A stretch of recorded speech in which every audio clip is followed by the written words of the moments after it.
Morning, Sister T and Bill. Come on, boy, let's eat. Come on.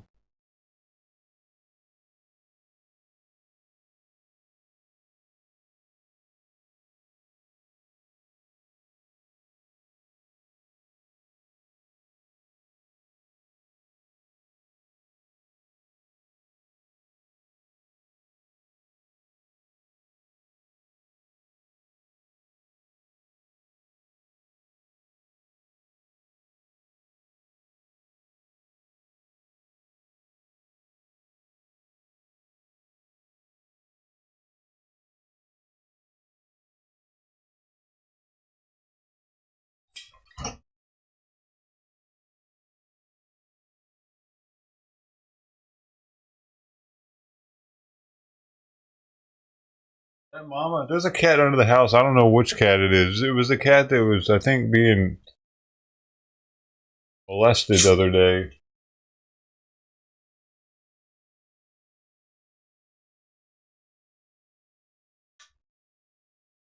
Like Mama right there, but I can't tell. Right back.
You know.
the fuck is Trident at?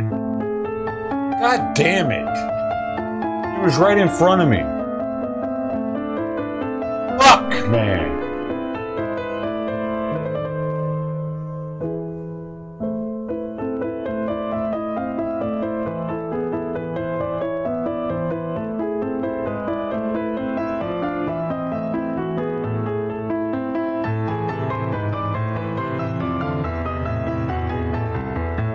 Should I scare that fucking cat off right now?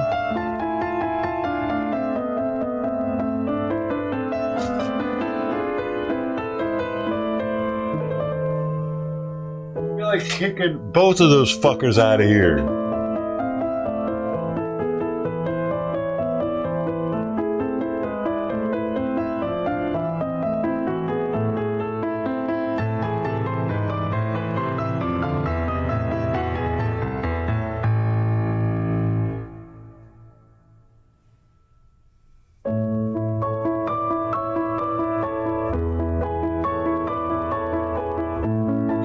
Lou's singing fucking stuff. Lou, what are you doing, man? Just Red Hot Chili Peppers lyric.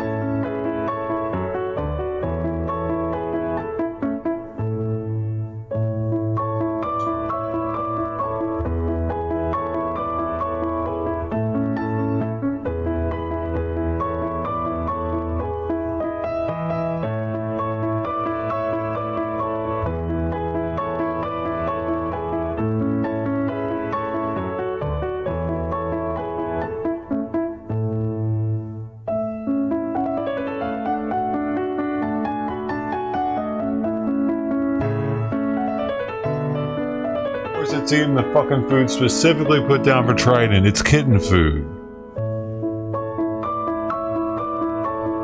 God damn it. I bet she was even eating it before he scared her off of it.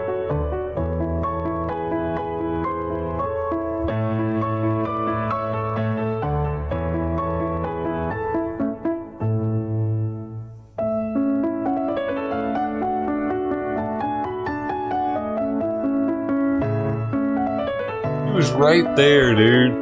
I bet she came right up to the bowl too right after I left. Where the fuck was he at? Were both of them under the house?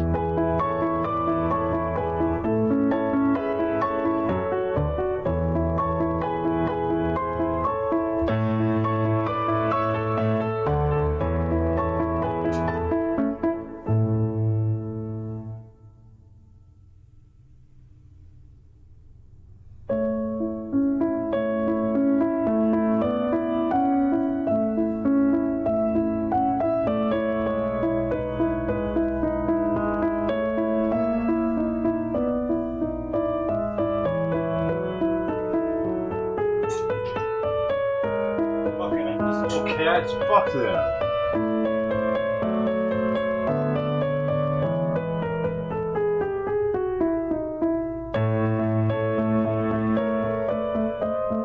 Fuck.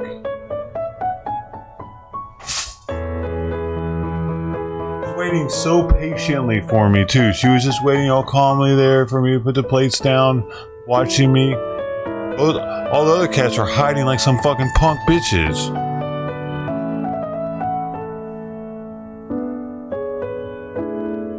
Fuck them.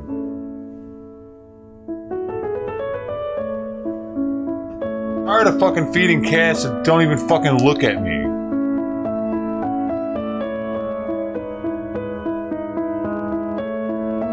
I'm fucking feeding cats that look at me and run off and shit. Fuck that. I didn't sit there and watch me put the food down and waited patiently.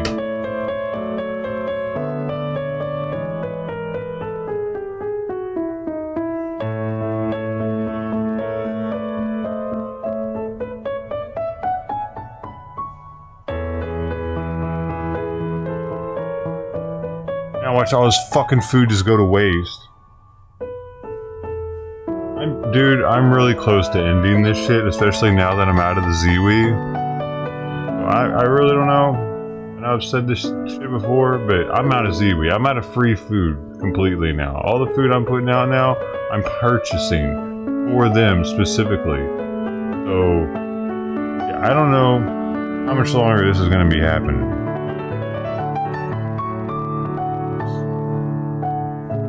One, the channel's not growing after half a year of doing this. I thought it was starting to pick up. It's not. No. Spinning my wheels here.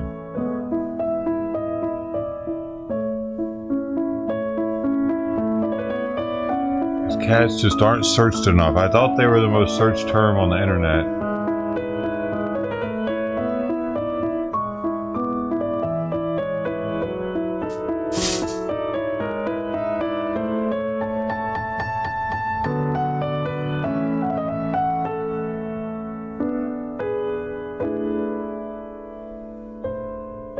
Dude, I put all those fucking plates just so that there would be enough so the Trito would be able to eat and they wouldn't be crowded. And these two fucking freeloading ass bitches show up, ruin everything.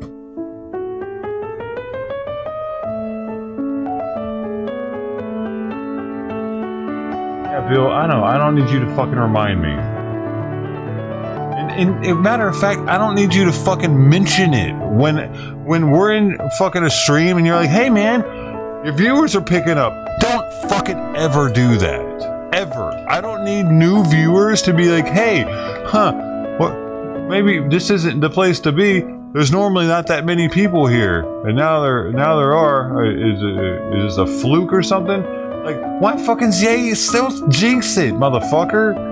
You did that shit that day. I was like, what are you doing? I didn't say anything because I don't even like talking about it when there's more. Do you ever hear me talk about how many viewers there are? Like, if there are like 100 people here, do you hear me go, holy shit, guys, 100 viewers here. What is going on? No, I act like it's normal. Don't ever fucking call it out.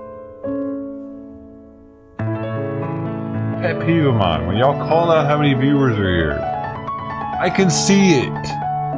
I know when the channel's growing. I don't need to be told.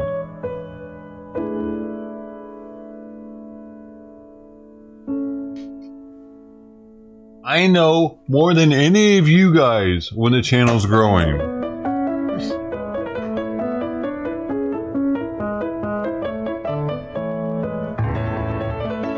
My seemingly ignorance to it is intentional. Okay, you fucktards? Fuck.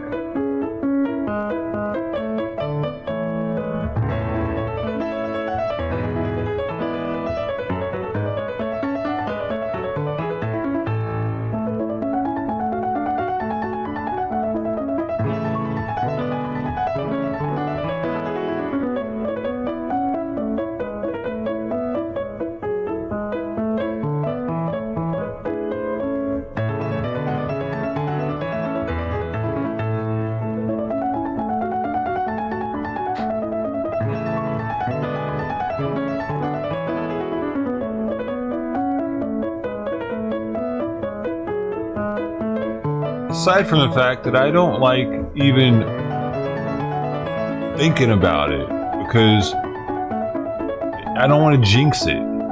Also, I don't want to get my hopes up at the same time as I don't want to jinx it. It's all encompassing. The reason why I don't want to talk about it when the channel is doing better.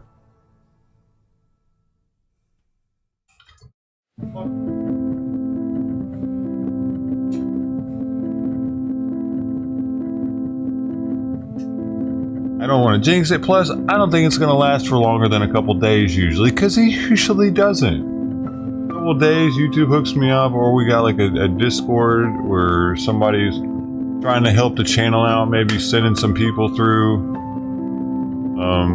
Who knows? It might have been Mike Geiler sending people through from his Discord, hoping that I would like join him on a voice chat or something and talk about some shit, which I'm not against.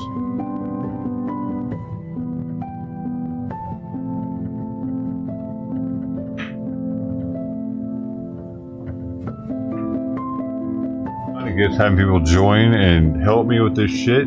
This is fucking a lot of pressure being the only one every day. won't be the only one that it's all me. I gotta figure out what to talk about, what to comment on, what to go with it. It's a lot of pressure. And it's intimidating sometimes. I'm dealing with like, y'all are adults, you know what I mean? Y'all are grown-ass adults. And I still feel like a fucking 20-year-old.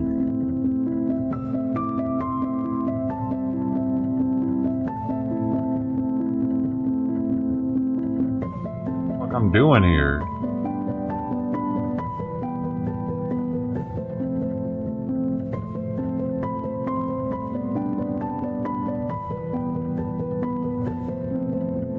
I'm outside of my age range.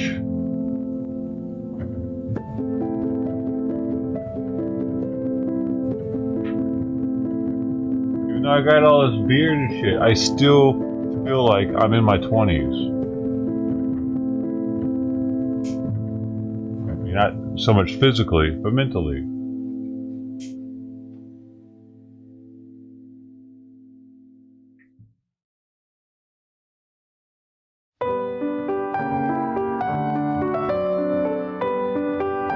So it does help to have someone who doesn't have the same 20-year-old mindset as I do to bounce stuff off of and be on stream, because a lot of the older people and probably relate to their life more than mine. My life, not many people can relate to my life. I had a very unusual experience here. It's special, it's just unusual.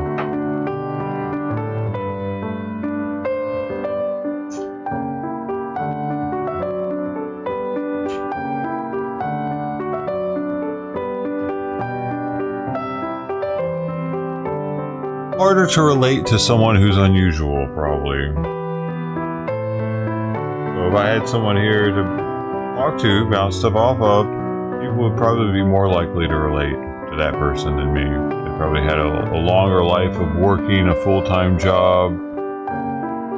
They weren't in the military. I don't know. They weren't homeless multiple times in different programs and shit. Where the fuck is this cat?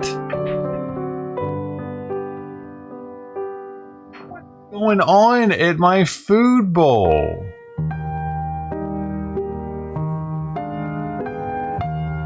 I am like blown away. What is happening lately?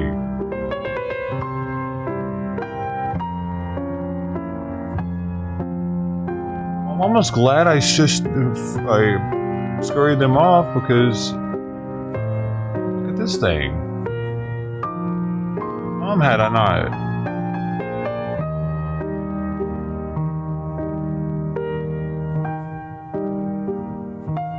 That looks like somebody's cat. Look how big it is.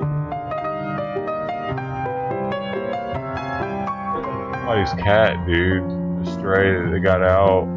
It's so dirty and big. Fat. Dude.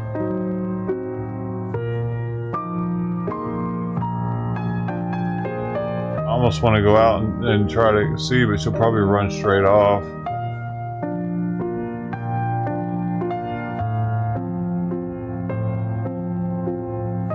Feeling kind of bad about Pepe and Fluffy. I hope they can find. Yeah, that's why I think it might be a stray since they're dirty. Like usually the ferals are decent with cleaning themselves, even though they're outdoor cats. The strays like they're not with it the same. Maybe it's just because it's white though.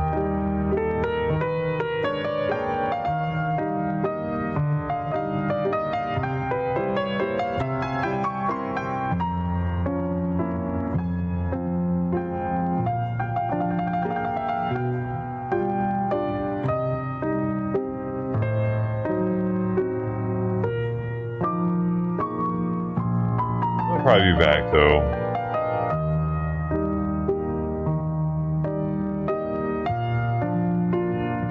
They didn't actually see me or anything, they just heard me hiss from the bedroom.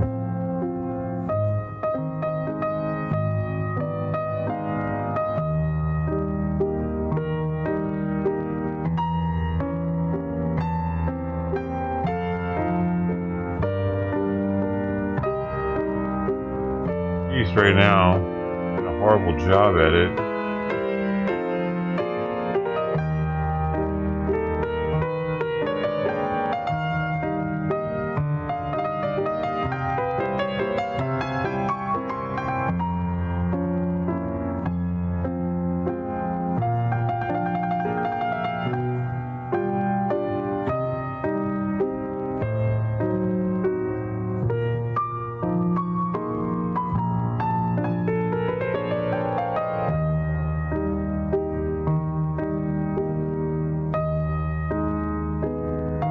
Oh, way to cover up the other bowl, you dumbass cat.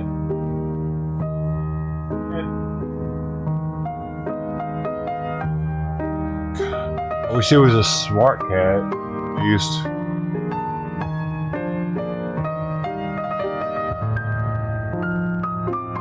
I can't believe none of them are going for that true treat. That pink dollop that's on the left of that bowl it's eating right now is complete chicken true treat. Treat. That's a fancy feast. Well, a fancy feast just got picked on though.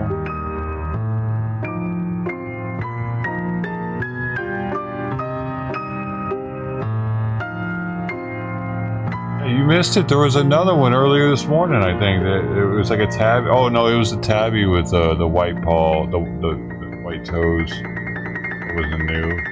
That was before I started the stream up. That one went under the house. Alright, dude, after the rain, I think the word got out that, hey, this guy feeds even when it's raining, y'all. I got out long and far. This cat's from like 2 miles away, probably. He took the cat trail. It was like the Oregon Trail for cats here in Long Beach. He took it all the way. The cornucopia. Plethora of food here. Alley buffet.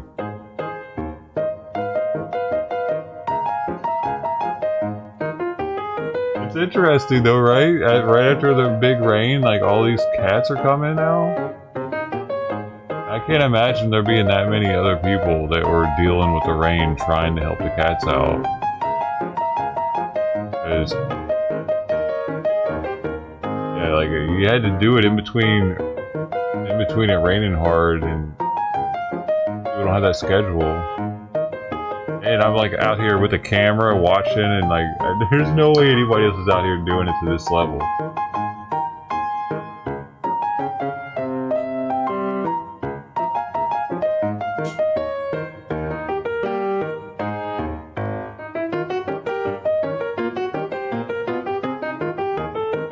This guy was really hungry. Hopefully it finds its home. I'm gonna take next door right now.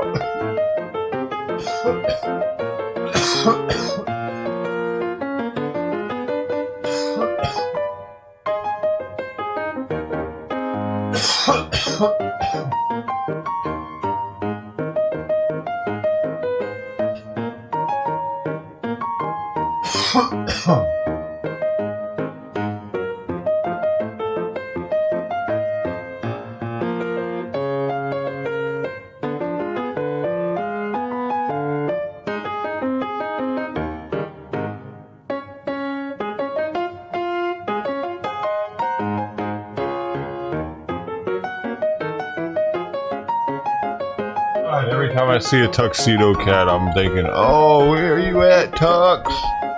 Where are you at?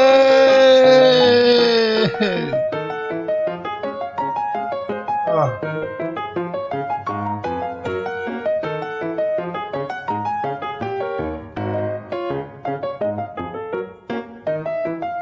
God dang, this person's out here putting cat food donations needed ASAP. Person's like got an Amazon wish list. She posts pictures of the cats eating, and I guess people donate her cat food. She just puts out big ass plates of dry food.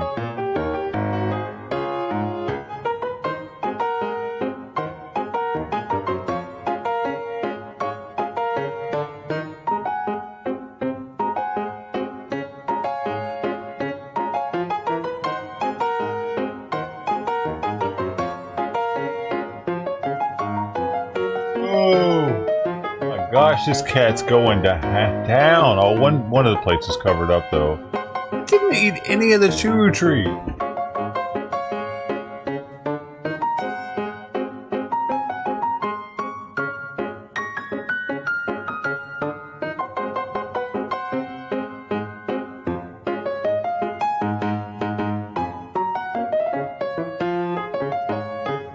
Looks to be someone's cat. Oh no, is that one?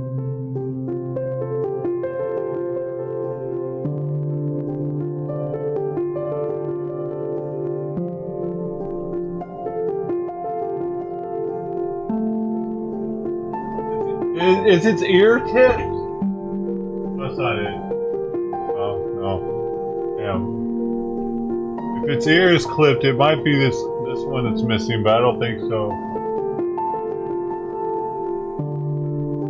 Oh no, it's not that one.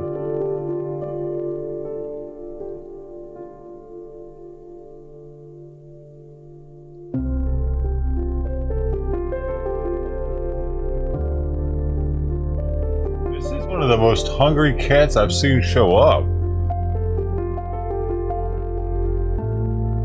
But it's so fat. He was like a stray. I was going for the treat. Oh, didn't like it.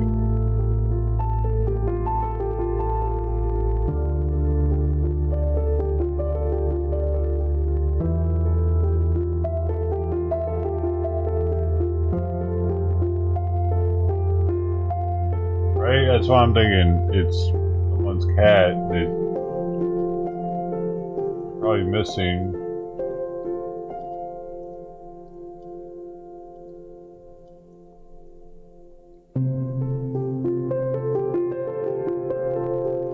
Out there to probably run off.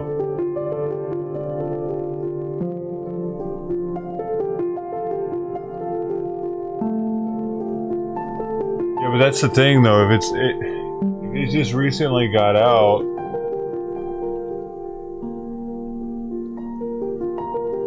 if it goes long without eating, it being that fat will be really bad for it to start losing weight. It can cause fatty liver disease.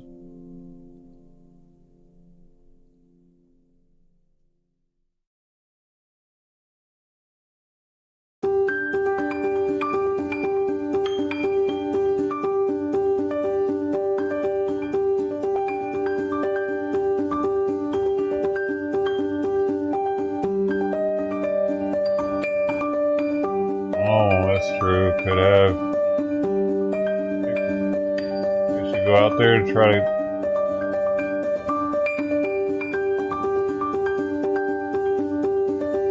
I want to be able to get as much as it can. God, it's eating literally everything that's out there except for the one that covered up. It's not what. Why don't they like the churu tree?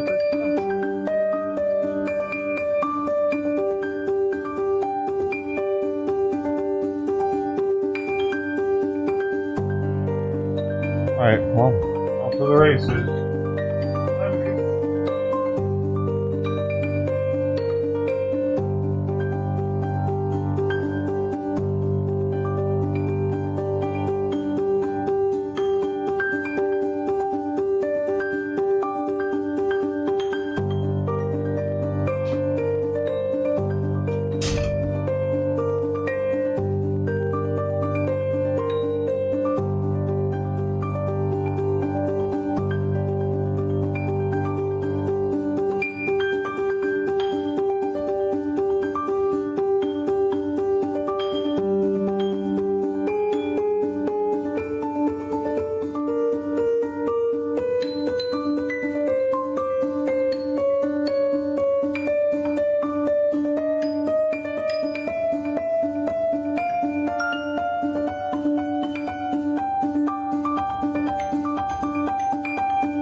doing, man?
I'm so fucking tired of dealing with Simon just being sick and the food schedule and the medications, and I'm just fucking wore out from it, dude.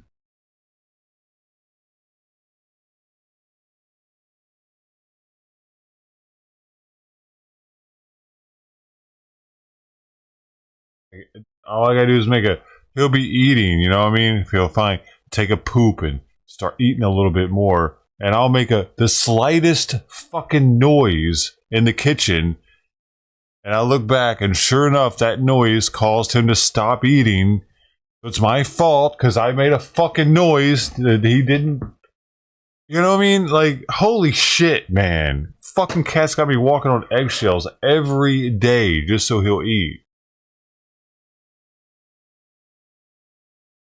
He starts eating, and I try not to do certain things. I try not to make too much noise. I try not to change too much. Like if I'm in the middle of washing dishes and he starts eating, I don't stop. I'll just keep rinsing the bowl over and over, whatever, so that he, I don't know, maybe he's in the rhythm right now. I don't want to change up the rhythm by making the noise over here different. He might want to look at it. It's already bad enough. All he's got to hear is a car outside or something. He'll stop eating. Or anything. This house has walls paper thin, so I tried it.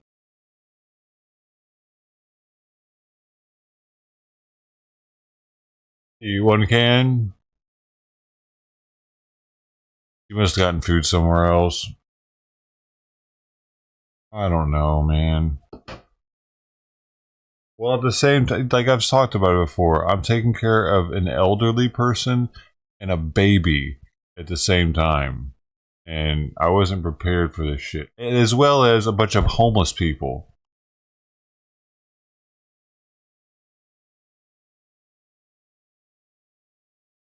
What? Dude, no. Alright. I can't have my tea. She smells the tea and she's intrigued by it.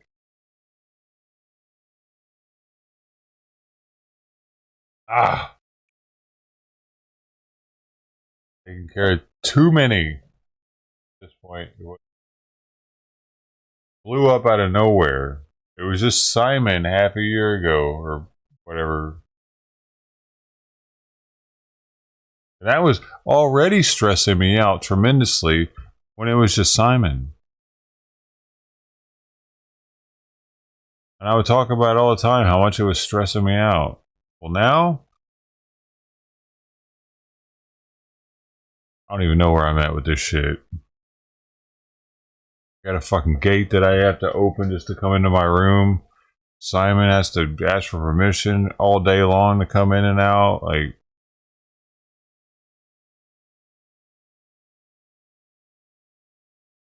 having there's no way around it though. Like I look forward to the day where I don't have to open the door to come into here. But that day will be when Simon's dead. I look forward to not have to deal with all the shit. But that day won't come until Simon's dead. It's a very bittersweet fucking weirdness. I don't like it, dude. I don't like that part of it. I bet that's what Catman T was going for with his dementiated wife. Like, he wanted her to be here longer, but at the same time, he knew he would have a hell of a lot less responsibility and anguish and depression and all that.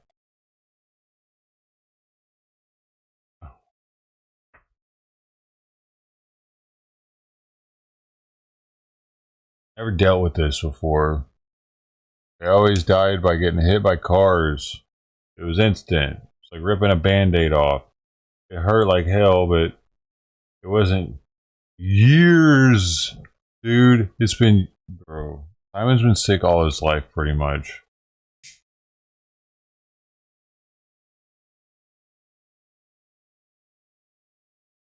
That was just the worst it's ever been.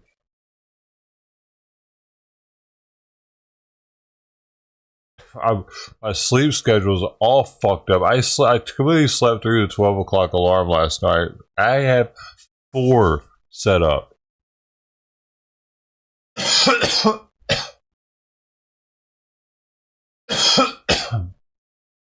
The cat, yeah, no, and that's something else that has me concerned. He's been sleeping a hell of a lot more now that I've had him on that fish oil. And I think that maybe it's making his heart a little too slow.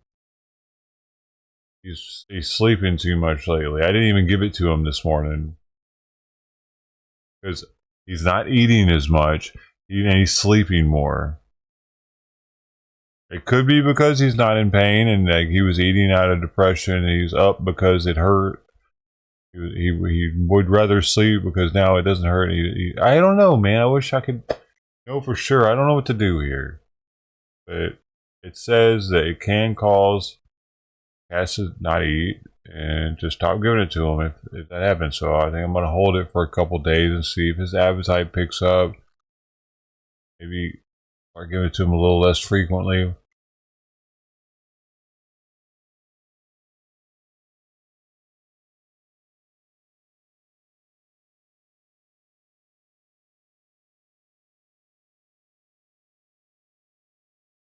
Because it's definitely working. Definitely getting him to be more mobile.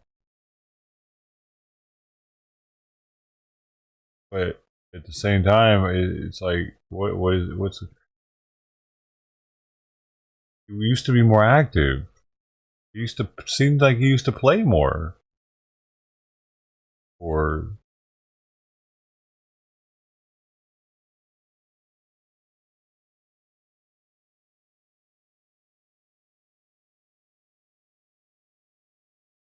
Sleepy... Need somebody to play with. Come here. You know your name. I said her name and she looked right at me and meowed. Hey, sweet pea. Sweet pea. Here. Girl. Good. Oh. Hey, sweet pea. You know, I intentionally gave her a name that wasn't a human name because I felt like I was too hard on Simon oftentimes in his life because I looked at him like he was a human instead of a cat. So I decided to give her a less human name so I would see her less as a human, try to be more understanding and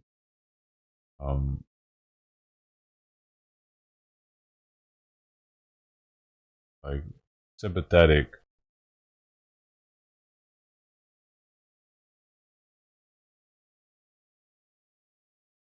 Like I originally gave Simon a human name for the opposite reason because I wanted him to be like, you know, like he's part of the family. He's like a human. But I saw the repercussions in that and in seeing him as more of a human. Like he's got a brain of a walnut, man. I should remember that. He's a little sweet pea. A sweet pea. A little pea brain. It helps me kind of keep things straight mentally, subconsciously.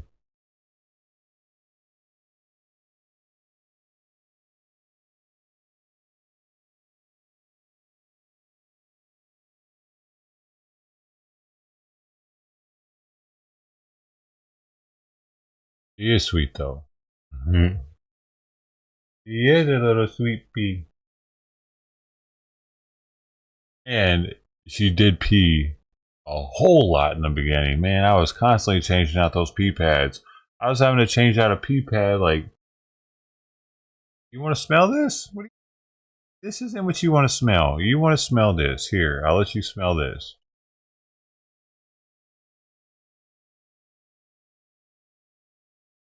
It's white tea.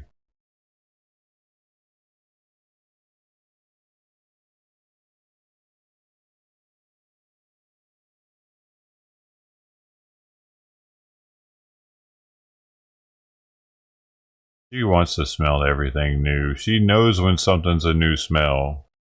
See, look how she does her paw to tell me to bring it closer to her. So smart. Like as I try to pull it away, she knows that it was hot though, I think, so she didn't want to do that again. She does that all the time, like if she wants to look at something and I pull it away from her, Oftentimes she'll grab it with her paw and like, no, give me that. Look at this too. Just leaking. Huh.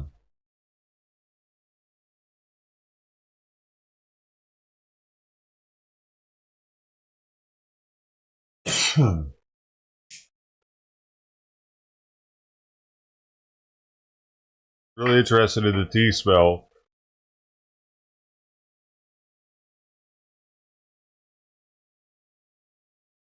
Simon, are you going to sleep already? Simon, come here. Man, dude, did this balance. See, the thyroid medication could be affecting him too much now. I don't know. Something.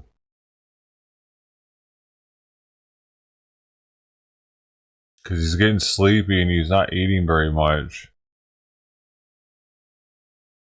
I think that's a sign. Yeah. It could be a sign of hypothyroidism. That's when the thyroid gland is underactive, and that could be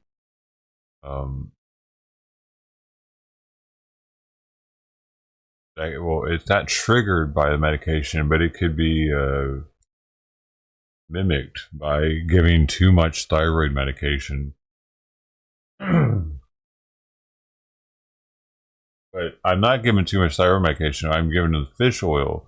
That fish oil mixed with the pimobendin, since they both work on the heart, and the heart works on kidney filtration rate, or gallbladder flow rate, I think is what it's called, which is because the speed at which blood goes through the kidneys affects the speed at which the kidneys filter. And if it's going through too fast, then the kidneys can't filter efficiently. If it's going through too slow, then stuff backs up. You know, it's supposed to be at a certain speed.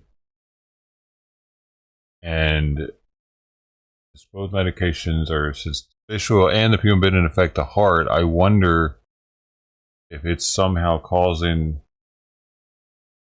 the thyroid medication to back up, because they're both known for lowering blood pressure.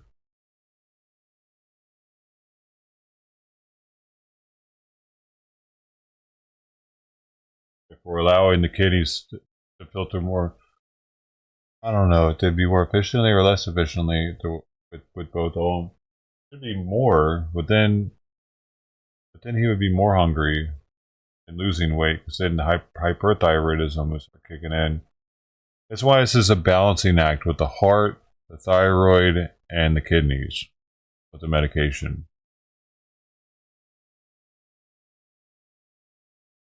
One of them eventually is going to give. Fortunately, come on, sweet bee, let me in.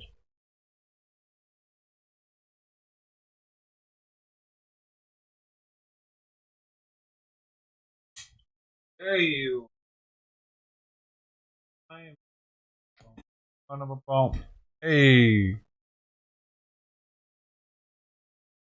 Dude, none of the cats want that chicken churu treat. What is wrong with that?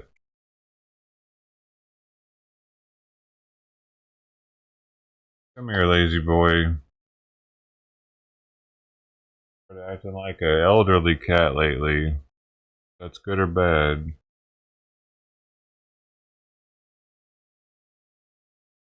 I like it when you're hungry, though. And lately, he's eating.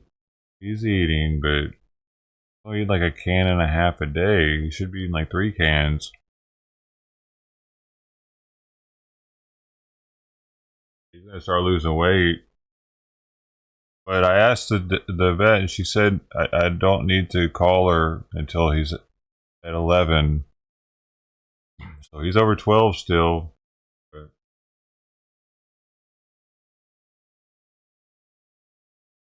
I was hoping she was going to tell me to give a call if he got below 12, but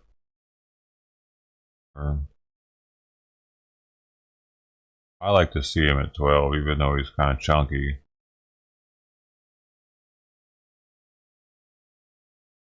Yeah, Barto.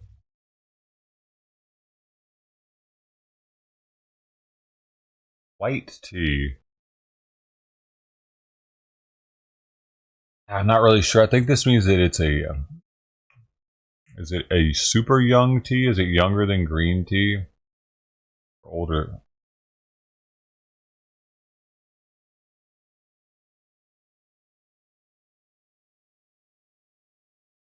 White tea. White tea. Young, yeah. White tea may refer to one of the several styles of tea which generally feature young or minimally processed leaves. What's so special about white tea? There are many benefits of drinking white tea.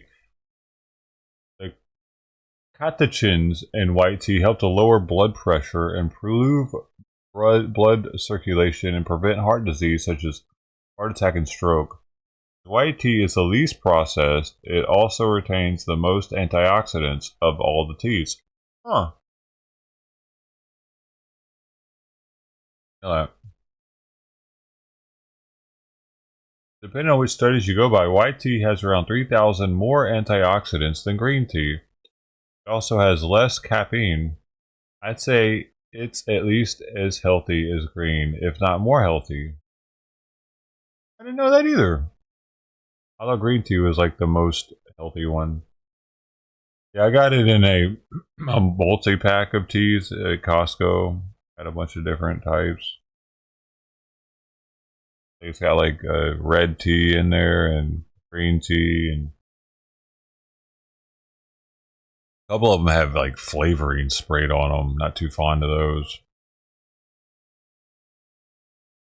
Why you gotta spray flavor? Can't you just put some vanilla in there with it and let it steep? Come on, man.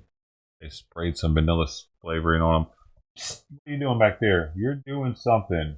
You're doing something.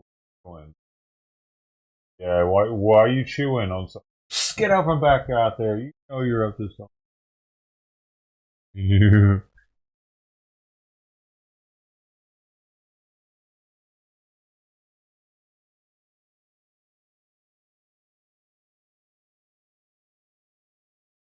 see how he's in my lap right now. It just brings back memories of whenever I tried lowering his P-Mobendin, and it seemed like he was going hypothyroidic because he remember he went to be just being in my lap like all morning long,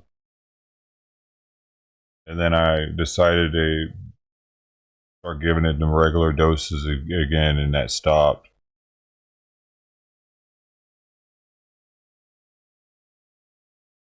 And all of it's just, who knows, man.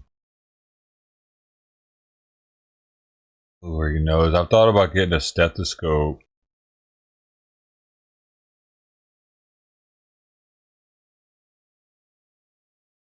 I could listen to his heart, and so I could listen to whatever the hell's going on with my left lung.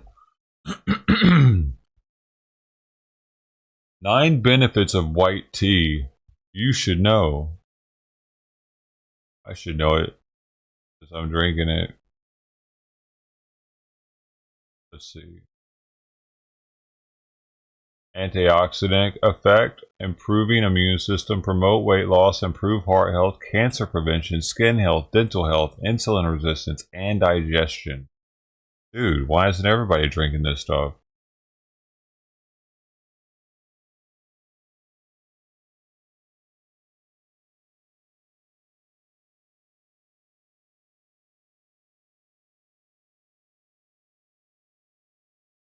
Well, that's the one. Wait, that's cross, isn't it?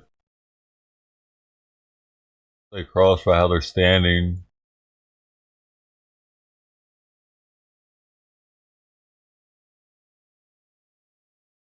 Yeah. What are they doing? There must be 2 cats there.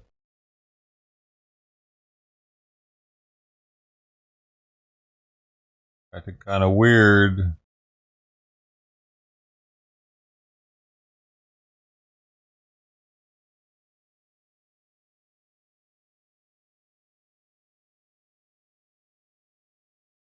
Dude, come on, baby girl, baby boy, what you doing? Did it eat already? Missed it.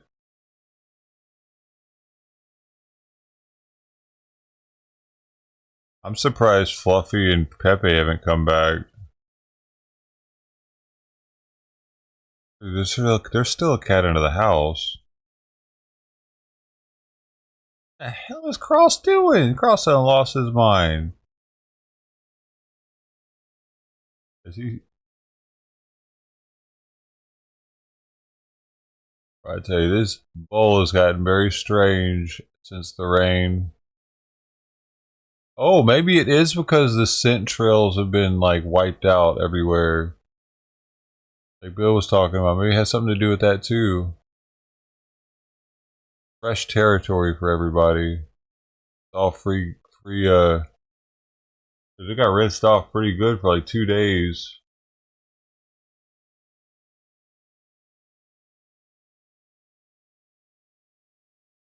Now this is very unusual for Crosses. This cat is severely handicapped.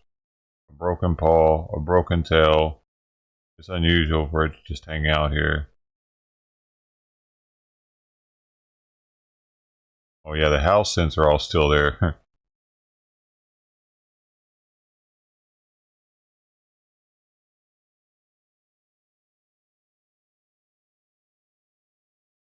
Yeah, never mind. Fluffy and Pepe must have found some food elsewhere, or they would have been back. Because I didn't do anything to really scare them. I just hissed and knocked at the window, kind of. I didn't even knock very hard. I don't even remember knocking actually. If y'all didn't see anything vibrate, I probably didn't, but I think I just hissed really loud and they were able to hear it.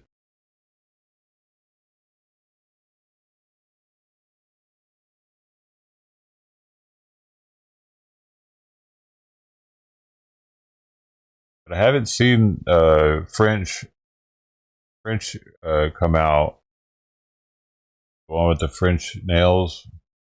Tabby with the French nails.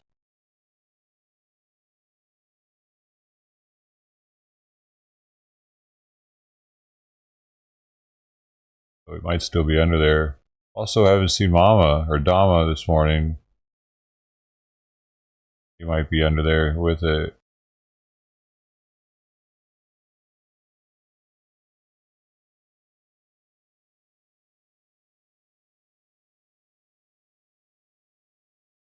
Yeah.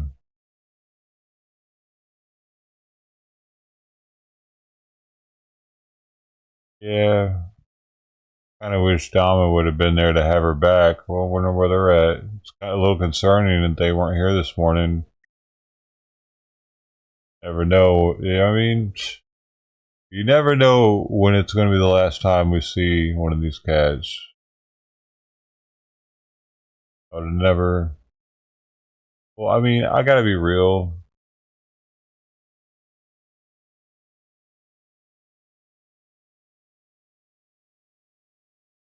I was always worried that Tux would just disappear because I felt like he was somebody else's cat.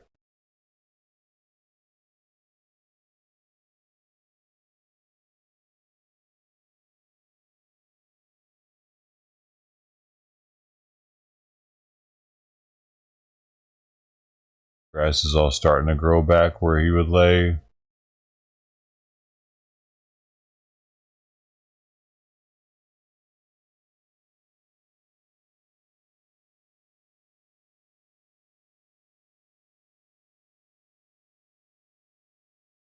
I'm glad that Twitch. I'm glad that all the streams got to meet Tux. So I mean, how I was starting all the other streams with feeding Tux at the beginning for like a couple weeks or a month or something.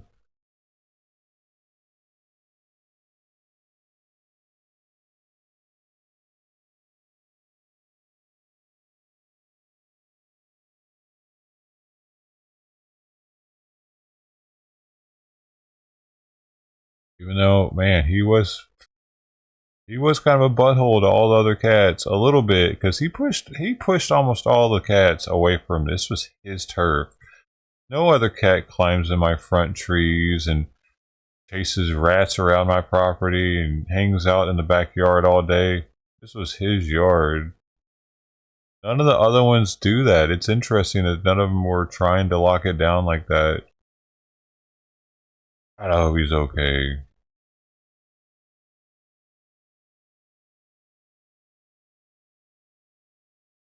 Trying to get in after all the water I was spraying and pouring on him, trying to get rid. I was like, "Get out of here, cat! You're somebody else's cat. Leave me alone." You know what I mean? They're not my problem. Go away. And finally, I just accepted it and was feeding him like 3 times a day.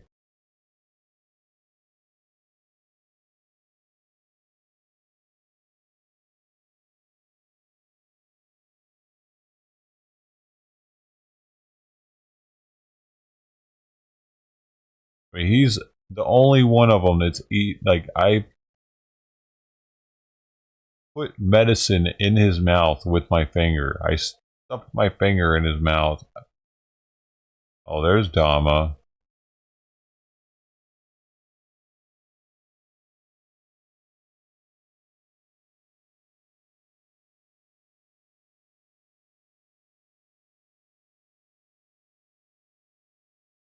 Well, he's also the only one that scratched me. I think it bit me. Broke my skin once. Really kind of freaked me out.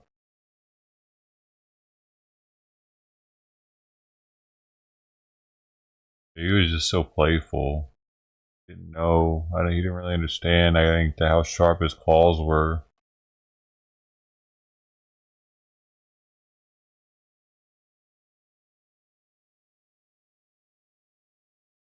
And it had to have been that couple's cat. Oh, not that. Oh, no. Trident's already eaten. We're good. That's the one with the fish oil in it. Nutritional yeast. But she'll get a whole plate of fancy feast right there. Looks like I'm doing a shuffle every morning.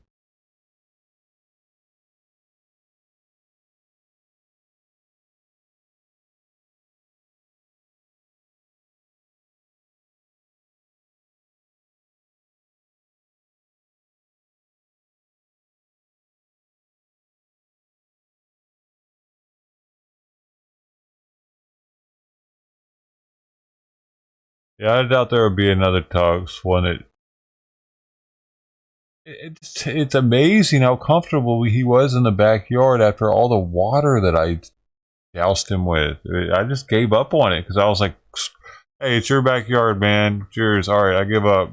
You're gonna be back here." And I had to change my whole routine. Every morning I would open the door and let Simon look outside. We stopped doing that because Tux was back there, and like I had to change. I had to take stuff away from Simon for Tux, and it was just our new way of life because he was going to be back there. Like, I don't think any of these other cats are going to have that much heart. I'll never forget him for it.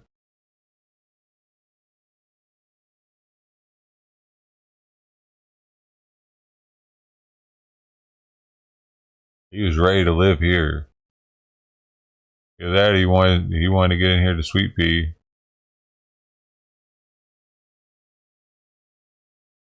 Maybe he thought Sweet Pea was sexy.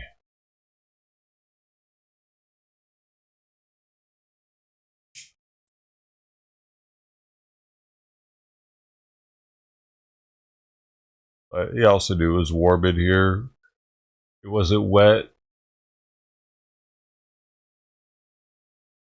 And I've also thought maybe what if his owner died, and he was just on the streets. That's why he was so friendly. Could have also been the case, but no, because somebody else put the collar back on him. I think that he was the one that had the collar on twice.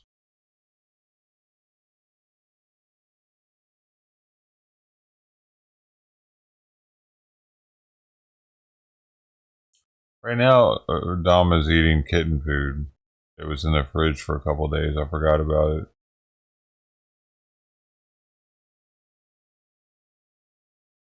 See that tail? That's that telltale tail that Mama has. It's unmistakable. That thing doesn't even look normal. It doesn't look like a cat tail.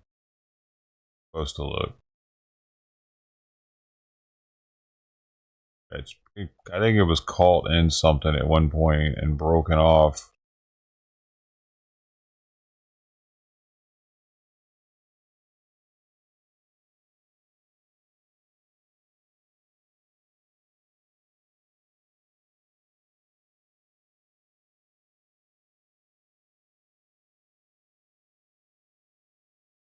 Her coat definitely looks a lot better than it did half a year ago. With that purple streak down her back, all oily and nasty, she looks tons better. She doesn't even look like an outdoor cat except for the tail. Or he. I keep calling it her. Oh.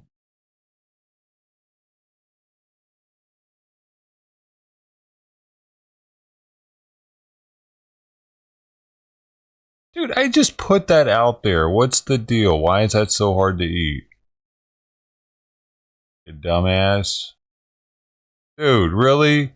It's not worth a little bit more effort to fucking... You're full already? That's weird. There's a lot of food left on that plate. I don't feel like going out there yet. Oh, I forgot to set the timer. If you ever see me do that, like me not pop this timer out right here, please let me know. It's on the top left of the screen. Now I don't know how long I've been live. I have to reset that every stream. Otherwise it's wrong. So I'm just gonna cut it off then now since it's completely wrong.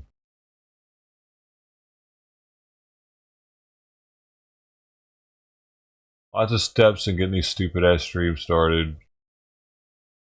Easy to forget one click of a mouse.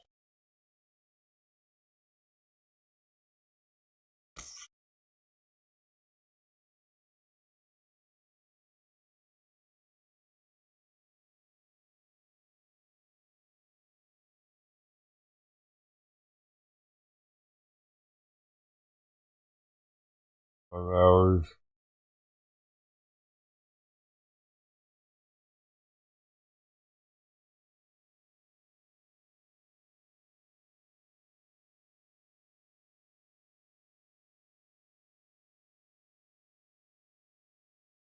Yeah.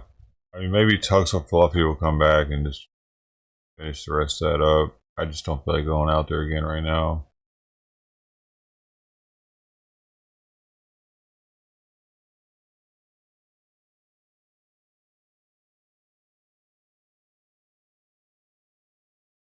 Early bird catches the worm, cats.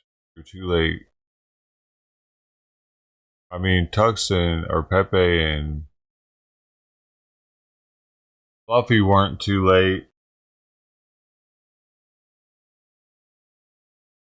Oh man, why don't they come back and eat though? Damn it! Found something else. Had to have ate that dry food, getting all fat.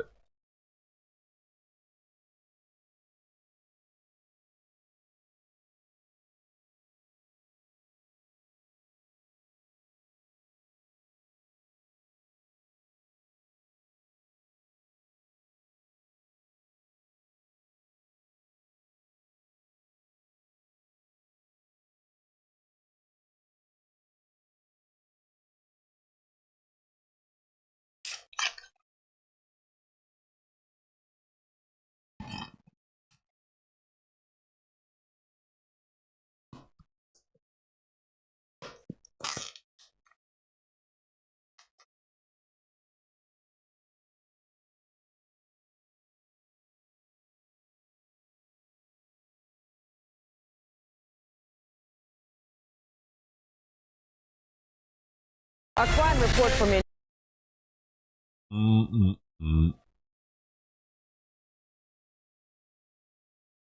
Oh,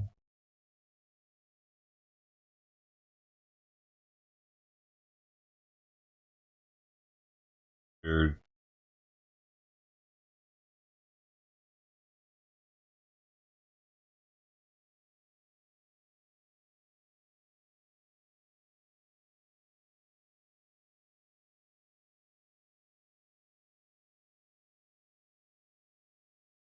Oh, there she is.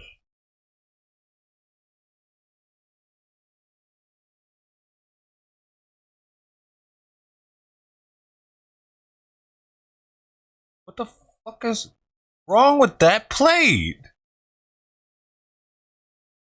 And screw you cats. Or eat that food, Fluffy. Wonder if it's contaminated or something now. One of them cats is sick and they can smell it.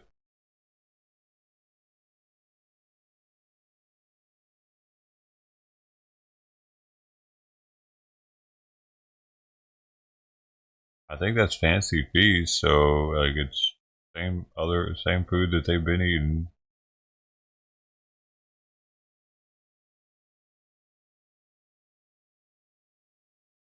It seems more stuck to the plate or something.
News leader now, Walmart getting tough on thieves by enforcing a nationwide ban on habitual shoplifters. WREG's Mike Suriani reports on how one Memphian won't be going back to any of the popular stores.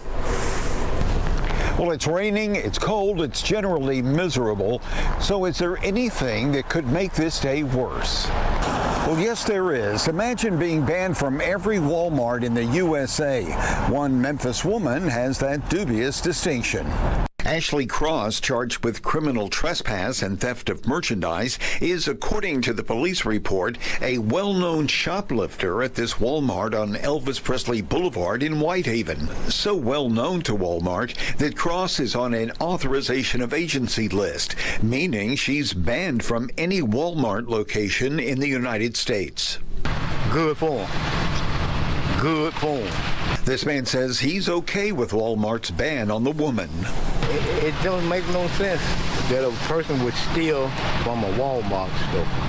The Elvis Presley Boulevard store is where Cross and another suspect were arrested February 10th.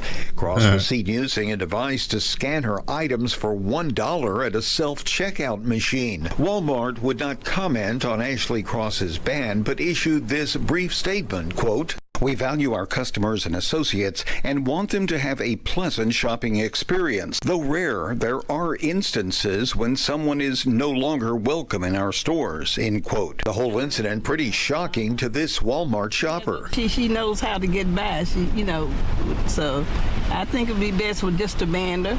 For your news leader, Mike Suriani, WREG News Channel 3. Ashley Cross remains in jail on a $7,500 bond. She is due back in court February 19th. The suspect with Cross received a misdemeanor citation for theft of property. Well, Ashley Cross is not the only person banned from ever going into a Walmart store. 48-year-old Terry Brown of Memphis has been banned from the store, too. He was arrested this week after loss and prevention officers spotted him inside the Walmart on Austin P Highway in Raleigh. Brown is also banned from Sam's Club locations. Tonight, he's charged with criminal trespass.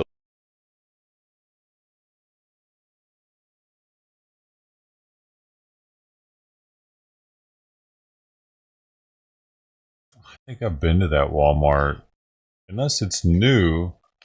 I've been to a grocery store over there. Interesting. I don't remember there being a Walmart over there. I know exactly where Austin P and Raleigh is. There definitely wasn't a Walmart there. We're no longer part of the system. Yeah. See, Austin, the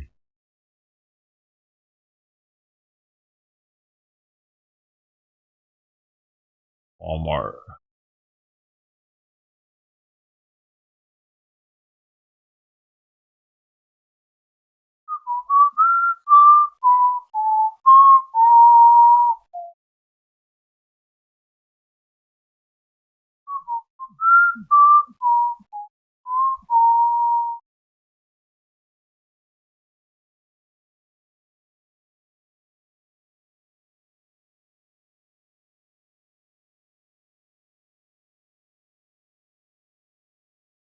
When built.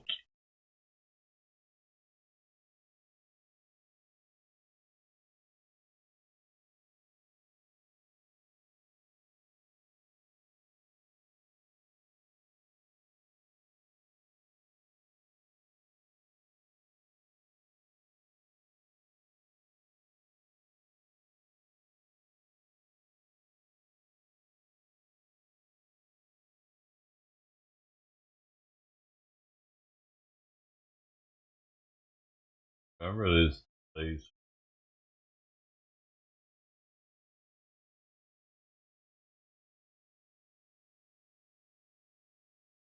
I go to Memphis more. I'm starting to forget it.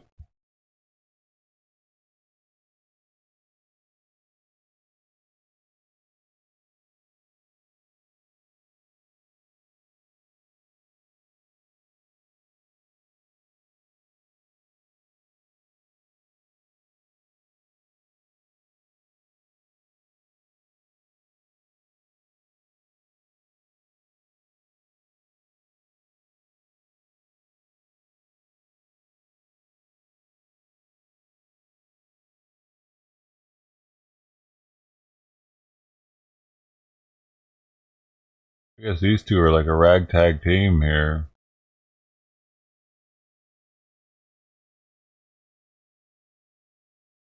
Alright, it's just getting crazy around here. I don't know if I can do this.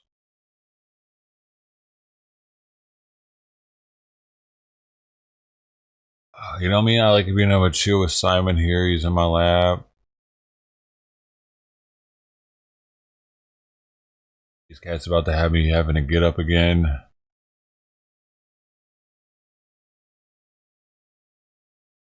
And they are not paying anything for this food. Okay? Like, not even. Okay, this one will let me pet it.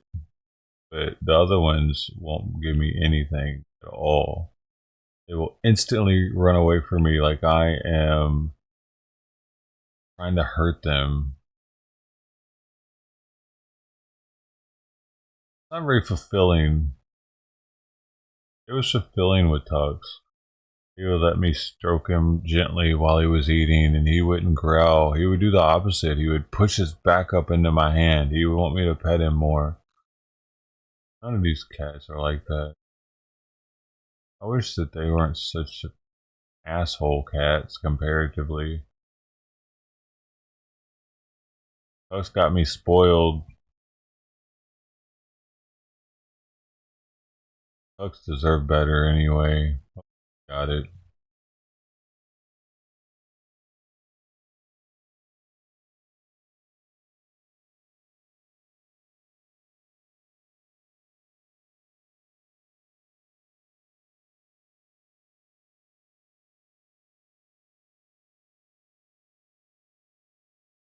Doo-doo.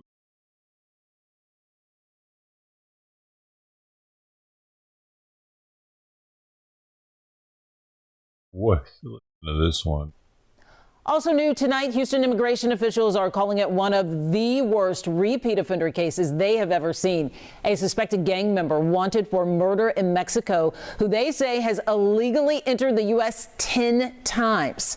Jason Miles is on the story for us. Jason, they say this case is an example of why they're conducting these targeted arrests. That's what they say, Mia. This is the guy we're talking about, Humberto Avila. ICE says it's been tracking his back and forth movements across the border for more than 2 decades. These images of ICE deportation officers handing over Humberto Romero Avila to Mexican authorities this week possibly represents the last time he'll cross the U.S. border. According to ICE, Avila illegally has entered the country 10 times since 2002. In fact, he was immediately apprehended and returned to Mexico 4 times that year alone, and then again in 2005. Then in 2012, he was released to ICE after getting a DWI charge in Nacogdoches County after illegally entering the country for the 6th time. He was removed later that same year, but turned up again in 2013 following another DWI arrest, this time in Shelby County. Avila was back in the U.S. illegally for an 8th time in early 2014 and promptly returned to Mexico within days. He returned a month later, but was caught and prosecuted for illegal entry, then returned to Mexico after serving a 150-day sentence. The date and location of his 10th illegal entry is unknown, but he was flagged by ICE last March after yet another DWI arrest, his 4th, again in Shelby County. It was during processing for that deportation when ICE learned from the U.S. Embassy in Mexico that Avila was wanted for the 2007 murder of a 22-year-old man and reported to be a known member of the Paisas gang. In a statement, the head of Houston's ICE enforcement and removal operations said, quote, "In the more than 30 years that I've worked in immigration enforcement, I'm not sure I've ever come across a more egregious offender or a better example of why immigration enforcement is so critical to maintaining public safety." And this afternoon, I spoke with a nonprofit immigration rights group, Fiel, here in Houston. It does not generally agree with a lot of the mass deportation stuff that's been going on, but the group does believe individuals like Avila should be ICE's priority. Reporting live from the newsroom, Jason Miles, KHOU 11 News.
Damn it.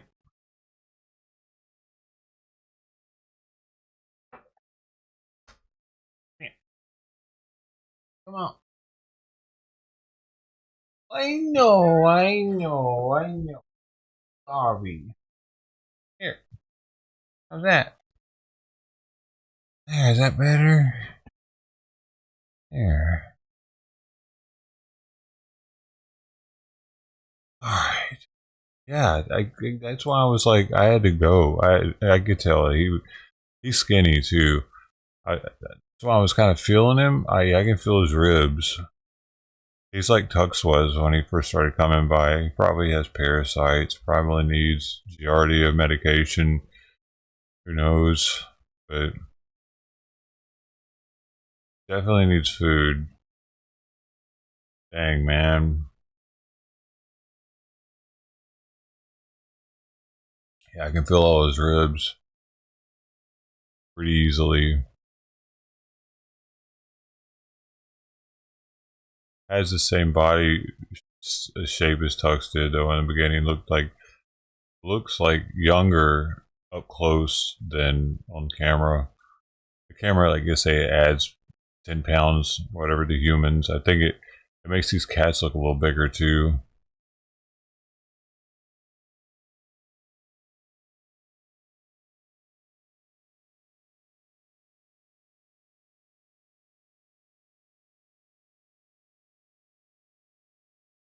Yeah, he's definitely hungry. He growled just a little bit when I petted him, but like I should do that with the ones at least that maybe that will let me. At the same time, he might turn into Tux and get really territorial. I don't want him to do that to Trident.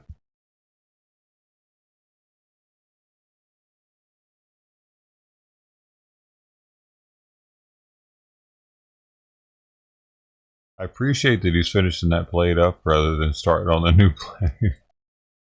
Even though he's scooting all the way across the...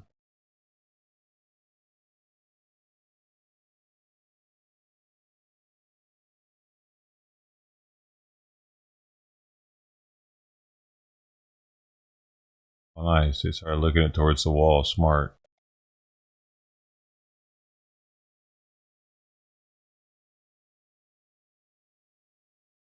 9 plates. Yeah, man. Okay, got full. Alright. Well, that's cool.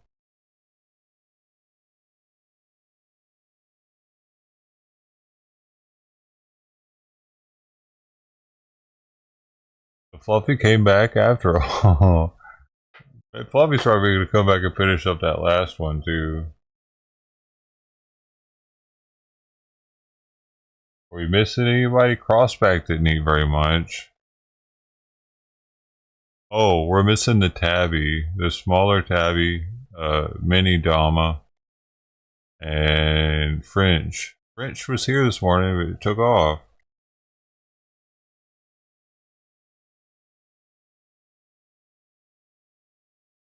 Hey, thanks for your contributions for helping out with it. You are the main contributor for cat food by far.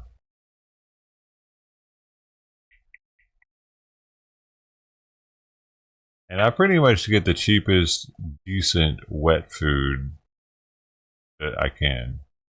This is a fancy. It's like it's definitely not the most expensive, and it's not the cheapest. It's like the cheapest wet food. So I might as well just feed them dry food at that point. I think I might as well feed them a higher quality dry food. I'm going to do that, but big table say sweet sibling. Well, did you see the video yesterday of it right next to Dama? And Dama sniffing its butt?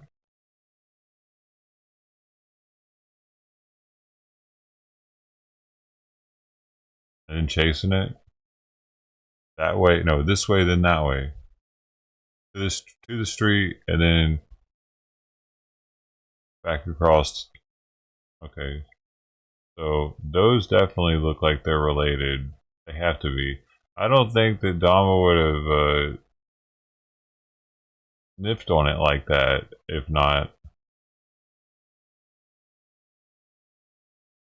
Unless it's just in heat, but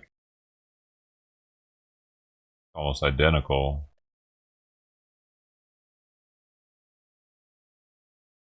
Mangione reacts.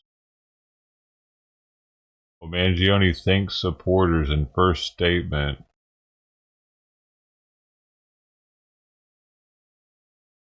And that's such a weird situation, isn't it?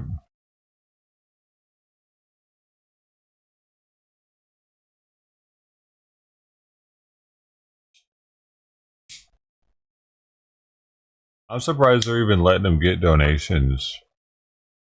Interesting. Because he's probably going to be set for the rest of his life. You know, like shooters for school, like school shooting type. They don't. Oftentimes, they like there was a one where the judge stipulated that the guy wasn't allowed to make any money off of any deals. And if he did, all the money went to the victims, that kind of thing. That's not going to be the case with this because it's not that type of case. So this guy is probably going to be set for the rest of his life. If he gets life in prison, he's going to be living like a king, dude. Interesting.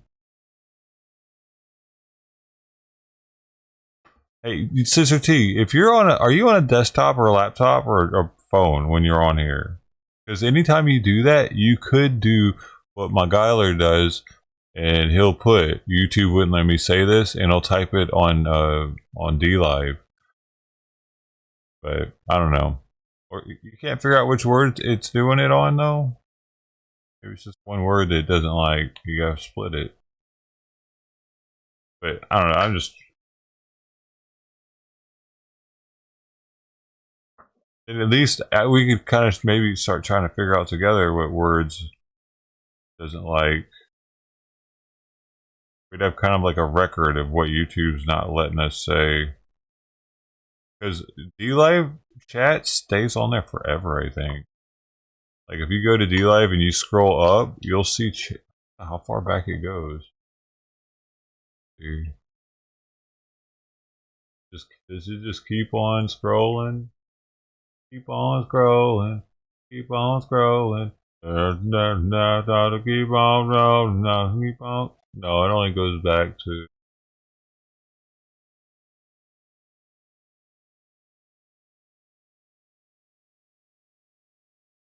last night, maybe 2 days ago. It only goes back 2 days.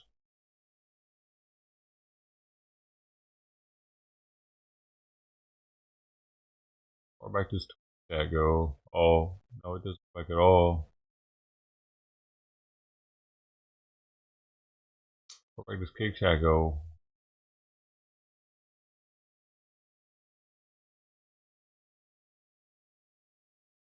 Oh, okay, so I guess it doesn't stay there very long, but still gives kind of a idea what's being blocked. I did Tyler just put some yesterday? McGyler, I got censored saying this. People who have it so easy as to afford to go to dumb shit like this is what makes the USA the biggest wasters. I bet dumb shit was what triggered that one. I wonder. Another one.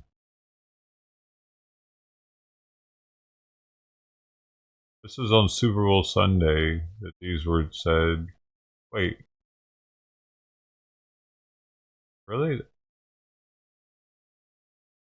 Yeah, I think that was Super Bowl Sunday because someone right after that said, "Is Xavier Worthy score touchdown anytime today?" That was like almost a week ago. Then any more in here? I think he did another one. Though.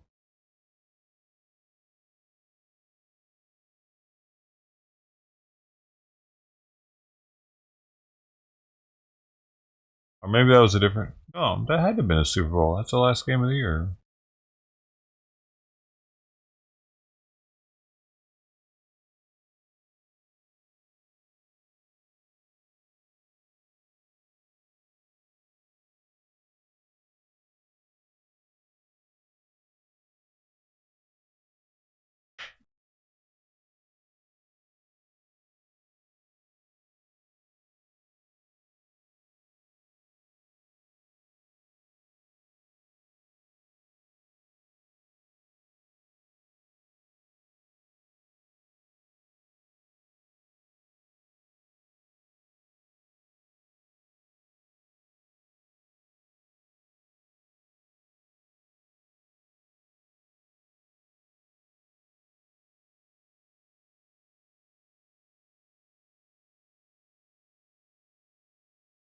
You got to fluff it up. Supposedly, I've talked about it before, these Santa Cruz shredders, if you look closely, you'll see that the blades have a crescent moon type shape to them. Different than an alien grinder, in that those are shaped like a diamond shape. It's like it's pointy on both ends. Supposedly, this shape, which is on both sets, on both sides, gives it a more fluffy grind.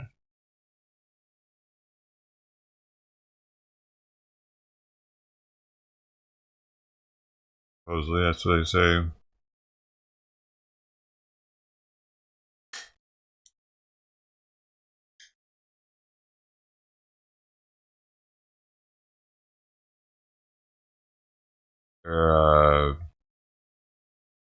I think they have the patent on it.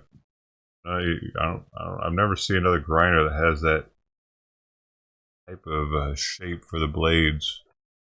Santa Cruz shredder come in like 4 different sizes, as well as 3 or 4 chambers. Whether or not you want the screen in there, I opted for the 3 chamber.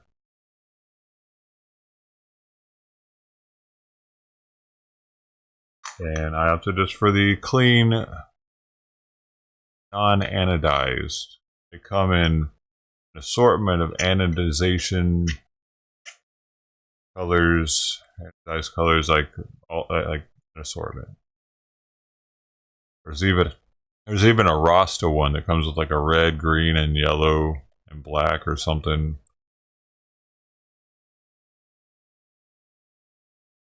I went with this one because I felt like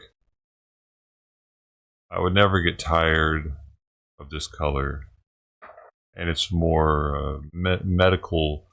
Looks like a medical equipment more than if I would have gotten like a red one or a blue one or something. More medical grade to me. If it's stainless color.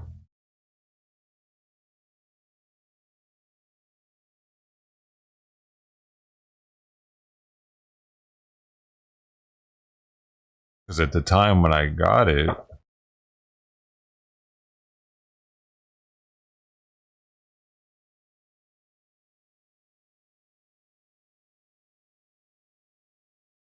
I'm not sure if California had just went legal. Might have. But like everything was still kind of transitioning over to the legal market from the medical. I still kind of saw it more as a medical thing and not a recreational thing.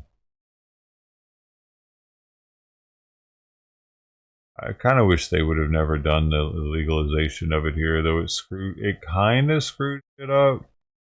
It made weed cost a lot more, but I mean, I guess some of the regulations are good with the testing. Probably.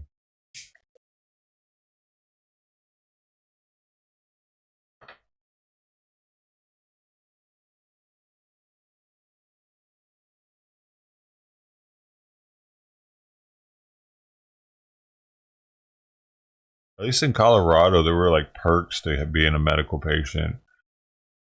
You get to go to, in Colorado, they had a medical side and a recreational side to a lot of the clinics. Or some clinics would only be medical.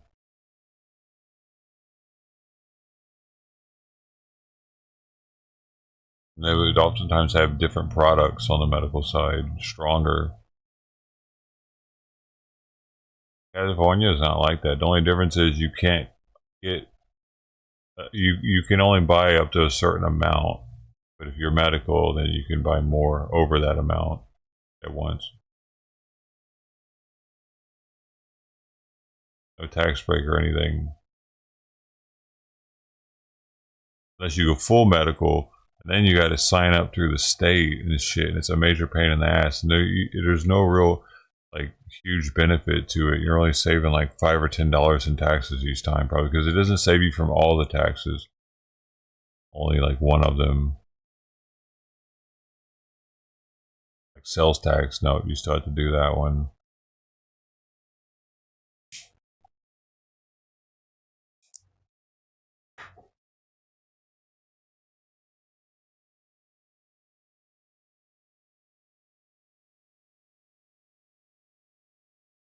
Plus, then you're also state database.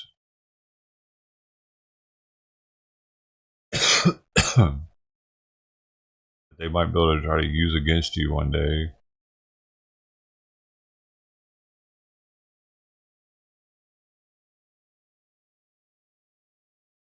What do you mean that's the perks? Get it? You better go to the dispenser.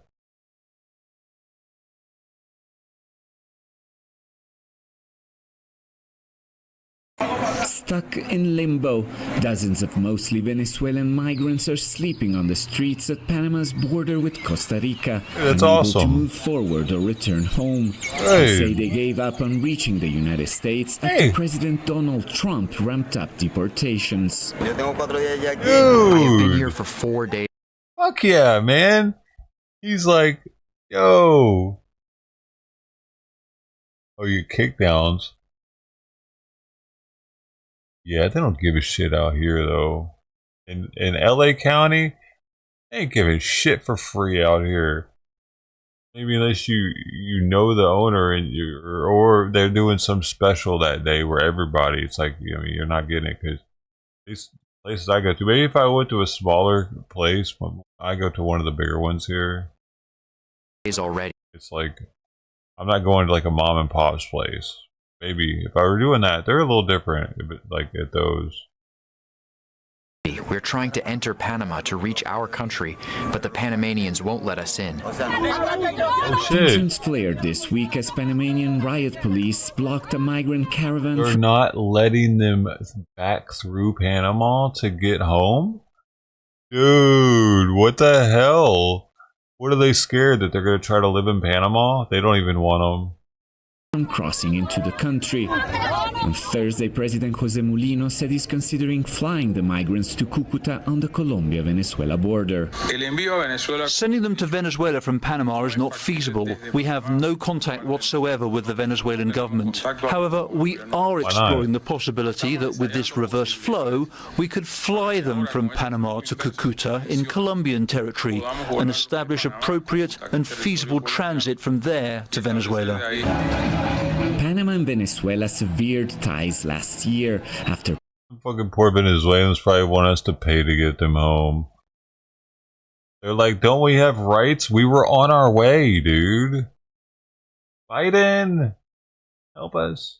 Panama joined other Latin American countries in questioning the fairness of the elections that kept Venezuelan president. I think it's pretty sweet, dude. I guess these are just handles.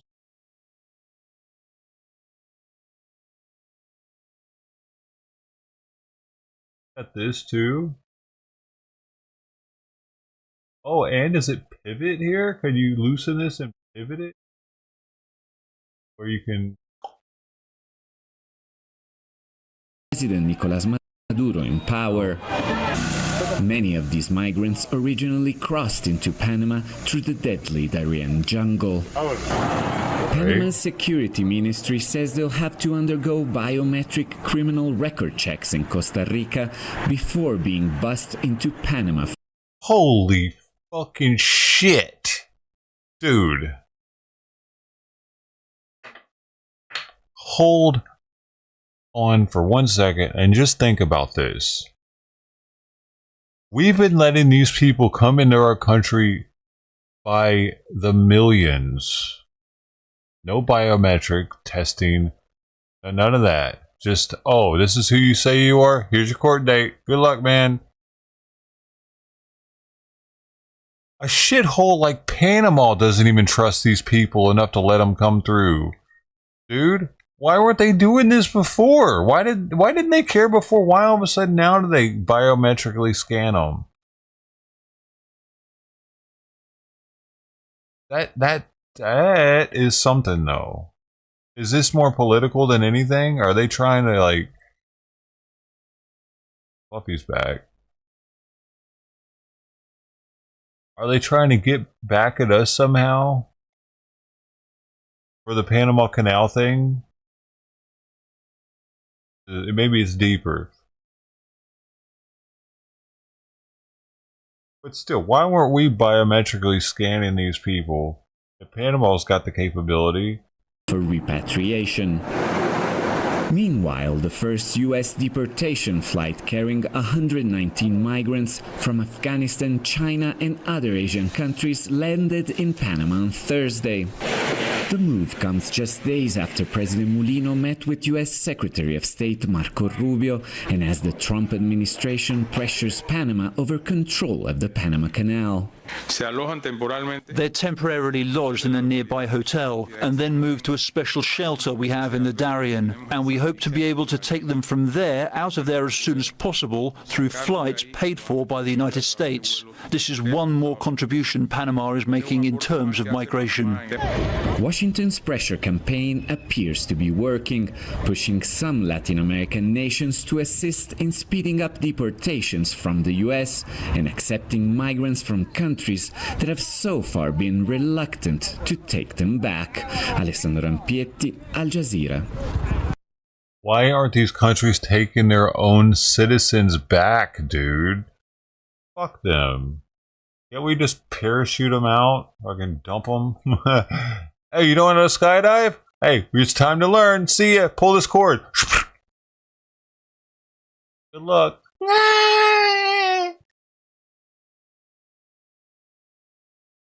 Oh, like, what the fuck? Give them the equipment. Give them a reserve chute, just in case. Need lessons. Figure it out. I think I could figure it out if I had to. Could you figure it out? If they gave you the equipment and put it on your back and you knew that it was on correctly, told you the cord to pull, could you figure it out?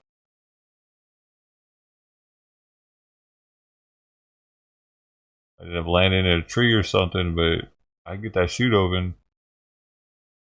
I've seen how they do it. You gotta make sure you're like, you know, be good before you pull it. Don't be all flipping all around and shit. Make sure you're level. Do it at a certain altitude, like you don't splatter. It takes about 10 seconds for that chute to come out. Give you 10 seconds, 20 seconds. I don't know. Case. I got this shit, y'all. Are y'all ready? Let's fucking go skydiving into Venezuela.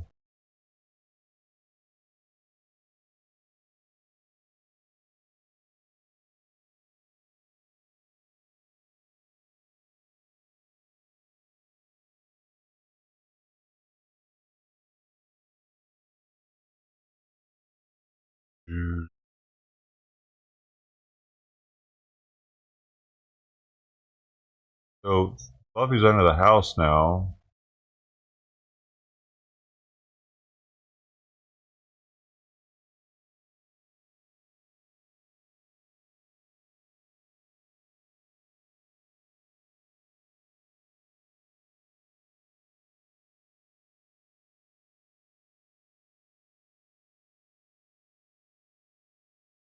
Oh, there she goes.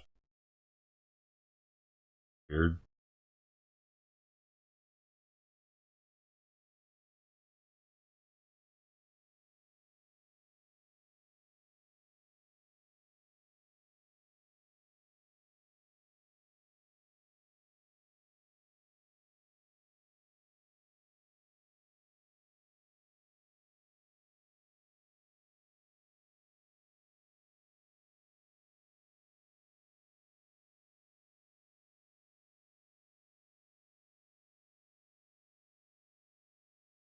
Yeah, long Simon's sleeping in my lap this morning. This is unusual. That's why I'm cutting back on the fish oil. He's started to sleep an unusual amount of time.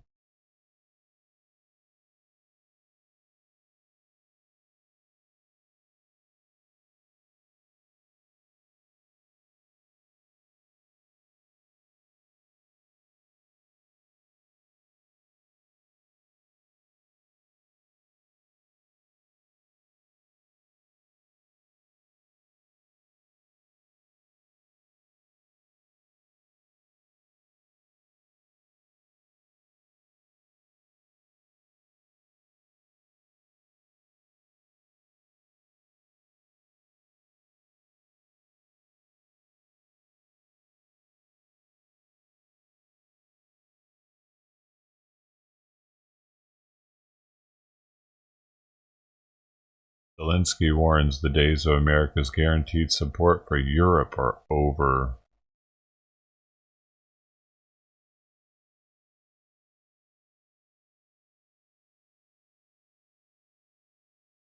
What does that mean? Our guaranteed support.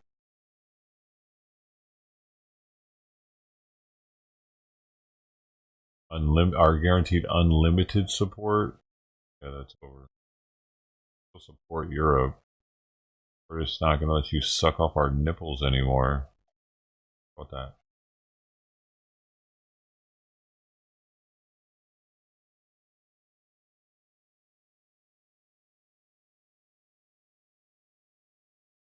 For you, buddies.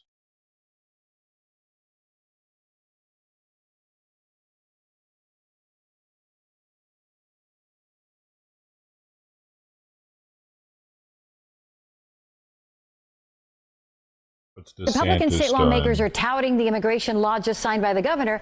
Critics argue parts of the law are questionable. NBC6 politics reporter Hatzavella joins us live now with this ongoing debate. Is he holding down this morning? Questions about what this means for local law enforcement and how it may affect the trust between police and the communities they work in. Great work. Big deal right there. It's been barely 24 hours since Governor Ron DeSantis signed what legislative leaders describe as the strongest immigration law in the country. While the language is still being digested, immigration advocates say they see problems with parts of the law, specifically when it comes to local law enforcement. 4C probably has the biggest piece that might impact traffic and traffic stops. Paul Chavez, an attorney for Americans for Immigrant Justice, says the Florida law includes language similar to the controversial Texas law, SB 4, which has been found unconstitutional. Florida's law says when making arrests, law enforcement agencies should notify Immigration and Customs Enforcement of the unauthorized alien's arrest and provide any known information related to the unauthorized alien. It's definitely the state attempting to do the job of what is the federal government's job. In Florida's law, almost $300 million would be allocated to hire more than 50 new law enforcement officers focused on immigration. Immigrant advocates say local law enforcement should not be in the business of enforcing immigration law, as it is complex and a person's immigration status is fluid. A patrol cop in no way is going to be able to determine somebody's immigration status with any sort of accuracy. So what ends up happening is racial profiling. People end up being taken to jail. There are also worries about how this law may affect community policing and trust between people and the police. For people, they want strong immigration, and there's no argument there. Fucking same shit every fucking city. Shut up. Bye. Bye. Bye. Bye.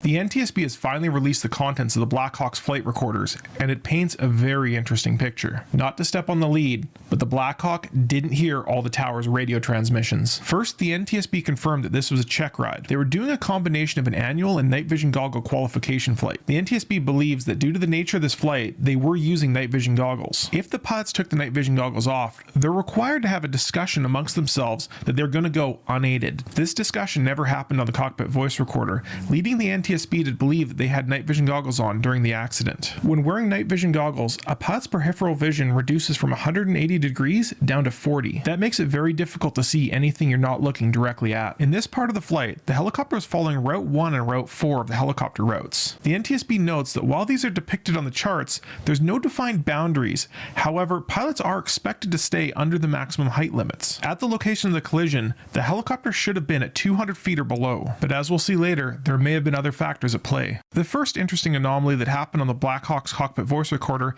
happened at 8:43 and 48 seconds. That's approximately 4 minutes before the crash. The pilot flying said they were at 300 feet, but their instructor said they were at 400. This could indicate that their altimeters were not set correctly or weren't synchronized between the left and right seat. Pilots primarily fly by using their barometric altitude. This works by measuring the air pressure around the aircraft to determine the plane's altitude. But in the real world, the barometric pressure can change, so pilots use an adjustment on their altimeter to correct for that. But if the pilot and the instructor had adjusted their altimeters incorrectly, they might have believed that they were at different altitudes than they were, or might have had a different view between the left and the right seat. The NTSB noted that there was never a discussion of these altitude discrepancies. They also noted that they weren't releasing granular altitude data at this time, as they found other discrepancies in the recordings. However, they did note that the Blackhawk's radio altimeter... I want to know which fucking, was it the females? Whose altimeter was wrong? Was it the DEI hire? Who's fucking... They know which one was wrong, dude. Wait, what did they just say? Inadvertently? That's approximately 4 minutes before the crash. The pilot flying said they were at 300 feet, but their instructor said they were at which one was the instructor? 400. So how high were they? This could... Wait. Blackhawk. Crash.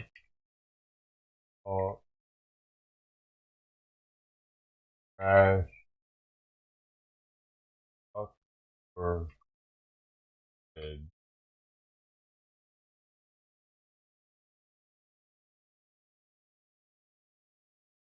He was the instructor. Eves. No, wait.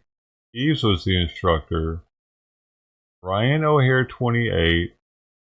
Eves was the instructor. Yeah, no, it was the dude. Was he wrong? Was the fucking female right and he was wrong? That leads into my other thing. Was he distracted because there was some hot chick on board the chopper and he didn't do whatever he was supposed to do correctly because he was trying to get some pussy? There's no reason to have fucking females next to a dude in a fucking combat situation like that. It's distracting. Same as it's distracting to have a fucking gay dude next to you that's wanting your dick. Like, you don't want to be in a combat situation with someone you want to fuck, dude. Let's be real with this. So it might not be the fact that she didn't know what she was doing. She could have still been just as much of a distraction, though, to where he fucked up. This is common sense, dude. If this isn't common sense, you're a fucking moron. So, how high were they, he said?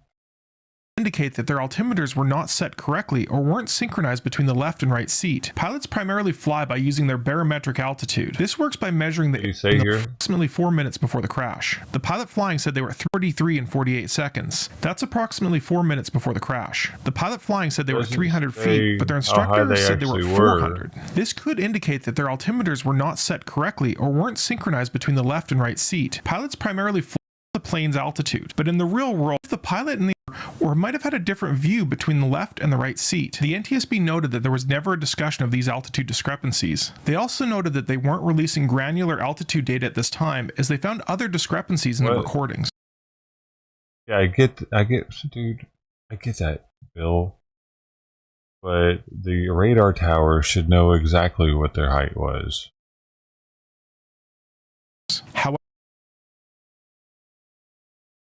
You know what, dude? Yeah. The fact that I've had over like 11 people in here and only you and Sister T talking and people are leaving. When this food runs out, I don't know if we're going to keep doing this shit. However, they did note that the Blackhawk's radio altimeter did provide an accurate source of data. Another thing the NTSB couldn't do was cross-reference that data with GPS information. Can't fucking afford to just be fucking feeding 10 cats a day, no matter, like, I'm just... GPS information was not recorded on the flight data recorder. About 2 minutes later, the instructor noted that they were flying at about... Fucking shit ain't growing. What's the point in doing it every day? 300 feet. The pilot flying acknowledged, saying they would descend down to 200. The next interesting fact that comes from the Blackhawk's cockpit voice recorder happens at 8:46:01, or just under 2 minutes before the accident. At that moment, air traffic control calls out that the traffic is a CRJ circling to runway 33. It's so fucking irritating is the amount of fucking people that just sit here and don't say anything, dude. And then just leave, and then more different ones come in and just sit here and just stare. Well, fuck you fucking losers. Get a life, okay? Get a fucking life. You lurkers, fuck you. I don't like you. You fucking dickheads. Go suck a cock. Fucking lurkers have always pissed me off. The voice recorder does not hear the term circling. That means that even though the Blackhawk knew there was a CRJ, they did not know its location. They have it for fucking hours on end, dude. Yeah, it's going to start irritating a motherfucker. It was lurkers for a little while, but no, Sister T's been holding this shit down for like an hour. Y'all been talking sporadically, but holy shit, man. From the Blackhawk's cockpit voice recorder happened 7 seconds before the accident at 8:47 and 42 seconds. At that time, the air traffic controller called the Blackhawk, asking them to pass behind the CRJ. But the Blackhawk pilots keyed their mic before the transmission was done, blanking out the portion that said pass behind. Once again, they missed that crucial location information. Aircraft, including the CRJ and Blackhawk in this accident, use VHF transmissions to communicate between other aircraft and the ground. These radios use amplitude modulation. That's the same modulation used in AM radios in your car. This has the benefit of working over very long distances, but at the expense of clarity and readability. This also has the downside that only one person can be transmitting on the same frequency at any given time. Modern digital radios, like those found in many police forces, offer a very similar range but with dramatically increased clarity. Many also allow multiple stations to be transmitting at the same time. But we don't use those in aviation for fear of breaking backwards compatibility. The instructor then replied to the air traffic control, saying that the traffic was in sight and requested visual separation. Off of the radio, the instructor relayed to the pilot flying that they believed ATC was asking them to move left towards the banks of the river. At the time of the accident, the Blackhawk's radio altimeter read 278 feet. However, as we noted earlier, this might not have been what the pilots saw on the altimeter in front of them. At the impact, the Blackhawk was flying nearly completely level, with only 0.5 degrees nose-up pitch and a left roll of 1.6 degrees. From the data recovered, the NTSB notes that there was no electronic warnings in the Blackhawk of the CRJ that was approaching. They also noted that the Blackhawk was not transmitting ADSB information, and they were investigating for the cause. But the story is a little bit different from the CRJ cockpit. At 8:47:40, around 20 seconds before the accident, they did get a TCAS warning calling out traffic. This means that the CRJ was made aware of the traffic but wasn't given any traffic avoidance instructions because they were under 500 feet at the time. These traffic avoidance instructions are inhibited below a certain altitude to prevent the system from telling a plane to descend into the ground. 2 seconds before the accident, the CRJ's radio altimeter reported that it was at 313 feet above ground. The CRJ was descending at 448 feet per minute, or about 7.5 feet per second, but this does still leave about a 25-foot discrepancy between the two radio altimeters. Most terrifying in the CRJ data is that the pilots commanded strong control inputs, indicating they saw the accident coming. At the time of the accident, the CRJ was at a 9-degree nose-up attitude and rolled 11 degrees to the left. The elevator on the CRJ was almost at its maximum nose-up position. The pilots did everything they could to avoid it. The NTSB noted that they're going to be performing simulations like the ones I do on this channel to see what the Blackhawk pilots may or may not have seen. They did note that the Blackhawk was equipped with an ADSB transmitter, but they don't know if it was turned off or if it was otherwise broken. They still have a lot of work to do, but this data sheds a lot of light on the accident.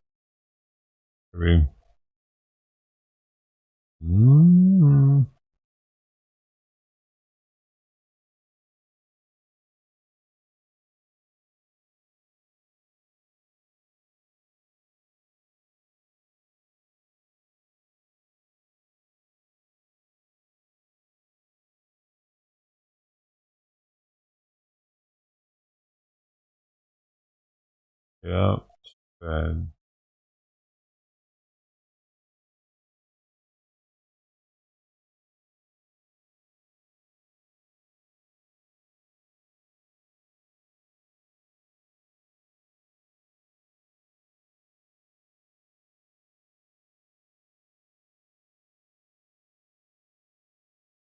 Trump banned AP reporters.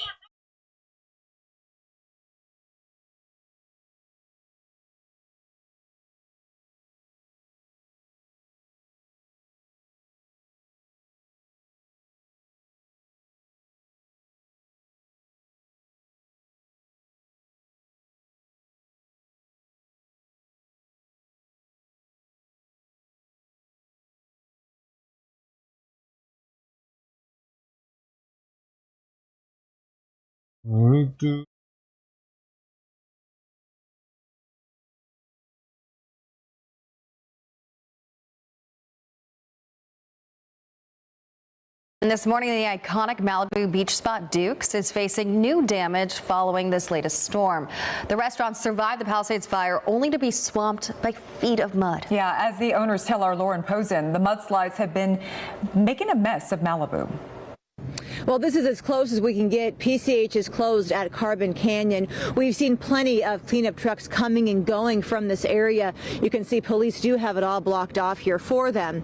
Now, Duke's is just about less than 2 miles from where we are here and where that massive mudslide was.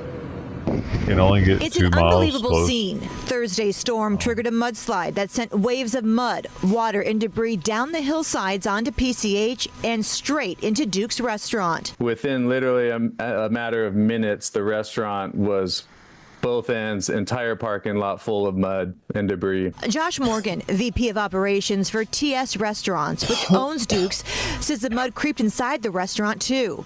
Crews began cleaning up Friday. The restaurant has been temporarily closed since January 7th due to the Palisades fire. While it didn't suffer major fire damage, That's a huge smoke and ash restaurant. debris covered the restaurant. We have about 132 employees at Duke's. Damn. And for them to be out of work this one's back. is a very difficult thing. So we're hopeful that, we were hopeful that we were able to get reopened here in the near future. And now this has pushed us back again. Down PCH at Topanga Canyon, another muddy mess. We're talking about the area that is south of the village down towards PCH. This area is not unfamiliar with slides. This one's really almost every year, shitty but at this is eating, about as dude. bad as I have ever seen it. Malibu's mayor says there's Damn a it. lot of damage Second from time Thursday's it's did storm. that. Crews are working to clean up.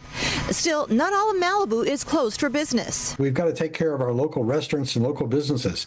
So if people want to come and enjoy Malibu, please have them come on out. It's a Chamber of Commerce day from the pier to stop the being west. stupid. Back over at Duke's, There you while go. the timeline for reopening is unclear, one thing is certain: neither a fire nor a mudslide can take away this Malibu staple, This which has cat's gonna stood have me for nearly without 30 food years. in the We next just look forward to, 2 again, days getting at back this open rate. and serving our community and seeing all of our friends back in the restaurant. Now, of course, Caltrans is in charge of reopening the parts of PCH that are closed, and the mayor told me he's hopeful that they're going to open at least just for local resident traffic and emergency vehicles sooner rather than later. Reporting in Malibu, Lauren Posen, KCAL News. Can't believe this was back already, dude. I'm not very pleased about it.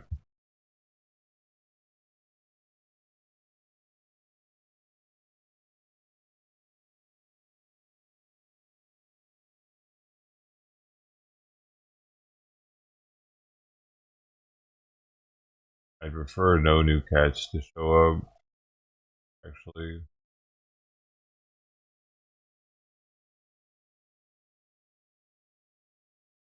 Did someone stop feeding them or something? Or what's going on?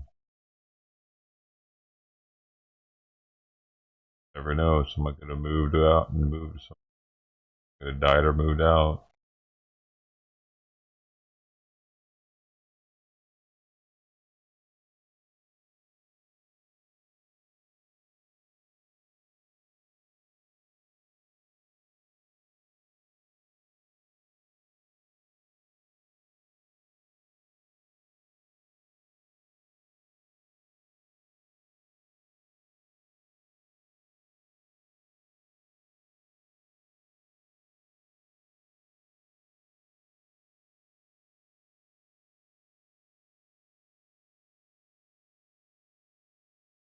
Apparently there was an earthquake. I didn't feel get this. New this morning, a second earthquake with a preliminary magnitude of 3.5 rattled the Malibu area.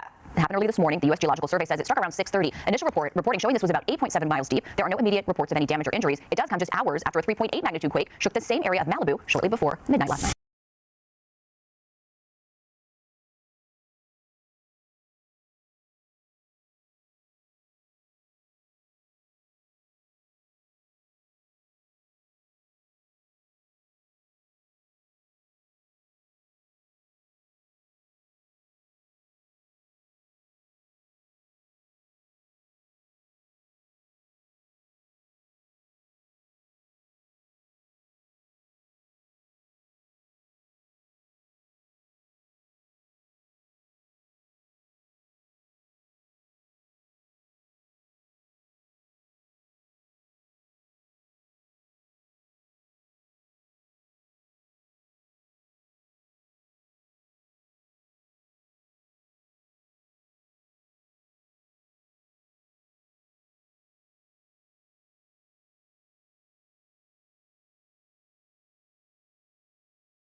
Donald Trump has decided to hang his mugshot just outside the Oval Office, so that this is the door that you walk through. Everybody who walks into the Oval Office from the outside has to walk through. There's another private entrance across the Oval Office. But if you're anybody, head of state, reporter, anybody who walks into the Oval Office from the outside has to walk right by that New York Post cover showing Donald Trump's mugshot. And it's such a great message. It's like, oh, you think you're going to do something to me? No. It's all been done to me. Well, it's also a reminder that when he took that mugshot, I mean, this is just, I mean, it's a badass mugshot. Let's just be really honest. Mm-hmm. He's angry in it. I think he channeled the anger of the American people that the government was weaponized in this way against a political candidate. We've never seen anything like this in the United States, and you see that there. I was in the Oval Office, you guys, the day that Sean was sworn in, and he had said to us that he was getting a bunch of paintings brought up of, like, you know, different presidents. And then the other day, Sean said he got them up. They're all over, like, all the presidents he loves are, like, surrounding him in the Oval Office now. But this one was not there, and amazing. As you said, everybody can see it. And it's not the first time you've seen something that was supposed to humiliate him, he's turned into a triumph. I mean, think about it. I mean, I'm not making this comparison to Jesus, but let's face it, the cross was meant as a humiliation, and the cross was turned into a sign of triumph. I think in the same way, Donald Trump has said, I'm not going to let you humiliate me. I'm going to look in the camera and show my anger, and now I'm going to hang it in the Oval Office where you tried to kick me out. I just want to go on the White House tour where he's like, and over here is when the left swung at me and missed, and now I'm president. But they only fueled his fire. I mean, look at what he's been doing. I mean, every day is Christmas, right? It's like every day, one day, it's like dog years. One day in Trump's administration is like 4 years in another administration. And this has just fueled him to get more done.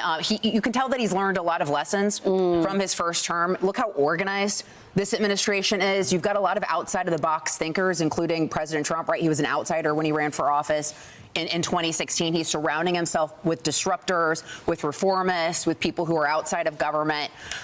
And so that's the angle they're taking. And he's really going to go down as probably one of the most transformational political figures in American history. Look at how he's changed the Republican Party.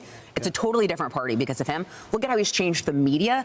Look at how he's changed the way Americans even view their own government. I mean, look at the corruption that he's been able to expose. Well, I think the greatest thing is this great realignment, right? Yes. I mean, this idea that the Democrats now have nothing to stand on because every good idea they had, Donald Trump has now implemented, and they don't know where to go because their whole thing has been like, I'm just anti-Trump. Well, okay, are you right? They sing. Yeah, they sing in protest. They're he's like, I'm rooting out government corruption. I'm getting rid of all this stuff, and they're against that. I'm for whatever, and they're just against everything he's for, which leaves them with nothing. Yeah, and they clearly did not spend the last 4 years sitting on the beach. They were plotting every minute of it. Oh, Donald Trump. Yeah. No question about it. Was on the beach. So. Yeah, exactly. While Joe Biden was on the beach, Donald Trump was plotting. Absolutely. Exactly.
Simon.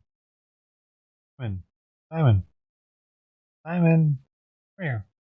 See? Very odd compared to how he was. Like, hey, Simon.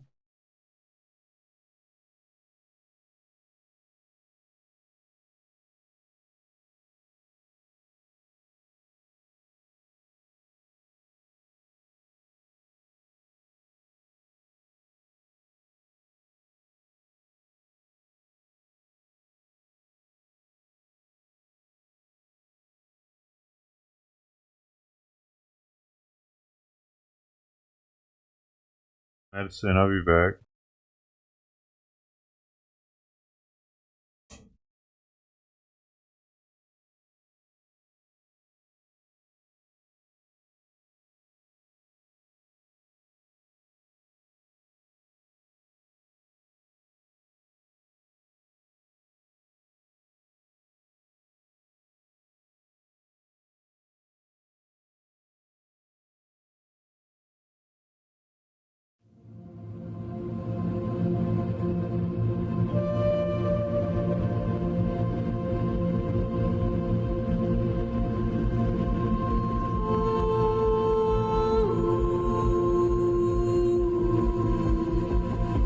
All you could.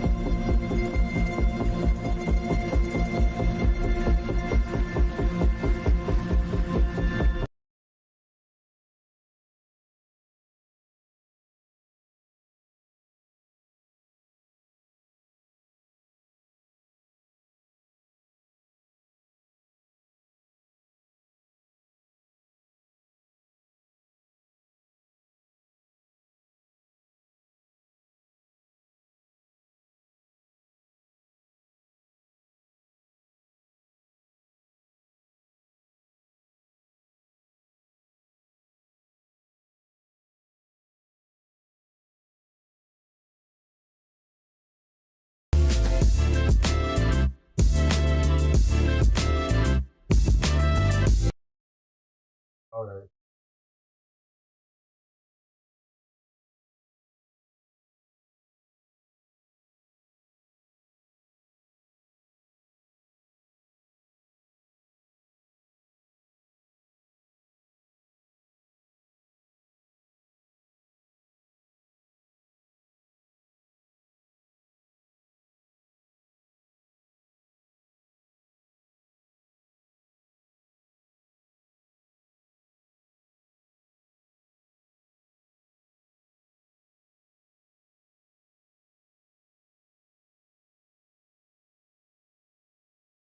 Now both of you were.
She's eating the churro treat right now, where he is.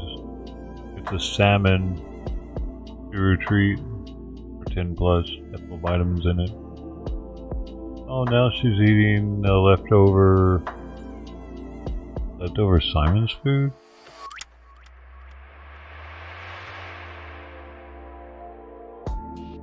That's what I heard fall. It was my phone.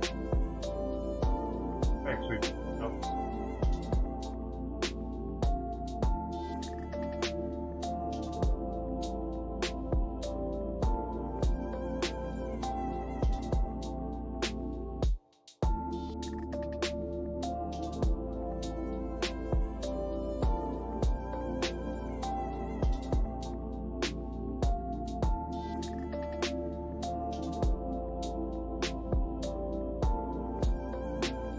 Notes.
Oh yeah, where Crossco just ran off.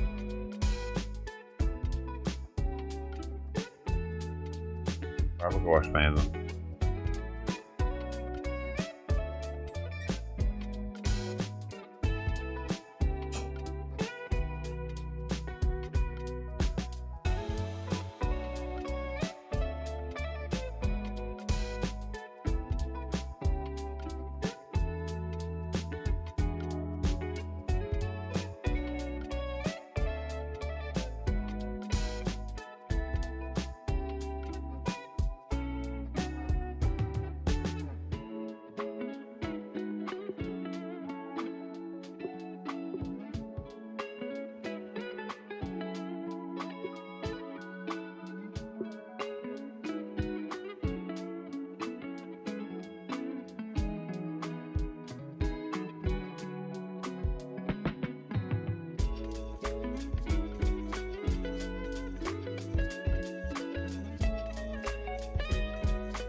come here. There you go.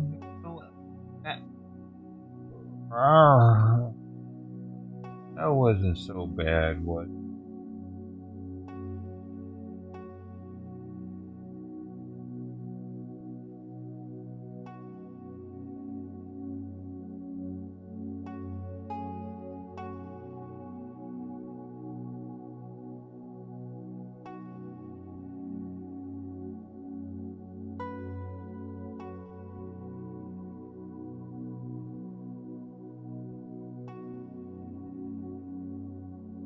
Dude, Pepe eating today. I'm seriously starting to think that dude moved away that was feeding them.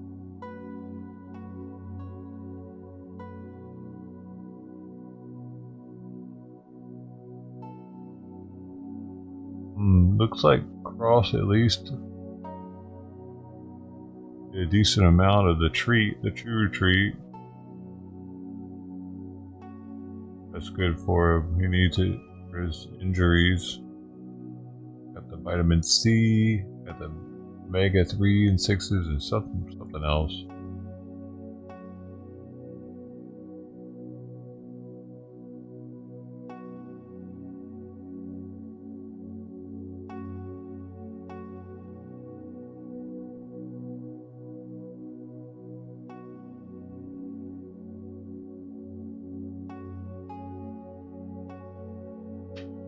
He's been eating a lot today, though, huh? This one.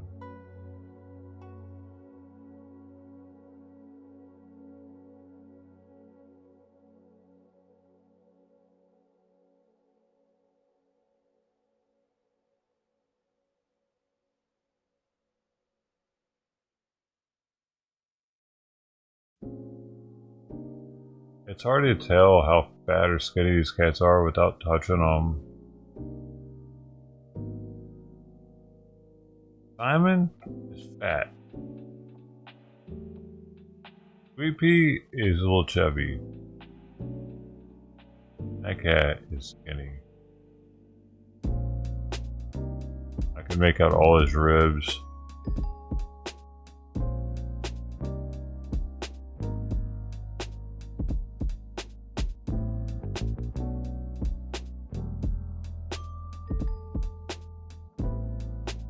You're a high pitch right now. High pitch is just a constant whine. I have tinnitus in my ears, so it might just be that acting up. Actually, y'all hear it too.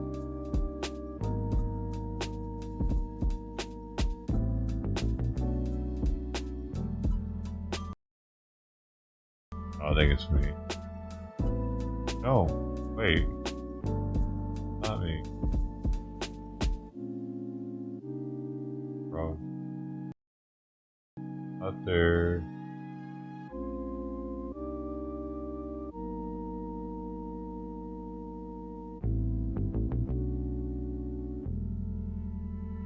I guess it's just the sound my headphones make.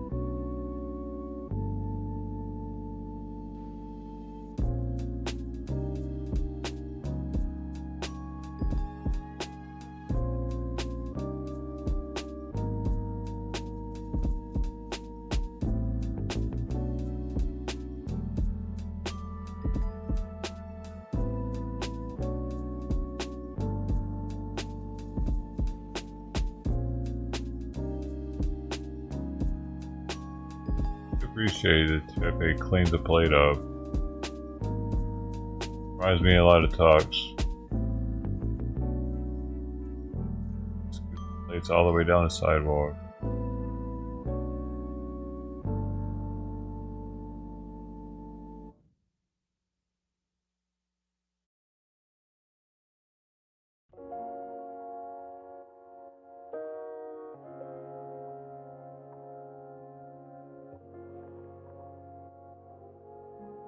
I bet Pepe misses ducks too.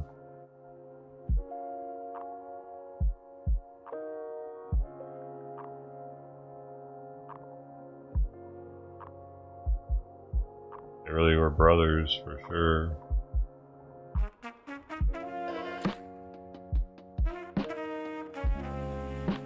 Shirley's currently live in Israel.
Smuggle. Annie-ho.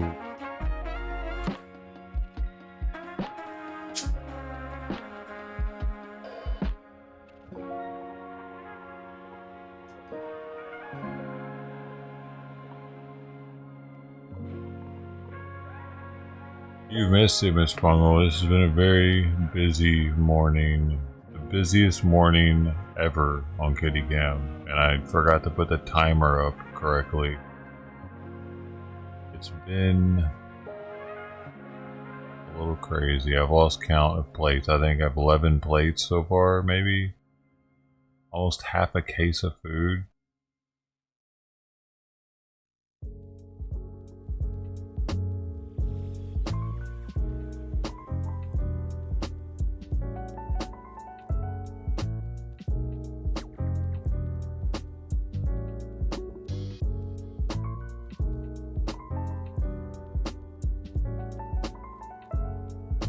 Of the new cat, freckles, orange and white,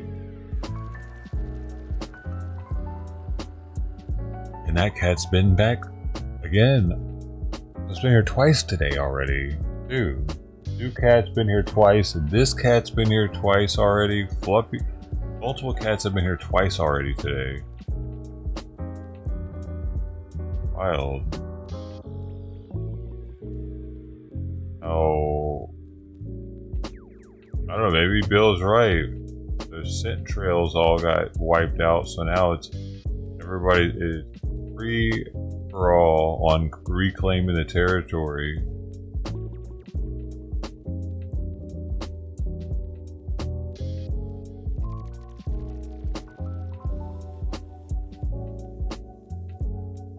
Yeah, yesterday was busy too. Freaking rain days had me busy though, but now I mean this has me busy too though. This I mean, but then I'm running out of plates for also. Like I'm running out of everything.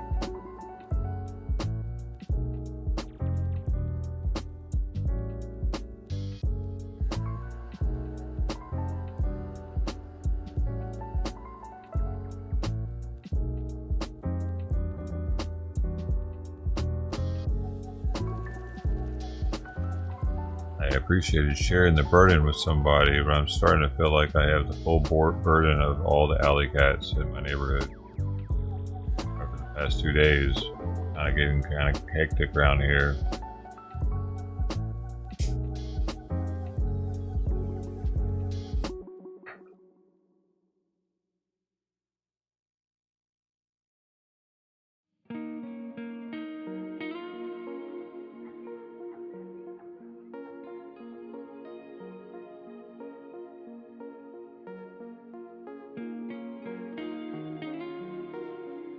I got some oatmeal in the rice cooker right now. It's thing, yeah. I need to go to Costco anyway to pick up some vegetables. I ran out of peppers and cucumbers a while back. So I'm gonna pick up some plates when I go. Big old pack of them. Dude, if I were buying those plates at the grocery store, I definitely wouldn't be able to afford to do this shit. But, like, paper products are so much cheaper at Costco that I can afford to, like, just be, like, using different plates every time like this.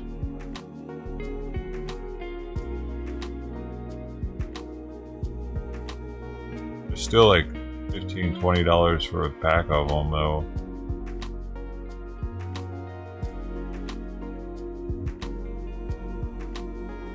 They would probably be double that at a grocery store. But these are good ones. Like, they hold up to moisture. They're the Dixie brand. I think.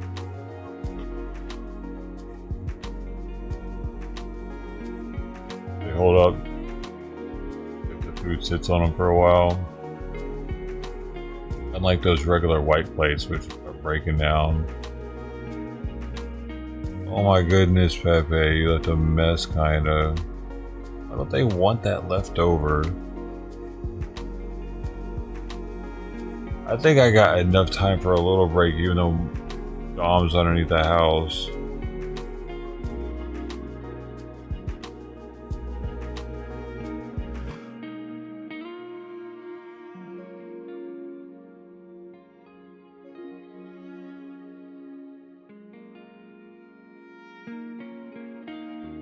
Are taking advantage of me now. Man, it left a decent amount of food on that plate too. I kind of wish that I made such a mess with it there, pushing it all to the back. Like, can't. There's probably only like a tenth to a quarter of a can. Holy crap! These cats are eating a lot of food lately. Like,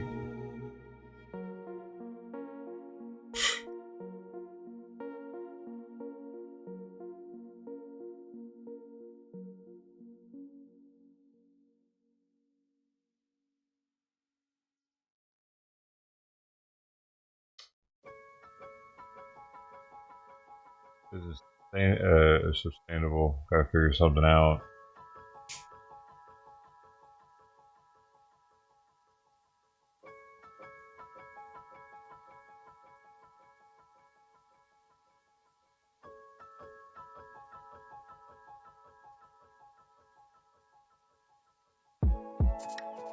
Well, tortured, transgender man tortured. In the meantime, I do want to get to another story that we are following with the help of our Fox 9 Minneapolis team, as we have new details here.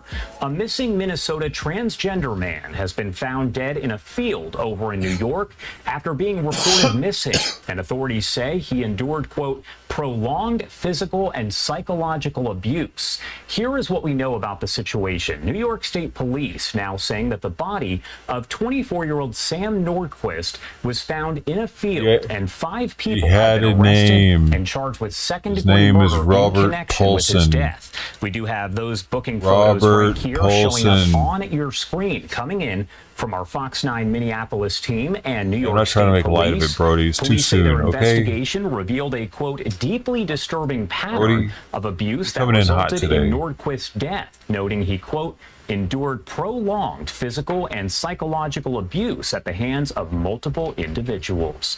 Police do say from early December 2024 to early February of this year, Nordquist was subjected to, quote, repeated acts of violence and torture, which ultimately led to his death. His body was discovered in a field, police say. That body transported there in an attempt to conceal his death. As I mentioned here, you can see 5 people that are now charged in connection with his death. There are names and photos right there on your screen as we do expect there could potentially be a news conference. What happened? Did he get tricked? Did this guy get tricked and freak out because he's like, what the fuck? You're a dude? He's like down. He's like shoving his hand down his pants to feel the vagina. And he feels a big old cock and balls and he snapped. What happened? I need to know more. With more information, or did they like trick this guy because they just didn't like the fact, because that's fucked up. If this guy was like openly tranny and they just were like, nah, fuck you, you gotta go. Nah, that's crazy. But if the guy tricked them and the guy snapped, it's not as crazy. I could see how that could happen in a fit of rage for somebody that's super homophobic or whatever. Like me, I've been in that situation. I didn't snap. I drove the person home and everything. Sure. I even let him take a shower beforehand. To bring it to you. We do also have a timeline that police laid out related to Nordquist's disappearance. I even gave him a thing of lotion that they asked for.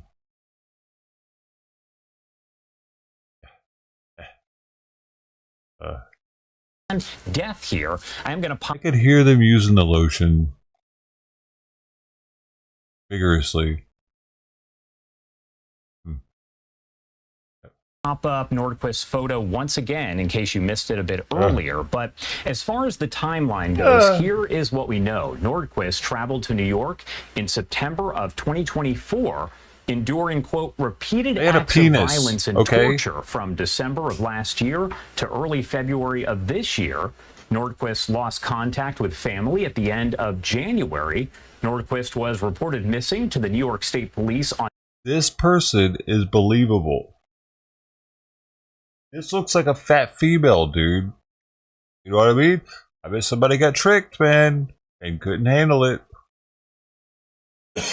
I was on MDMA, MDA, which is different, mushrooms, and weed. Okay, so I was on a different level. Had I been just say really drunk or on speed or something, I might have reacted a little differently. I don't know. I would have been a different conscious, different state of mind at that point. I don't think I would have done what they did, but I might have been angry or something over it rather than just like hurt. MDMA doesn't really allow one to feel anger. You can't. I don't know if you can be angry while you're rolling. I don't know if there's a possibility. You might not have the magical empathy that's often talked about. That doesn't happen for everyone, and it's dose dependent. But if you like take enough MDMA for it to actually do its thing, I don't think you can be mad at someone at all. So that's why I'm just like, it depends on where they were at when this happened. If this dude was like making out, if they were making out, feeling all up on the titties, I've been there with a tranny. Feeling all up on the titties, you know, thinking, yeah, what are we gonna do later? Shit, we working into it, trying to put the hand down, they're not letting me. I don't really think much of it. Early in the night, I get it. They're playing hard to get, you know. Cool, we can do that. You were already kissing and stuff, right? And then maybe he actually, like the person ended up telling me, in other words, not outright, but they said that it was biologically impossible for them to have a kid or something like that. And I put two and two together. After the night kind of went, the dots started connecting. With this, maybe the dude was just feeling around and grabbed a dick and was like, what the fuck? What the fuck? You know, and snapped, dude. It's happened before. On February 9th. But that many people being arrested for it, though, seems like it was a plot to just because they didn't like the person in their town. That's what it looks like off the rip. So just days ago, New York State Police issued an alert February 12th saying they were, quote, actively investigating the disappearance.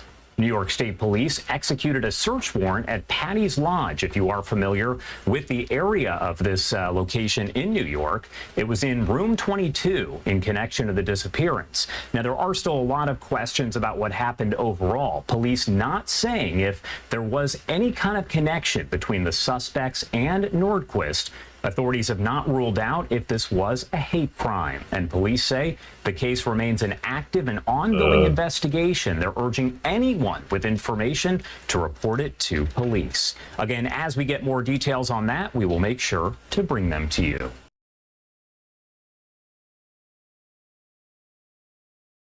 A judge is temporarily blocked mass firings at Consumer Financial Protection Bureau, apparently, whatever that means. But I don't know. It sucks, dude, because like I still see that person as a person. You know, I spent the whole night with them, hanging out, getting to know them. We had a good time, and it was just like, holy shit! It was just that part. It was like skirt, fucking e-brake on that one, and it was just like, damn, that's a bummer. Sorry.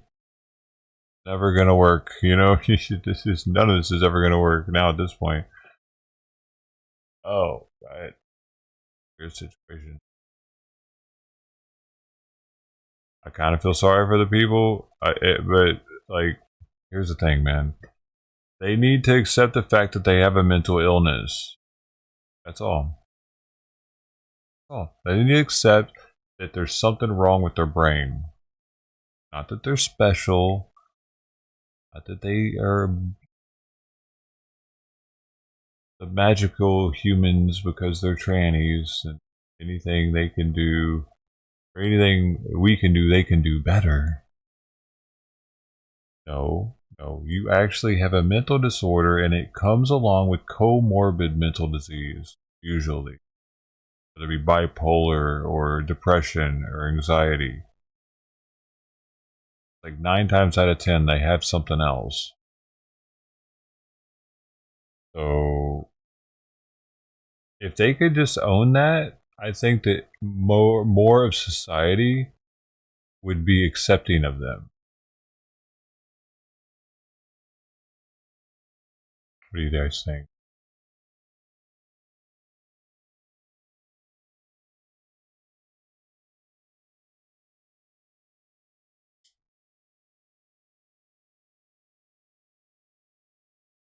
For instance, does a person that has depression, do they think their brain is perfectly normal?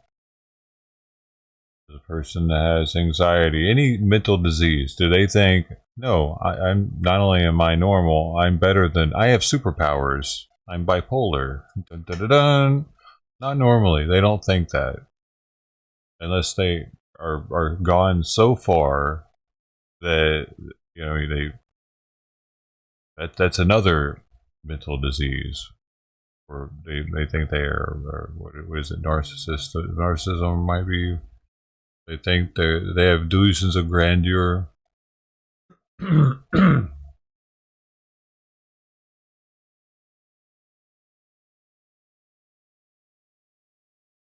If they could just accept that theirs is just a different mental disease.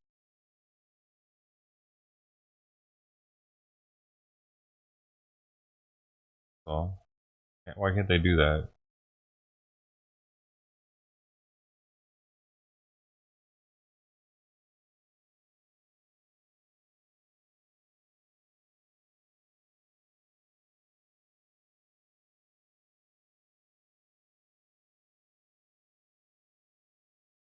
And they always want to be recognized as being the first tranny to do something, while at the same time eating their cake, having it and eating it, while at the same time being inconspicuous as possible with their transgenderism.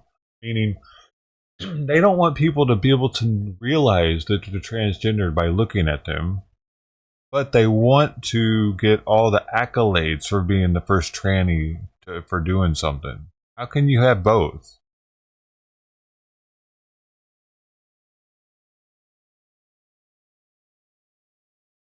Do you want us to know you're a tranny or not?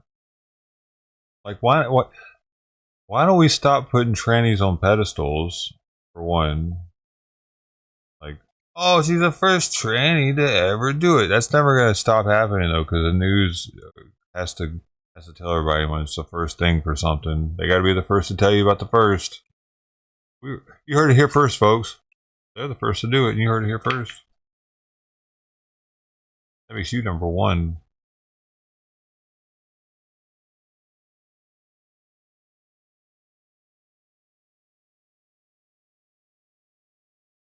Or who narcissists?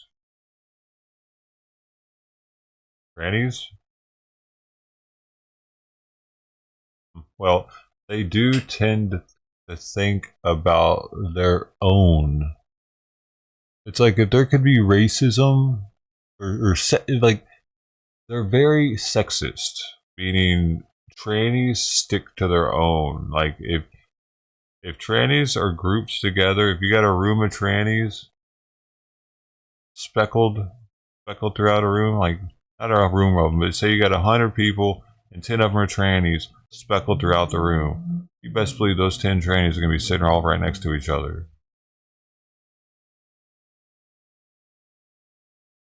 They're going to be on the bench. They're going to be speckled out. They're going to find each other and be like, oh shit, what's up? We got to stick together.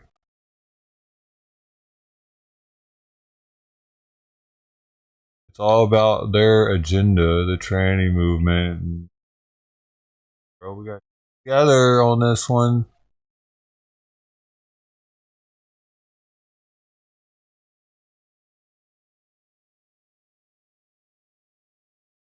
Or, I mean, they just need to be in support of the belief that it's a mental illness, but they're still human.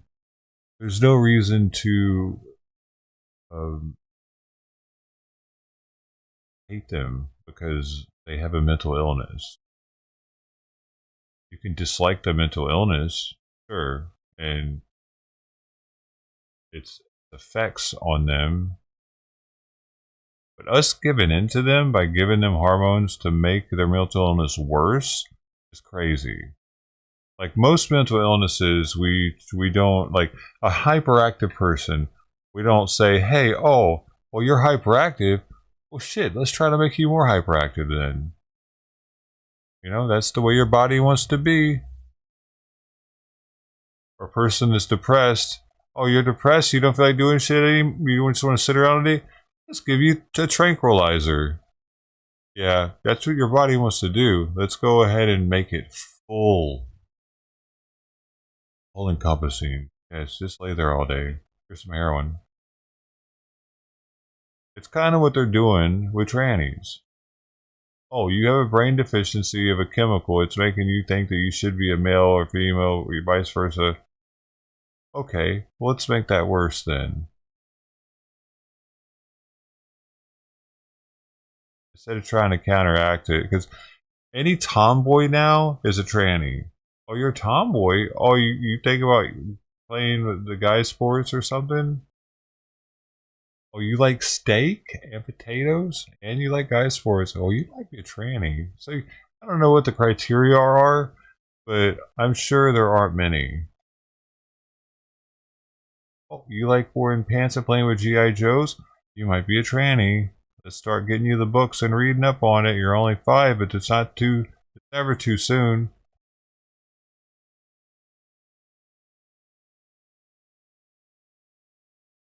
Better safe than sorry. Gotta get on the puberty blockers as soon as possible.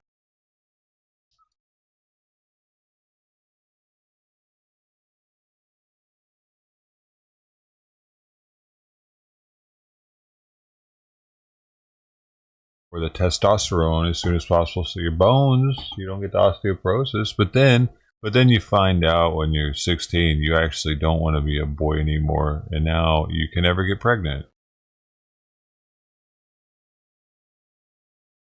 And all it takes is a couple of those stories, which are out there, for it to be a problem, because they make up such a small percentage of our population already. Just there being a couple stories, that's a pretty large population of them. A couple girls that have been like, yeah, I changed my mind and now I can't do anything about it. We don't need many of those stories for that to be a large portion of their population, because there's so few of them.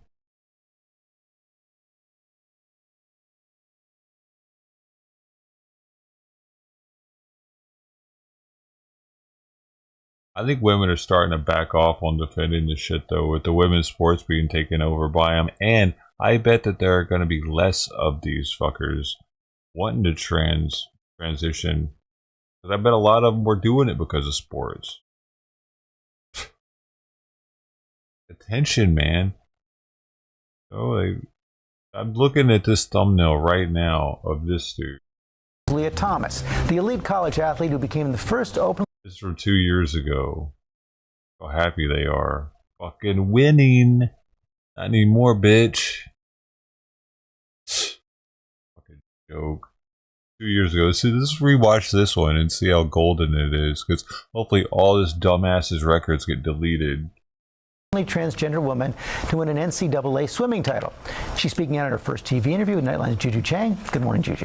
Good morning to you, George. Leah Thomas says there are two major aspects of her identity, being an elite swimmer and being trans. And yet it's her success as a trans athlete that's landed her smack in the center of a heated culture war over trans rights. And she's breaking her silence for the first time on camera as people try to balance the core values of inclusion versus fairness.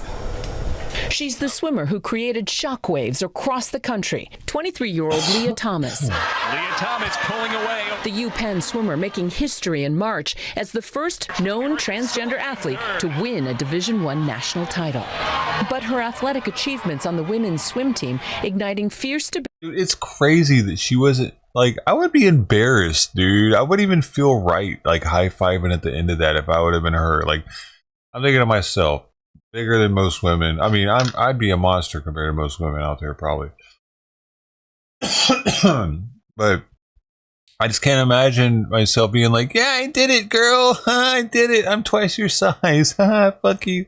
Yeah.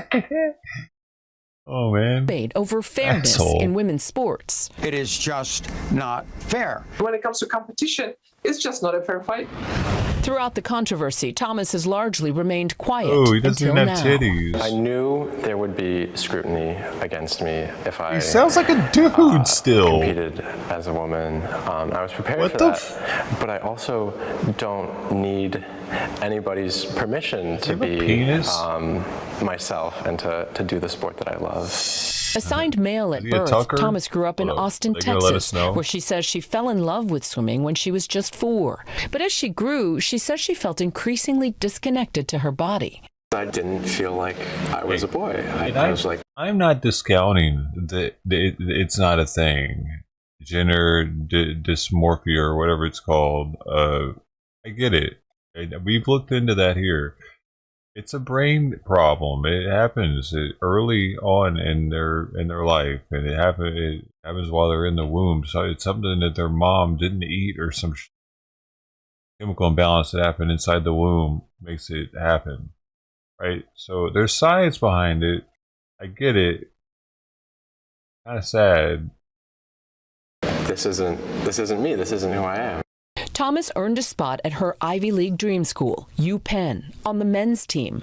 But by her sophomore year, she says her gender dysphoria left her depressed and suicidal. Dysphoria, that's it. Barely going to classes. I could really barely get out of bed, and I said I can't live like this anymore, and I want to be able to do things I enjoy, even if it might cost me my swimming career. Yeah, and that's part of what kept me from transitioning for so long, is I wasn't sure if I could continue swimming and doing the sport that I loved. Thomas began HRT, hormone. That's crazy, dude. So I didn't realize this guy actually went up until college swimming collegiately in men's attire as a man with his classmate. So they saw him do this transitionary phase. He didn't go into college as a tranny. They were like, hey, what's up, Ted? Oh, what the fuck? What? Leah? You was... Oh, okay, not Ted Thomas anymore. Leah Thomas. Gotcha. What? Are you going to start wearing skirts next week? Oh, you're going to be swimming for the women's team. What? Like, can you imagine the shock on that motherfucker? Dude, I've had a friend in the Navy that was like, hey, by the way, that dude I've been hanging out with, yeah, we're not just friends. We're fucking. I'm like, oh, Damn. Okay. Interesting. But I can't imagine ever in my life somebody being like, I'm kicking it with them one day, we're just like doing guy shit. The next day they got lipstick on, and they're like, "Hey, could you start calling me Lisa?" Like, are you fucking with me right now? What's going on, dude? Where's the camera at? What's up with you? Call you Lisa? Okay. No, I'm serious, man. I'm gonna get on some hormones soon. Like, what? That's like some serious science fiction crazy shit. I didn't even imagine that when I was younger. It's a college age. What? There's no way, dude. What are you talking about? I didn't even think that was a thing, did I? I can't remember that being a thing. Maybe it was, but it was like super rare. Like, you know what I mean? Like, now it's not. Placement therapy in May of her sophomore year, It was super rare at the time. The mental and emotional changes actually happened very quickly. I was feeling a lot better mentally. I was less depressed, and then I lost muscle mass, and I became a lot weaker and a lot slower in the water. After following NCAA guidelines of a year of hormone therapy to change gender categories, Thomas started her senior year on the women's team. But her success in the water was met with outrage leading up to the NCAA championships. Her critics say she jumped in the rankings between the men's and the women's team. What there are some who... Dude, the Biden administration let this happen, dude. Isn't that wild? How Trump fixed it just from saying, yeah, we're going to cut you colleges off with federal funding. Wow, man. That is so crazy that like the president, like the administration has that much power. It's eye-opening. Like my dad was like, oh, it doesn't matter who you vote for. It's all the same, whatever, whoever gets in. No, it's really not. Look at the data and suggest that you're enjoying a competitive advantage. What do you say to that? There's a lot of factors that go into a race and how well you do. And the biggest change for me is that I'm happy. And sophomore year, that's all that where I had matters. the best times competing with the men, I was miserable. All that matters is that you're happy, you fucking narcissist asshole. Yeah, it doesn't matter that all the women are fucking freaking out because they got this 6'3" dude in their locker room now while they're trying to change and shit out of their swimsuits. Come on, man. What a fucking asshole. These people are total assholes. These are the fucking people that leave their carts strewn all over the Costco parking lot and they stay there aloof as fuck while they're eating their peanut sample. Oh, where are these at again?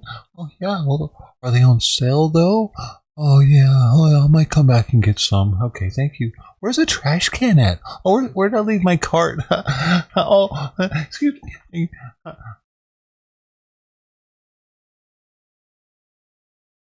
And so having that be lifted is incredibly relieving and allows me to put my all into training, into racing. Trans people don't transition for athletics. We transition to be happy and authentic and our true selves. Transitioning to get in. I want them to interview her now, dude. Yeah. How happy are you now? Are you still just as happy to be tranny now that you can't compete with the women? Huh? How happy are you? Leah, or should I call you Ted? Advantage is not something that ever I went back to being Ted. Our decisions. You didn't transition to win more medals. No. Thomas quickly became a lightning rod. 16 of her own teammates and some of their parents wrote anonymous letters arguing Thomas posed a threat to women's sports. The women who signed the letter anonymously said that they absolutely supported your right to transition, but they simply think it's unfair for you to compete against cisgendered women. You can't go halfway and be like, I support trans women and trans people, but only to a certain point. Where if you no, you got to support them in whatever endeavors they want to accomplish, no matter what. If you support trannies, you support trannies to do everything a tranny wants to do. If they want to do it, they are the chosen people. They get to do it. But you fucking get it, you insolent cis bitch. Get out of here. You're not gay enough. Trans women as women, and you're not queer enough for this channel. NCAA requirements. I don't know if you can really say where's my something like backstrap that. Trans women are not a threat to women's sports.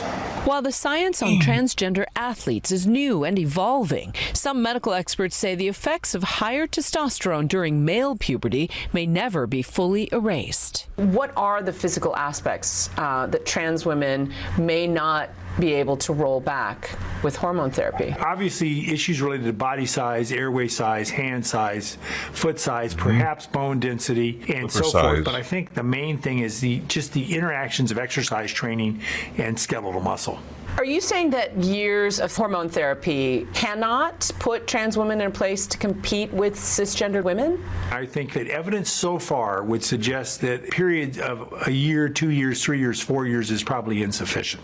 There is this concept of the legacy effects of testosterone, and that can't ever be zero. Should that eliminate or disqualify transgender women? I'm not a medical expert, but there's a lot of variation among cis female athletes. There's cis women who are very tall and very muscular and have more testosterone than another cis woman, and should that then also disqualify them? In January, the NCAA updated its transgender athlete eligibility guidelines, saying each sport's governing body could make their own rules. Later clarifying it wouldn't impose the new rules mid-season, clearing the way for Thomas to compete at the NCAAs.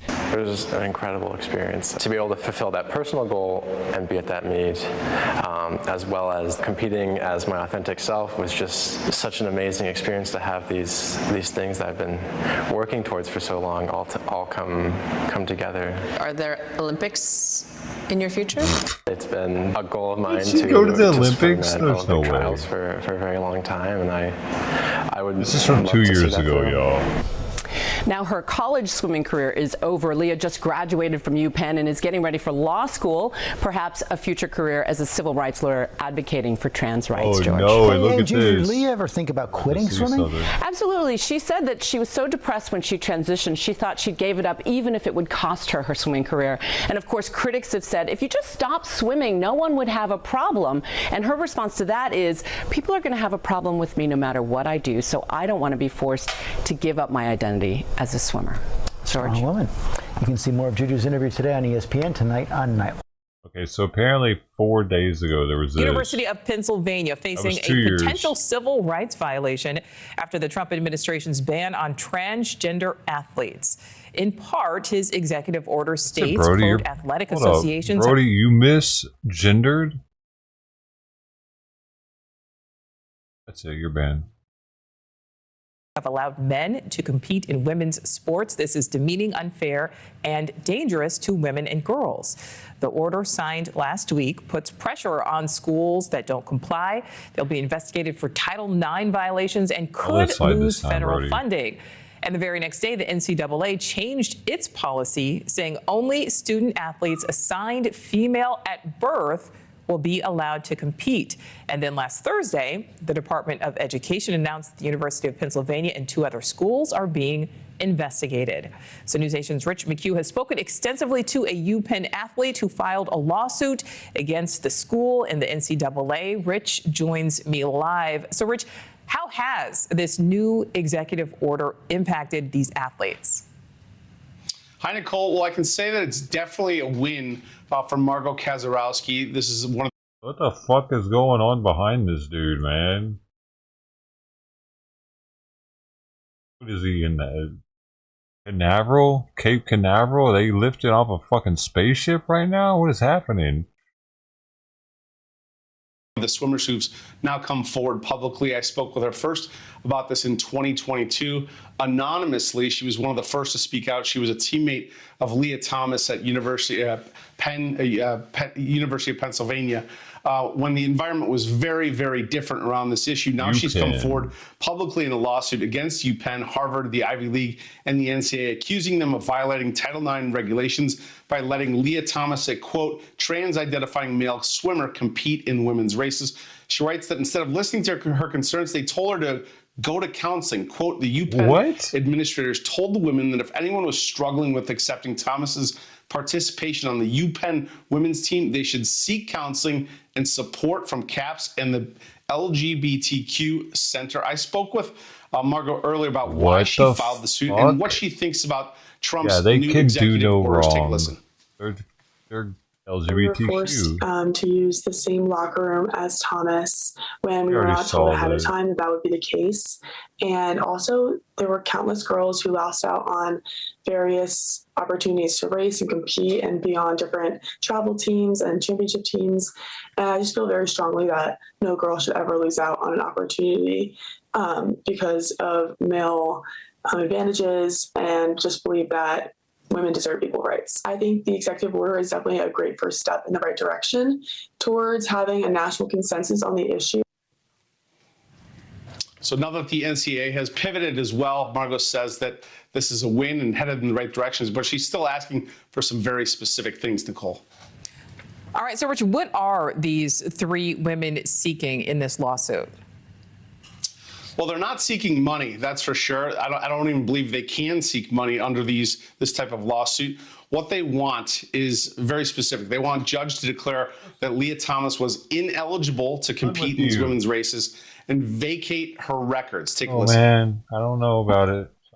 We were being silenced that entire year and made to be fearful that if we were to speak the truth, that our lives would be ruined, and, you know, who knew what would happen from there.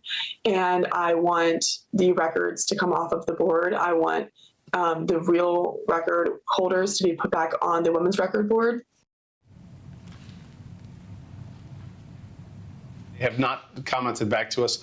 The NCAA sent us a statement saying they will not comment on pending litigation, but they wanted to reiterate that they do support women's sports and Title IX going forward. Nicole. All right, Rich McHugh live for us there in New York. Thank you. Thanks for watching. Go to joinnn.com to find News Nation on your screen. And don't forget to click the red subscribe button below to get more of News Nation's fact-driven, unbiased coverage.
Yeah, even having the front door open, that would normally get Simon to want to get up.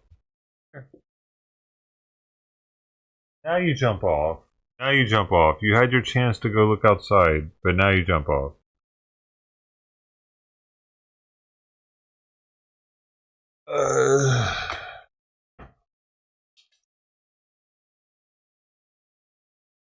I was waiting on. I was hoping.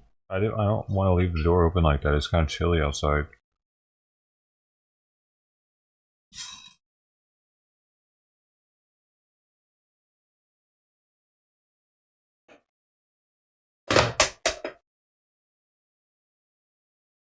I just had to pick up a giant pile of dog shit. I'm sorry, y'all. It took me a while.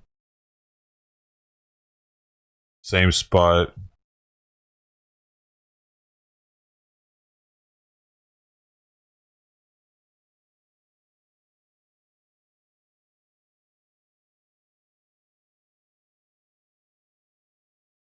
Oh shit, this is... Apparently she's been chewing on this. This is coming apart now. Rubber from my knob.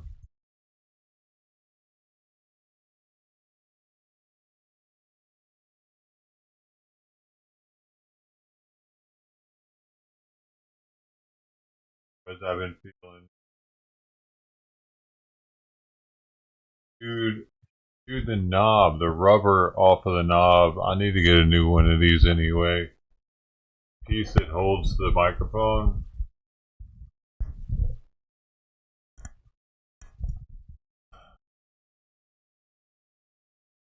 Damn it, Sweepy. Definitely wasn't like that before.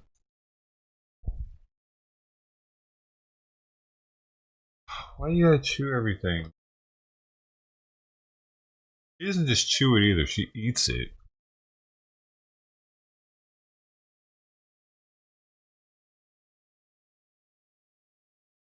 Yeah, it is. I need to make breakfast. All that is weed and water.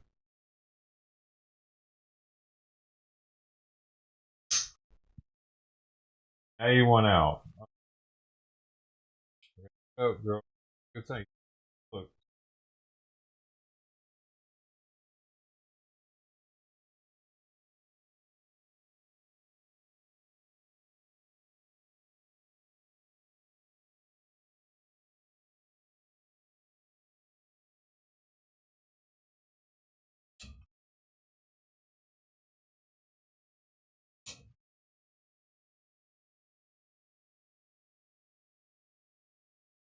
I know.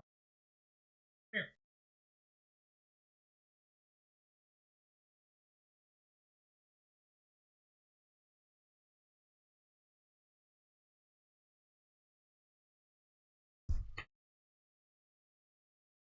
Come here.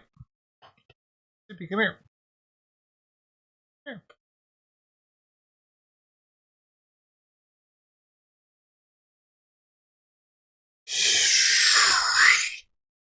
Or not. Mm-hmm.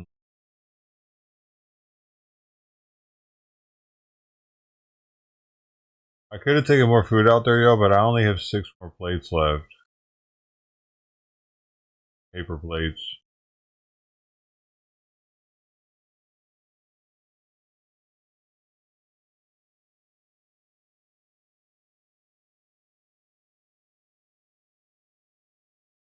Maybe there should be a lull in between food being out there. Because I only have enough for breakfast tomorrow at this point.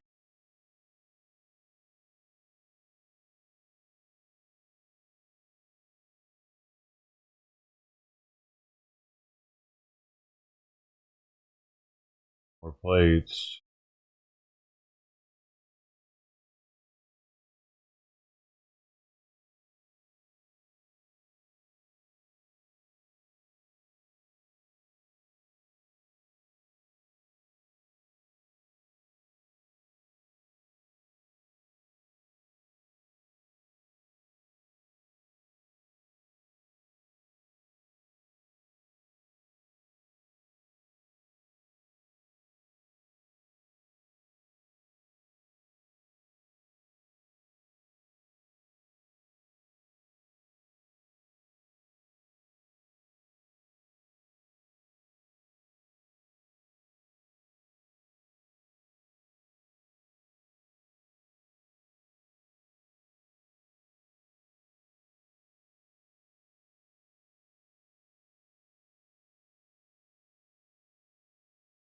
The hell is this? Pronouns.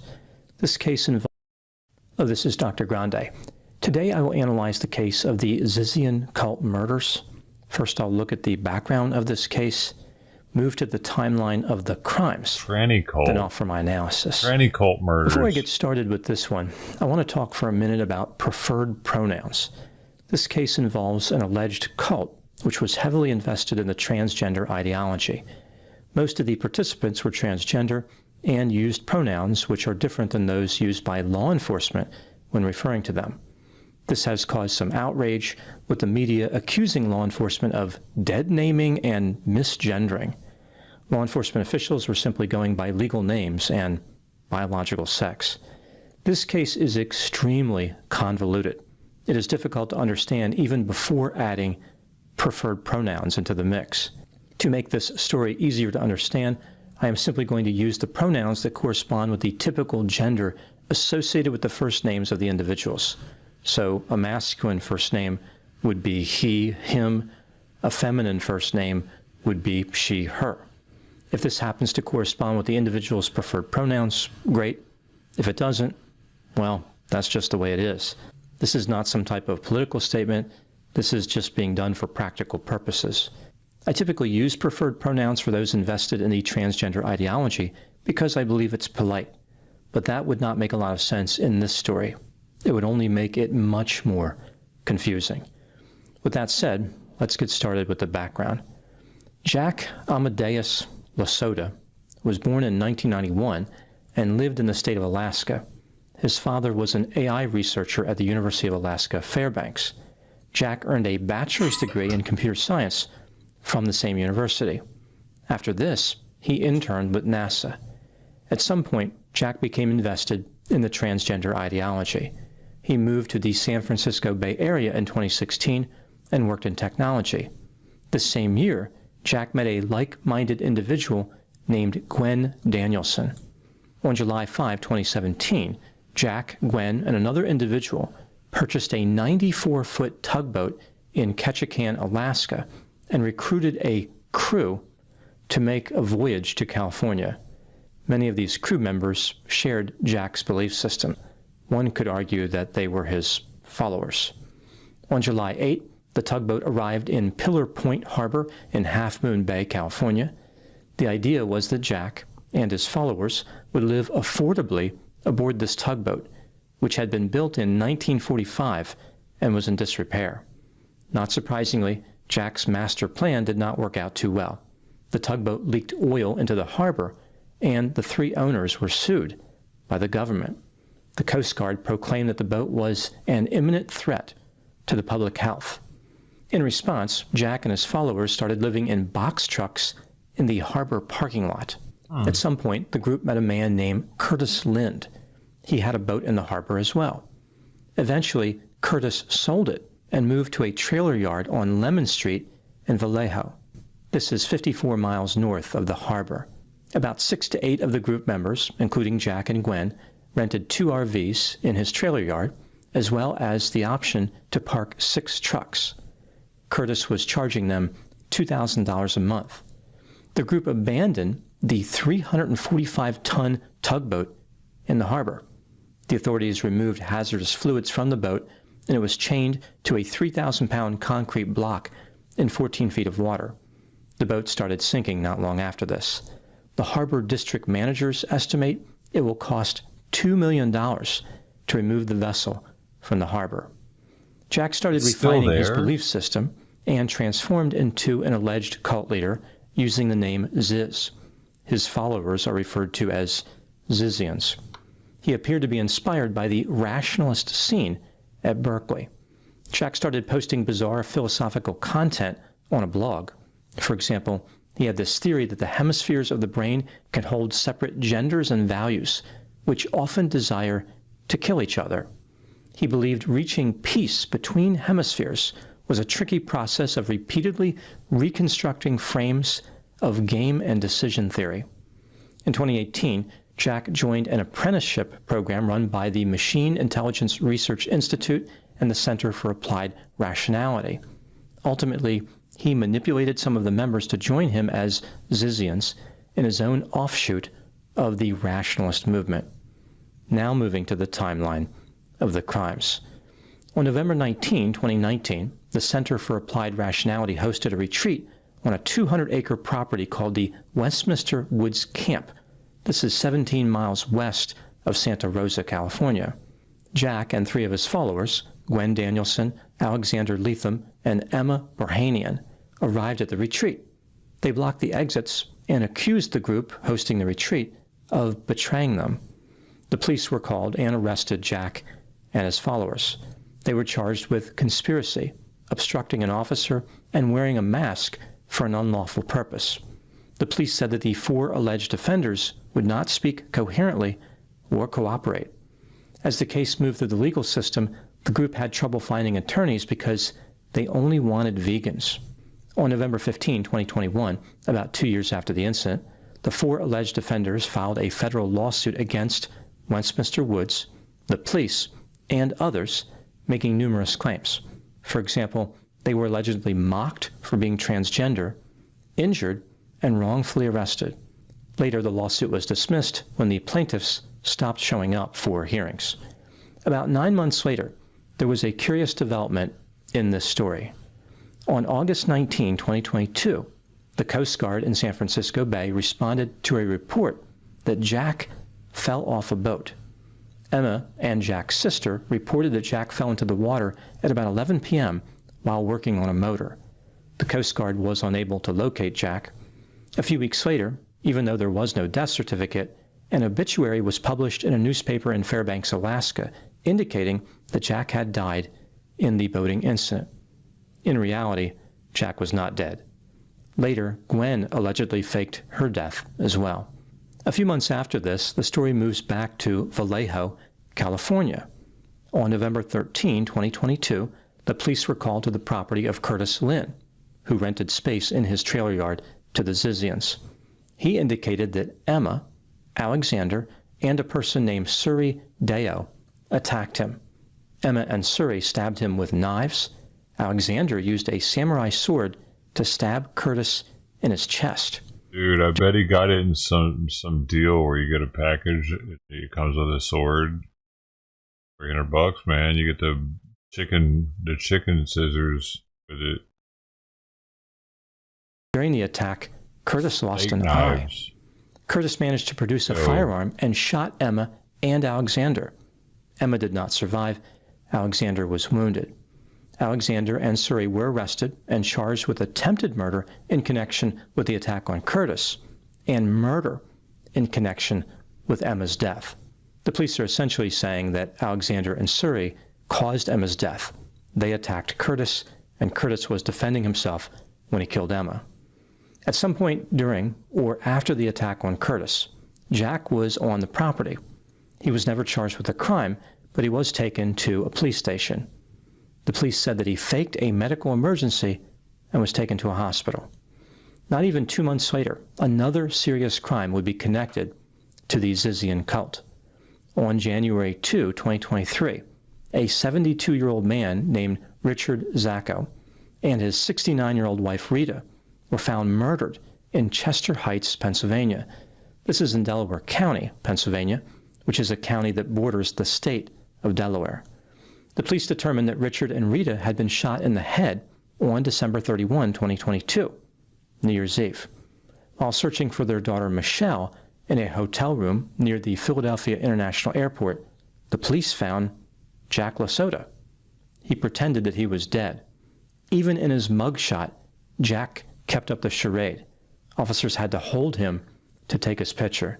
What? Jack was charged with obstruction and disorderly conduct, both misdemeanors.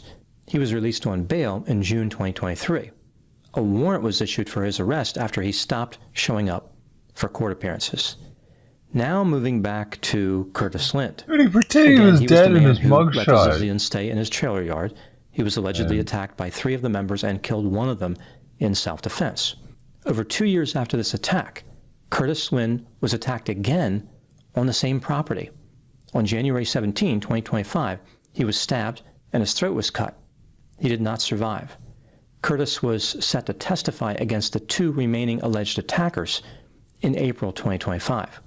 Witnesses said the killer was a man with long black hair and wearing all black. Now we move to the other side of the country. 3 days after Curtis Wynn was murdered, another homicide occurred in the state of Vermont. On January 20, 2025, a woman named Teresa Youngblood and a man named Felix Bachhold were driving a blue 2015 Toyota Prius in Coventry. Both of these individuals had ties to the Zizians' leader, Jack Lasota. Teresa and Felix were being followed by law enforcement after a hotel employee made a report. The employee said that the couple was wearing black tactical-style clothing and Teresa was carrying a pistol in a holster.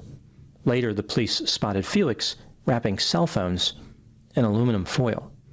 The police initiated a traffic stop to perform an immigration check. Felix was from Germany. During the stop, Teresa opened fire, and Felix reached for a gun. At least one of the border agents returned fire. Felix and a border agent named David Milan were killed. Teresa was wounded. She was arrested and charged with intentional use of a deadly weapon while forcibly assaulting or interfering with federal law enforcement, and use or discharge of a firearm during and in relation to an assault with a deadly weapon. As it turns out, both Teresa and Felix had been carrying firearms, which had been purchased by Michelle Zacco. Again, Michelle's parents were mysteriously murdered in Pennsylvania on New Year's Eve, 2022. After the border agent was killed, Michelle was named as a person of interest in the death of her parents. Now moving back to the other side of the country. On January 24, 2025, 4 days after the shooting in Vermont, the police arrested a man named Maximilian Snyder for murdering Curtis Lind in California. Just a few months earlier, Maximilian had applied for a marriage license. His bride-to-be was Teresa Youngblood, the woman arrested for killing the border agent in Vermont. At the time I'm making this video, Jack's whereabouts are unknown. That was probably an arranged marriage. The police do not know where Michelle is either. To get citizenship. Now moving to my analysis. Here are my thoughts on a few areas that stood out to me in this case. Item number 1. As I mentioned earlier in the video, this case is incredibly complex. One way to sum it up would be this. The transgender cult leader Jack Lasota is connected in some way to each of the major crimes in this story, but is not facing charges for any of those incidents. Again, he is only facing misdemeanor charges after being found in that Pennsylvania hotel pretending to be dead. Item number 2, Maximilian Snyder, the man accused of murdering Curtis Lind, released a manifesto. His mission is to end the human consumption of animals. He referred to the animals as his little brothers and sisters and implied that saving them was critical to the world. He doesn't appear to have any particular allegiance to the Zizians.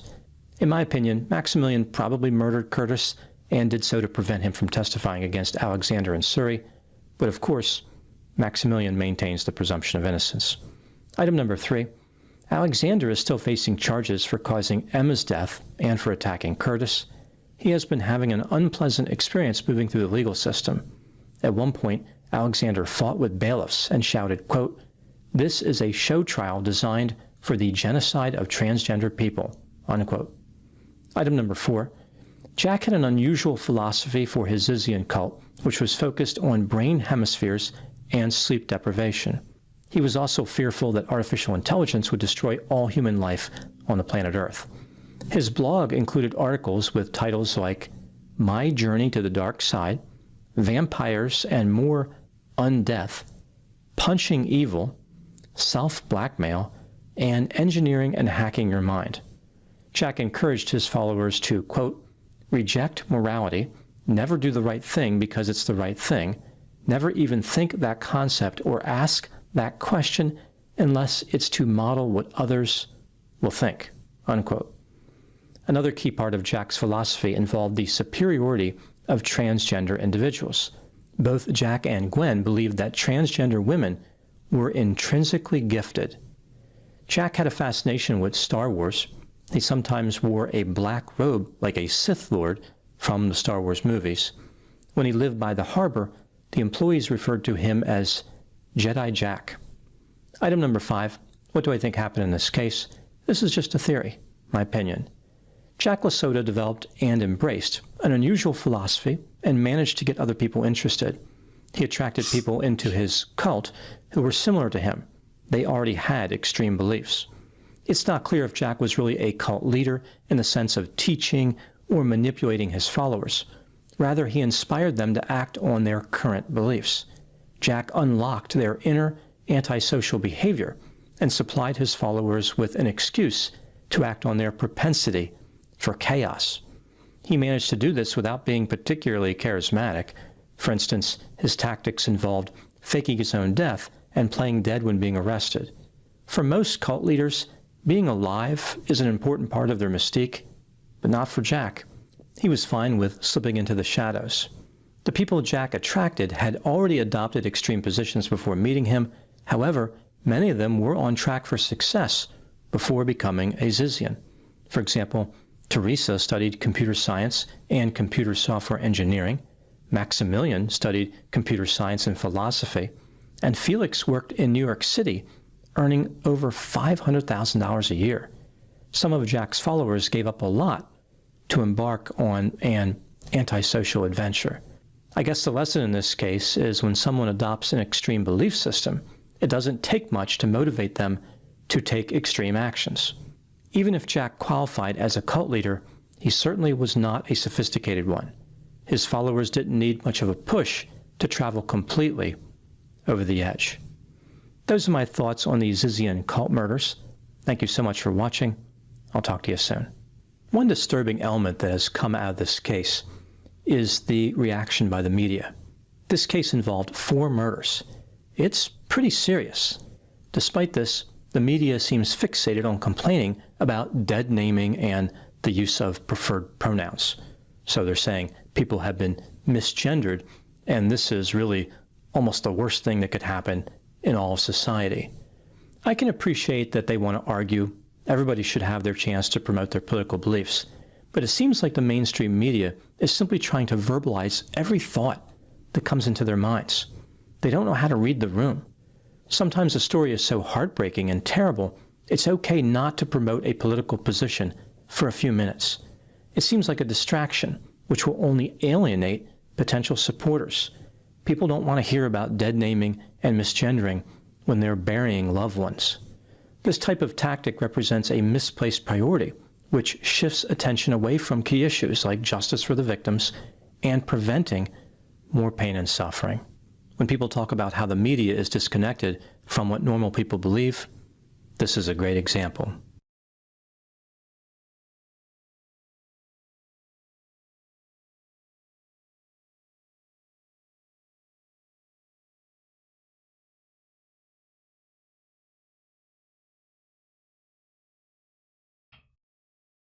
Doing in my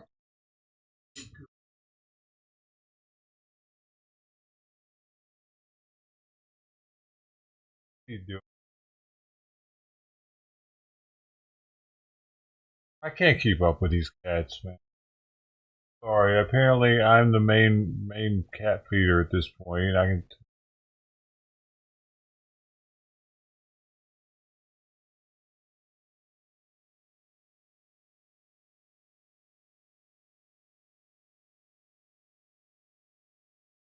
I haven't even had breakfast yet, man.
Hey there.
Her name is Sweet Pea, and she getting hungry. Yeah, dude.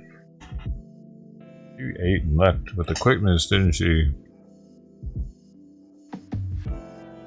Oh.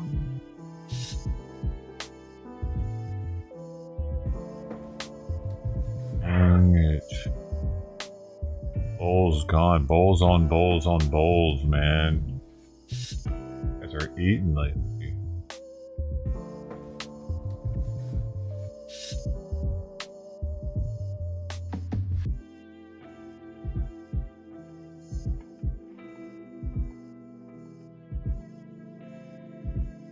Local news. Dude, I wonder if Ted knows about this Vermont thing. He's got to. Why doesn't he ever tell us about it? Why isn't he proud of his Vermont heritage? It matters on ABC 22 News. In tonight's big story, the history of the group known as the Zizians, I was hoping some another have plate would come described out. as a possible cult, and just how Vermont becomes part of this intricate web. We told you last night 2 people involved in the shooting death of a Border Patrol agent, David Mayland, could have ties to the group. But the questions, how did the group start and how did they get here? ABC 22's Matt Holderman spoke with investigative reporters around the country to try and answer some of those questions for us. He is now live in the newsroom. Thanks, Lauren. Well, the full known history of the Zizians starts in 2019 in California with its alleged leader, Jack Ziz Lasota. Ziz and some of his alleged followers staged a protest standing up for their beliefs, and the story gets progressively more violent from there. I just happened to be the reporter here at the Chronicle that covered this bizarre protest. Matthias Gaffney is an investigative reporter with the San Francisco Chronicle who unknowingly stumbled upon what would become one of the most bizarre investigations of his career back in 2019. Jack Ziz Lasota, a transgender tech whiz and devout vegan who had recently moved to the Bay Area, organized a group of people similar to him to protest a rationalist reunion. And they showed up there in all black robes, in Guy Fawkes masks, with a school bus and a flatbed truck. They blocked the entrance and exit to this place and started handing out flyers. Now we know, these years later, that that was really a launching point. Fast forwarding to 2022, according to reports, Lasota and his associates bought a World War II tugboat in Alaska and sailed it down to San Francisco Bay with plans to live on it. But eventually, the boat sank and the group abandoned it. His supporters and friends and family in California, in the Bay Area, had alleged that he died in a boating accident, and even his counsel told the court that. And the attorney told the judge that his client, Jack Lasota, was dead. The people who were on the boat with Lasota then turned to a landlord they met in the marina, Curtis Lind. According to court documents, after renting from Lind in Vallejo for a while, the group attacked him with knives and a samurai sword in November, with Lind fighting back, shooting and killing one of them, Emma Borhanian. About a month and a half later, a set of murders happened in Pennsylvania that seem unconnected on the surface until police arrested someone on an obstruction charge, Jack Ziz Lasota. According to the police record, he acted very bizarre. He pretended to be dead. The staff had to hold him up for the photo. Lasota's bail was eventually lowered to $10,000 in 2023, which he paid and got out. Lasota hasn't been seen since, but Zizian activity may still be ongoing. This year, Curtis Lind was set to testify as the lone witness in his own attempted murder case. And with a fading memory, his attorney filed paperwork to move his testimony up to happen as soon as possible. But on January 17th, Lind was found dead. And literally the next day, prosecutors alleged that Maximilian Snyder walked up to him in a cul-de-sac just outside of his property in Vallejo and stabbed him to death. He was the sole witness to one of their attacks, and that witness has now been murdered. Then just 3 days later was the deadly shootout in Vermont between U.S. Border Patrol agents and the team of Teresa Youngblood and Felix Bachholt, who allegedly preferred the names Milo and Ophelia. Youngblood had filed for a marriage license with Snyder, the man accused of killing Lind in Vallejo. It was at this point some of the possible connections became clear, especially with court documents suggesting Youngblood could be linked to other violent cases across the nation. What's scary about it is that there are people who are at large. It almost sounds like it's been written by AI. It's so unbelievable that if the allegations are true, there was an extremist cult killing people for several years, and federal authorities completely missed the seriousness of this. Now, Maximilian Snyder and Teresa Youngblood both have more court dates coming up. Snyder will have his first hearing next week, and Youngblood will be back in federal court in May to answer to charges connected to her role in the shooting death of Agent Mayland. For now, live in the newsroom, Matt Holderman, ABC 22. This is yesterday's news. I didn't hear about it. This news station only has 5,690 subs. And Matt, the woman facing weapons charges tied to the shooting near the border is no longer in Vermont. Teresa Youngblood has been moved to a facility in New Hampshire. Merrimack County Corrections Superintendent Travis Cushman told us she is in their custody. He says she is in a facility in Boscawen. Vermont notably does not have a federal prison. Hopefully they're giving her tampons.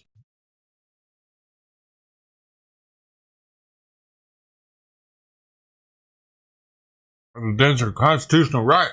They're not.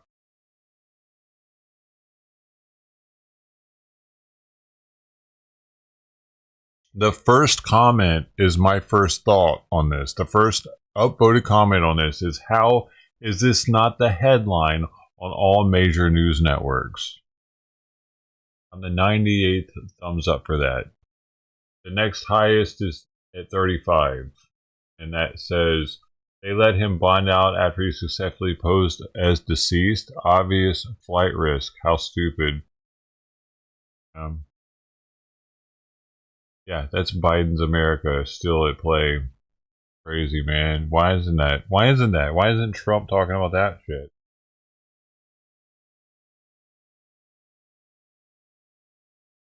Granny cult. She is a lab pit mix. Okay. It's quite the ball. Yeah. Got it. Fair enough. Do you still have it, or? Yeah. Okay. I don't use it much anymore. Okay. I gotta ask though, just random. Oh, they're actually doing a live catch on YouTube? Why did it start up halfway into it?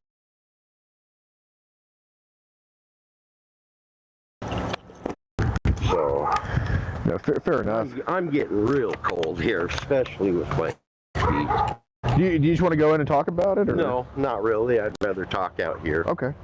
Do you want to get a jacket or something, or get another get shoes? How much longer are we going to be here? Well, that's totally up to you. But I'm letting you know that I probably want to get some more things addressed here, so it's totally up to you. But yeah, no. Addressed as what? Like just talk to me. Yeah, no, I'm trying. What's going on? Basically, trying to figure out kind of why it happened and if it'll ever happen again. It will never happen again. Okay. It never will ever happen again. That's how it always works. They always. Put those trannies online. What do you mean? Like those transgenders? Yeah. How did we get into that stuff? Or how do we even come across that stuff? It just happens.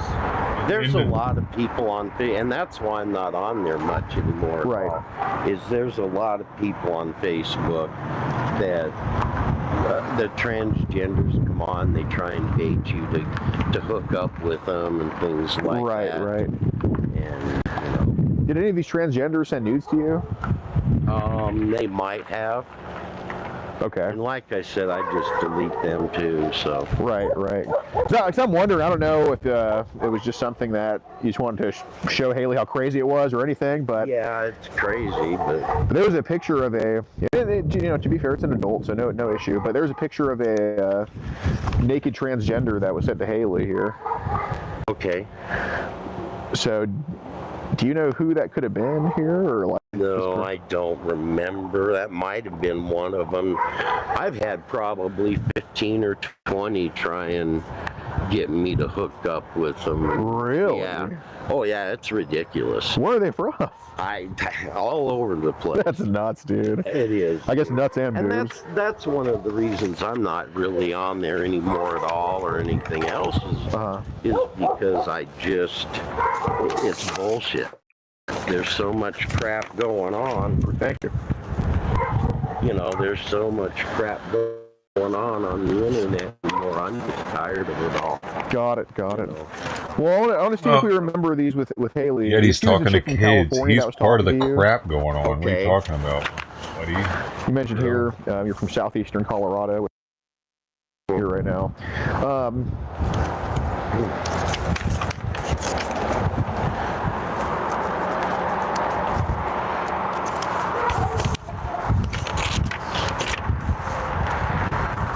Yeah, she was talking to you in about around October, and I guess you just kind of talked about your family with her. Yeah, kind of. I think. Yeah. Okay, starting to ring a bell now. Maybe. Like I said, there were a bunch of people I talked to, right? And it was about 2-3 months I was on something like that. Did she ever try to call you, this Haley? I don't think so. Boy. He's a sweet boy. I don't think so because I don't really give my phone number out a lot. What about just a voice call on Facebook? Mama might have breastfed him too long. There might have been. Okay. Like I said, I don't even remember who Haley is. Okay. To be honest. Did she send you any nudes? I don't remember. I don't remember at all, bud. Okay. I really don't remember. Okay. If she did, it'd be in there, I guess. I mean. Okay, because I just want to ask, because obviously here on your end there was there were a couple of these sent to her. This is your nude picture right here, right? Okay. So you still have that necklace, or is that an old one? That's an old one. Okay, got it. But was this taken like on a computer or something? Like how did you? Don't know where I took that from. Okay. I think so. It might have been. All right, got it. Or my phone. I don't remember. Okay. Do you? I'm sorry, bud. Okay. I really am. What can you remember about maybe why that would have been sent to Haley, or asked for it, or okay, Do you have I'm sorry, man. No, you're good, man. It's I'm not trying to antagonize or anything. I'm just kind of trying to figure out why. That's all. What can you remember about how many might have been sent to her with that? I didn't read all the messages. I mean, I don't like to read too much. College dropout here, but maybe 1, 2. 1 or 2. Yeah. Okay. If any, other than that one. Okay. That I know of. Like I said, I honestly don't remember. And I'm sorry if you're related or know Haley. I'm sorry. I got carried away. A lot of us do on the internet. Yeah, no, 100%. And I want to apologize for that. And it's not, like I said, I'm not on there anymore, and it's not going to happen again. Right. It really won't, man. No, 100%. Did any of these chicks try to like role play with you at all or anything like that? These younger ones, or try to get you to role play with them? Some of them. What would the kind of the role play theme be like with all that? Dad, daughter, grandpa. Okay. That type of stuff. God, I guess they're into that older man. Yes. So, yeah. Okay. And these were these there were really younger ladies under 18 that would be into like that grandpa shit. Yeah, I guess so. Nuts. How would they go about that? I don't know. I mean, I guess what would they say to bring it up? I guess. I like your age or something like that. Okay. And then they just go from there, just talking and. Okay, got it. Yeah, I just want to see because here it was kind of brought up because on your end it said, "Have you ever seen your dad or grandpa naked?" She said, no. So it's kind of a common theme that these younger ladies like to bring up. Yeah. Okay. Got it. Yeah, I just wanted to make sure it wasn't only one of them doing that. If it was just kind of how they all are. Naked? Yeah, kind of how they all are. Okay. Who do you think's teaching them that? I have no clue. Okay. I have no clue. Got it. So, how do you think? Do you think you'd ever kind of play into that a little bit, or? Obviously, I did a little bit, you know. Yeah, good point. I had a little bit, but I don't anymore. I'm just, you know, it was wrong, and I said no, I can't be doing this shit anymore. Right. You know, I can't be on here chatting. It's a waste of time. It's a bunch of bullshit, and it's not right. It's bullshit. Got it. And so, like I said, I haven't been on, and gosh, I don't even know how long. This year at all, I don't think, really. Yeah, no, I don't have any. He's been a good boy. Why is he there then? Yeah, so. I mean, New Year's resolution, not be afraid anymore. I mean, I don't think, but do you do any drugs at all, or? Marijuana, just for my pain. Okay. That's it. Okay. Yeah. Got it. Well, you're in the right state for that. Never done any others. Nice, so. Nice. Yeah. No, I see all your teeth are intact. It's pretty rare for southeastern Colorado. Oh yeah. No, I don't have any. Oh no. I neglected my teeth for years. Really? Yeah. So how do you eat like solid food? I have dentures. Okay. I have dentures. I'm just not wearing them right now. Got it. So. No, I know your neighbor. Yeah. Got it. Yeah, because here you said smoking weed relaxes me so much, but it does something else to me. Okay, so you're not like some dealer or anything like that. No, not at all. All right. No, I've got arthritis in my back and my hip real bad. Right. And it pinches off the sciatic nerve. Yeah. Going down into my legs, and the marijuana kind of helps relax that, relaxes the muscle. Good. Things like that. Okay, well, that's good. So I want to bring this up here on your end. It said, I want to be the first man to be inside of you. And she said, oh, really, Grandpa? And you say, oh, yeah. Yeah. Funny. That was just talking. Internet talk. Yeah. Damn. When's the last time I would never meet up with one? I never would. Right. Might say yeah, but I would just never do that. Of course. When's the... My offense was on a 17-year-old. Really? Yeah, it it's was already my biological daughter. Oh, okay. So. Got it. And it wasn't even her mom, but it was my wife that found out and said, yeah, we can work through this and everything. And then a year later, she said, no, I just can't do it. So she had to report it or something like that? Okay. So, and I'm honest. Yeah. You know, I'm not, because you mentioned me being on the registry and stuff, and I understand that. And I made a mistake. Right. I went to prison. How long, if I may ask? I spent 3 years in prison. I spent 6 years He's back on to doing it probation again. and a year and a half on parole. God, so you got out early? So, no, my sentence was. Oh, you did? Okay, okay. Yeah, my sentence was 3 years, and actually it was about 2.5 that I spent in prison. I see. So, okay. I guess good behavior or something. Yeah. Okay. The standard. Yeah. That inmates get. So do you still talk to your daughter, or? No. Kind of have a fractured because of that? Yeah. I see. Got it. Well, obviously... And it wasn't I forced her. It was totally consensual. Right. Well, it wasn't consensual because A... Not technically. I was her dad. And right. B, she was under 18. But, it wasn't like I forced her or anything else. And how did it even come sounds up in like the first outlaw. place? Just long story. Okay. Real long story. I got it. So basically what I wanted to just let you know, I'm not a pedophile that's out there trying to pick up these girls and do things to them that shouldn't be done. I'm not that type of person. I might say it and talk about it, but I could never do it. No, 100%. I really couldn't. And like no, it's not that you could never do it. It's that you don't think that they're ever going to want to do it with you. Rightfully so. Offended you or offended Haley or anybody else.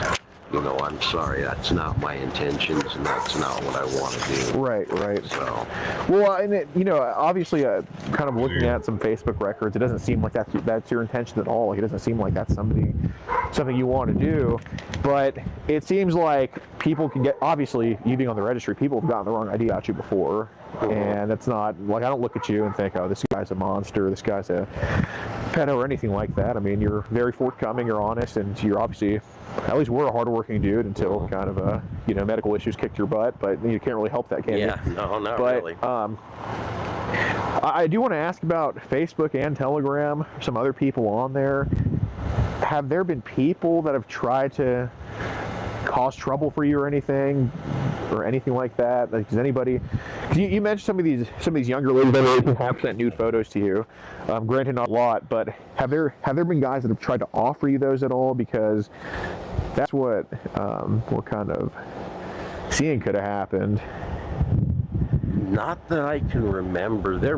I don't remember. Okay. Because I would have told them no. Right. Well, can you recall telling some of them no, potentially? Or is it, I don't want to put words in your mouth, like I'm only asking if it happened or not.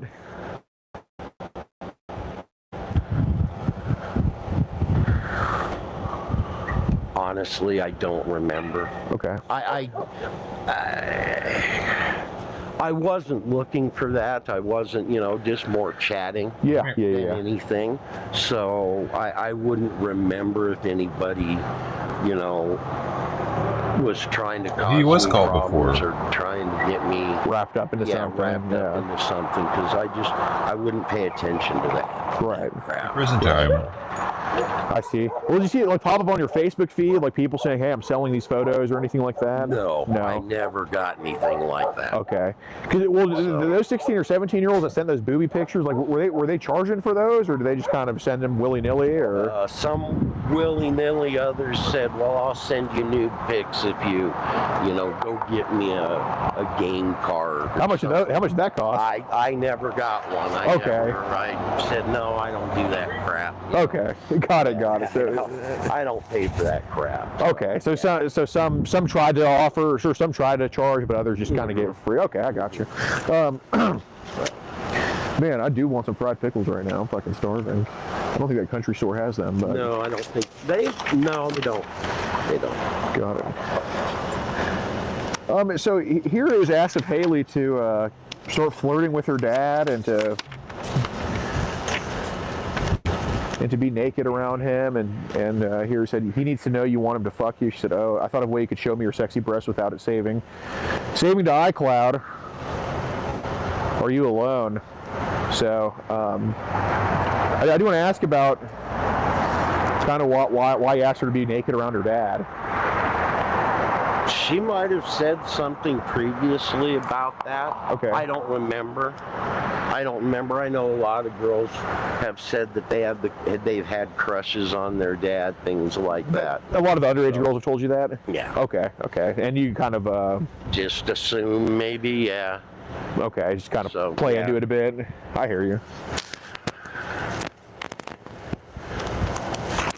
So here it said, I thought of a way you could show me your sexy breasts without it saving to iCloud. So, do you have an iPhone? No, I think she said she did. Okay.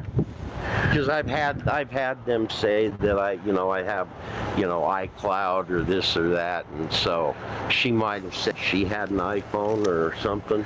Okay, because you have an Android, right? I think, yeah. Okay.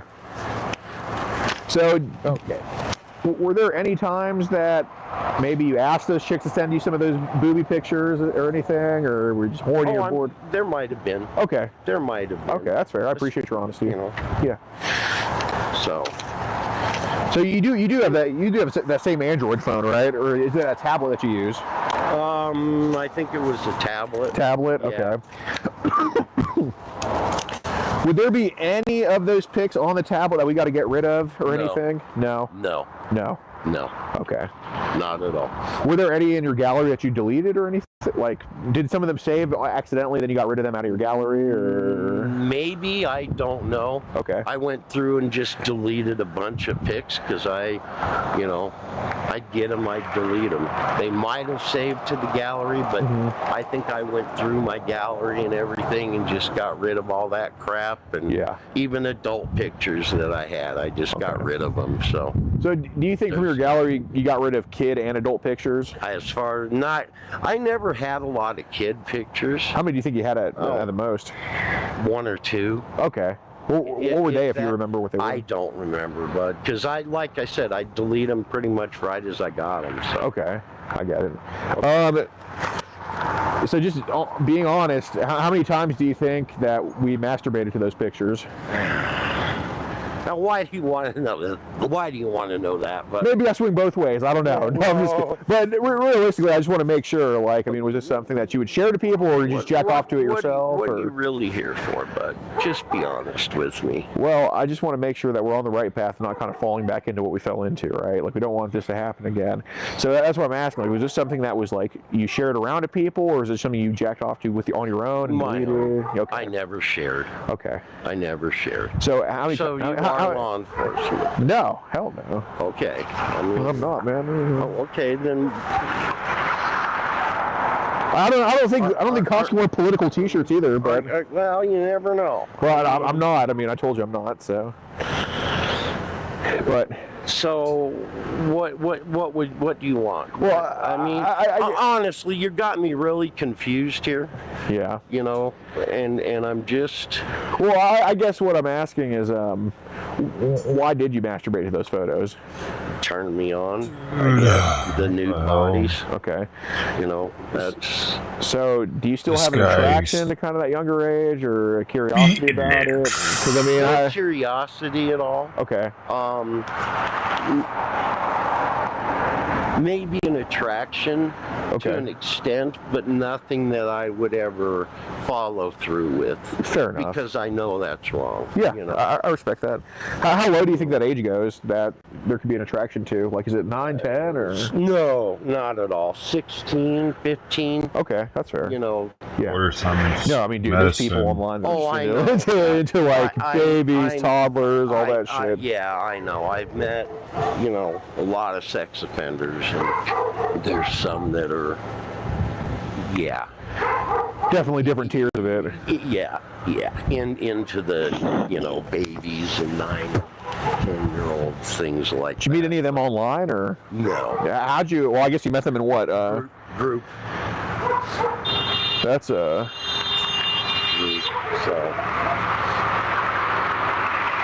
So do you still go? So you don't go to count? You're not on like any parole or probation anymore? No. Okay. No. God, so do you think the counseling helped, or do you think? Yeah, it did. It helped quite a bit. How so? It got me to see where I was headed. Like, if. Like here? The way I look at it is I was kind of thankful everything happened when it did. Yeah. Because it got me to see where I was going in life. You think you were going down a dark path? Yeah. Yeah. Were there other factors? And it's given me tools and skills now that I can use to, and that's one of the reasons I got off. You know, it's like, hey, what are you doing? You know, why are you doing this shit? Do you think you were in a way, quote unquote, relapsing being on Facebook? To an extent. Right. Obviously not full on, but yeah. Yeah, but to an extent, yes. Okay. And I think if I would have stayed on, it would have gotten out of control. And that's why I caught myself and said, okay, stop. So would you say there's definitely urges that need to be stopped, or that you try to tame? Every now and then. Okay. But like I said, it's been several months now. Yeah, no, absolutely. And it was just a couple of months that I was on, and I was like, no, you don't need this shit. You know, you're wasting your time. You're starting to turn.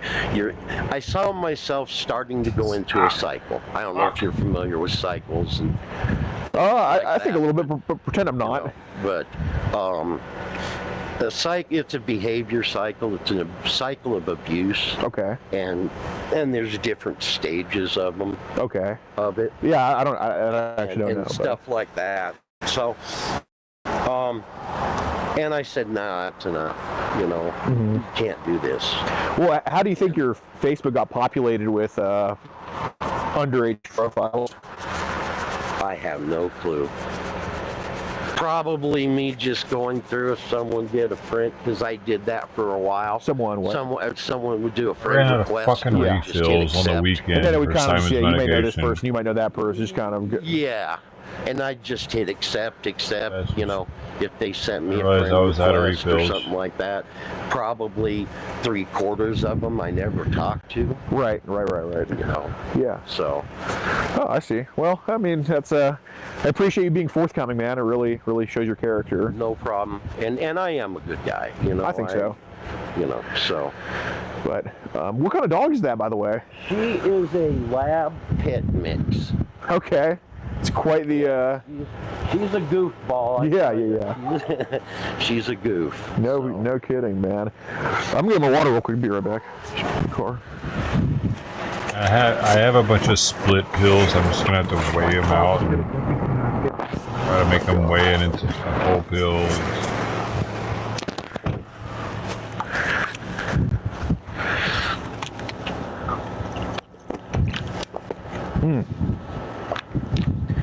Well, I'm gonna get some food real quick. I'm gonna come back probably in like 30 minutes. I do have another copy of these. I just want to hang on to this copy just in case we go haywire here. I'm gonna make another copy of these. I'm gonna be right back in like probably 20 to 30 minutes, and then after that I'll shake your hand and yeah. Okay, why are you coming back? Well, I want to give you another copy of these. So I don't even want a copy of them. Well, it's an accountability thing, you know. You can do whatever you want with them, but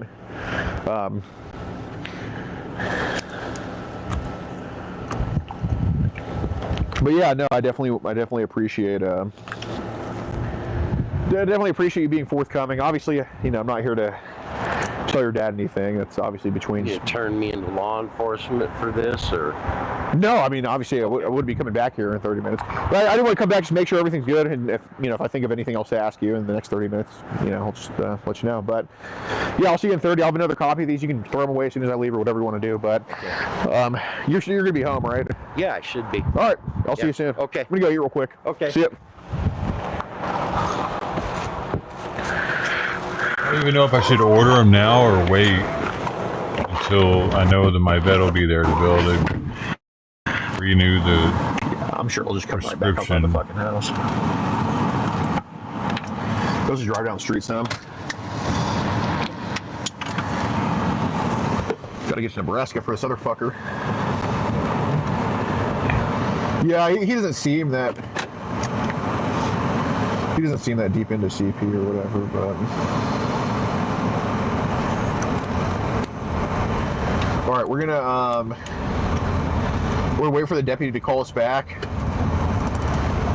and then we are going to head back to his house and knock on his door.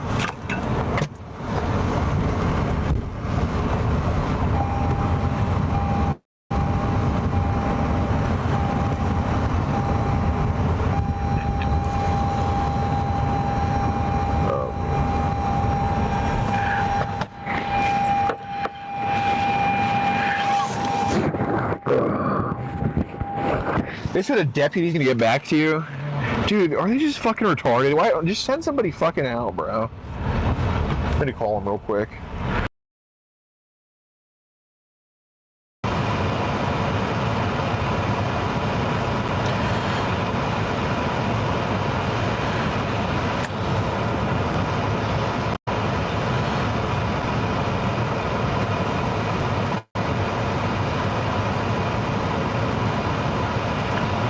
I'm gonna run out of full pills.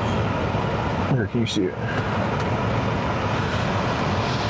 Monday night. Monday night.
Should I order them now?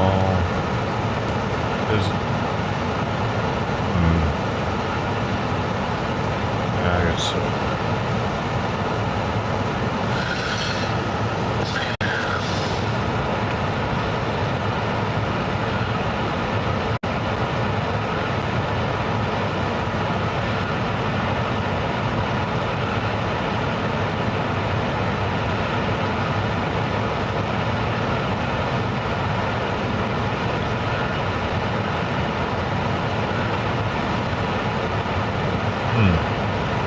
I'm actually going to run out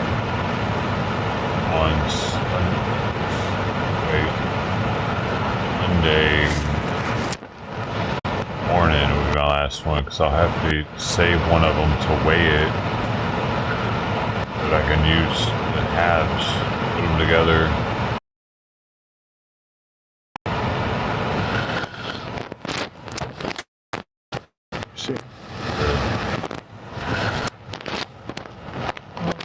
They're here. Oh yeah, there's an officer. Police presence. Police presence. Police presence. Police presence. Yeah, just I guess just come close and get them on camera, but obviously, but just when we get in the PD, yeah, when we get in the PD, just end the stream. Make sure, just end the stream. And I have a bunch of split pills, so.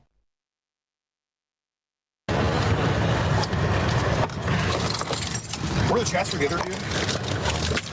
Are they back there? Okay, here. Forgot the sound come in already? Dude, what the hell?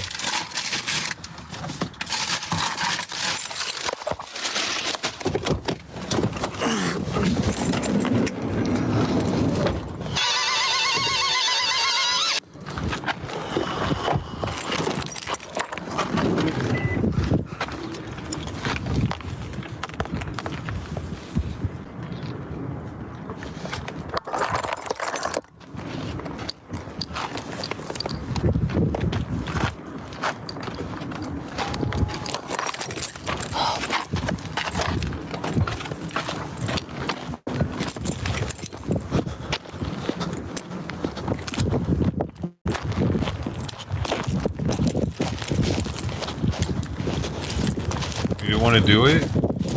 That is your job, Sister P. Do sound command. I think we just saw the sheriff walk into the Justice Center. Okay, all right. I think we're gonna let us in. Okay. Yeah, now we're at the sheriff's office. I'm only a few minutes out. All right, see ya. All right, see ya.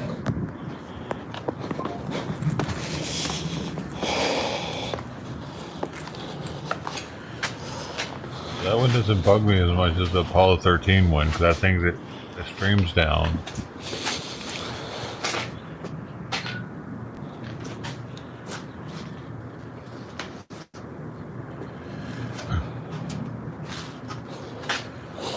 Order him now.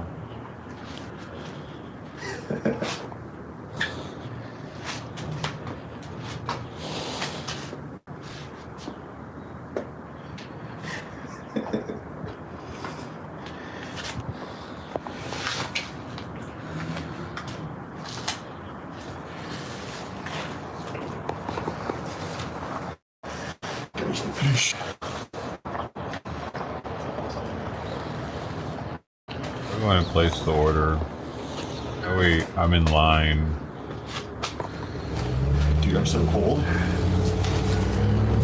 Mind, oh, no, I'm cold too. In line at least early. Oh, for your phone level, you're good, right? And I'll call them on Monday. Say, hey, after the vet's open though, ask if they've called them yet. Maybe I'll still be able to get it on Monday.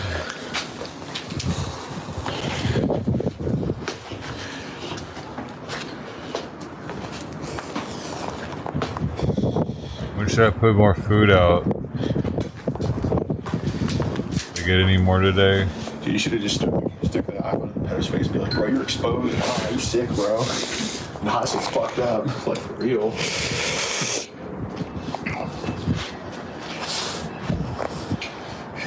Yo, dude, it's kind of fucked up, man.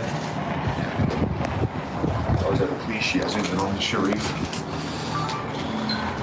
He's alive. All right, guys. We're about to turn everything into the Sharifs.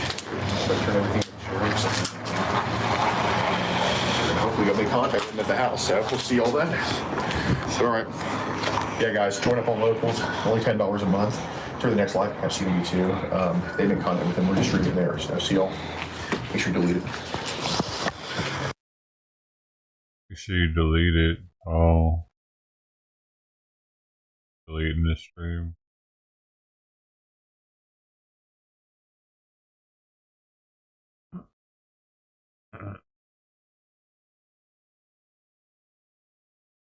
And it's gone.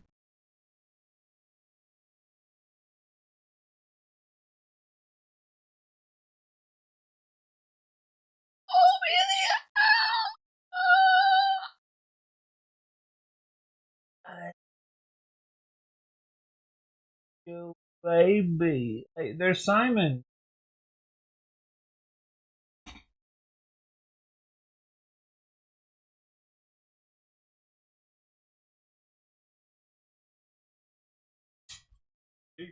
Man. I don't starve himself before he eats his own cold food nowadays. So there's been a mass casualty tunnel crash. 2 dead in Wyoming. Breaking news, breaking news, breaking news. What? Good, beautiful woman. You! No, don't understand. No touch. No touch, please. No touch, please. What?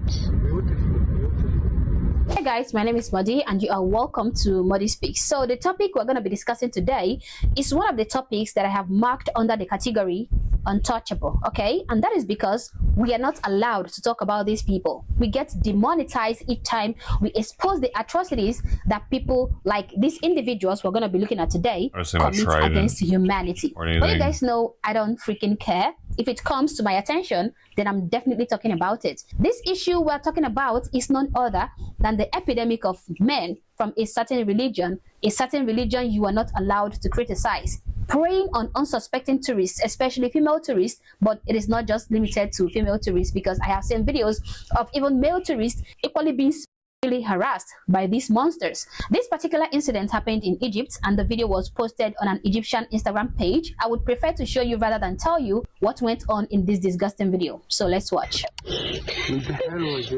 What? Good, beautiful woman. Fuck you! No, don't understand. No touch. No touch, please. No touch, please. What? Beautiful. What the fuck is this guy? Why? What happened? Why you see my leg? Good woman. Okay, go drive. Beautiful woman. Please drive. Drive, yes. Yeah, please drive. Yes, drive.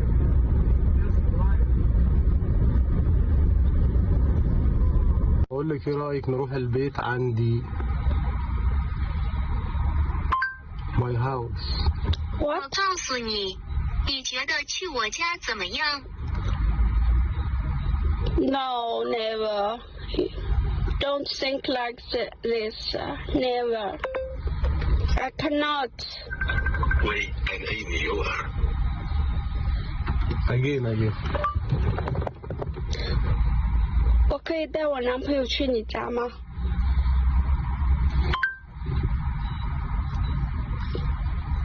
No, أنا أهو. صديق ليه يور. أنت حلوة كده. What? Good, beautiful woman. Fuck you! No, don't understand. No touch. No touch, please. No touch, please. طب اوكي here بدوية. What? بدوية here. بدوية. Okay. How disgusting. So before I decided to bring this issue to your attention, I have been coming across videos upon videos that show men from this particular religion do things like this. And each time I run into these kind of videos, I get overtaken by this extreme and overwhelming feeling of intense anger towards these men. I can't help wondering, why would they want to tarnish the image of their country by smugly harassing a foreign tourist who came into the country to visit their country? I mean, this tourist is gonna go back to her country at the end of her stay, and she's gonna share her feedback with other people. At least be on your best behavior. See how he appeared to be lost. He couldn't even keep his eyes on the road.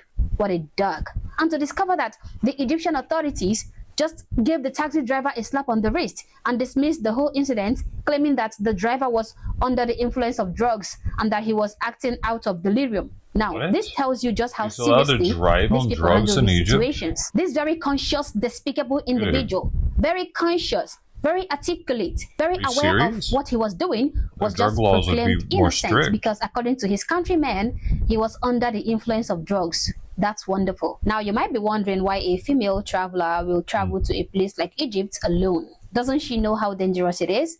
Well, the truth is that most of these women do not, okay? They don't. They're not aware of these problems because they have been brainwashed by left-leaning mainstream media who keep censoring and hiding the truth and pretending like these types of incidents is not a pandemic in these Arab third world countries. Also, I saw a similar video from a Korean male tourist where this Egyptian guy also did even worse. Chinese? No, Korea. Dude, I feel like the same thing is happening for Mexican tourism, though. Like, the leftists are like, yeah, no, Mexico, there's nothing wrong with vacationing in Mexico, dude. It's beautiful down here. Cancun, go see the ruins. And yeah, true, most people probably do have a great time and nothing happens, but dude, there's like too big of a risk that cartel can just come at any moment and just take you. Right, is there? Does nothing ever happen in the area near Cancun? I asked that because I have a friend who just went to Cancun recently. Do they not have issues there? Or is it some protected bubble? Korea, nice. Yes. I'm gonna look. What's your name? Sino. Sino. Yes.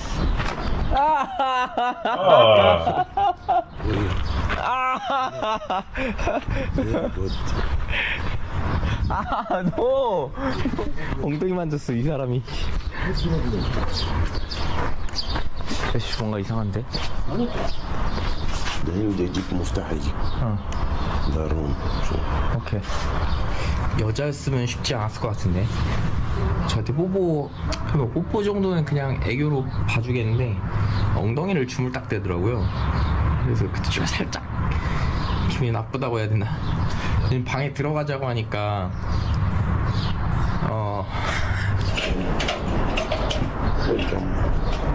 shoes بس only.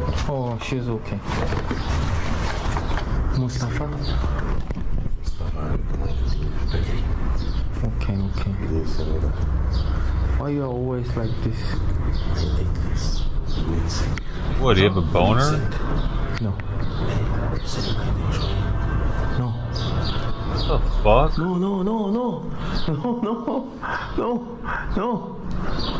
Not good this. No, I don't like it. Not like? Sit. No. Nice. No. No. You want to fight? No. Oh, let's go. ولا تايكوندو ها? 미쳤네 이 아저씨 진짜였어.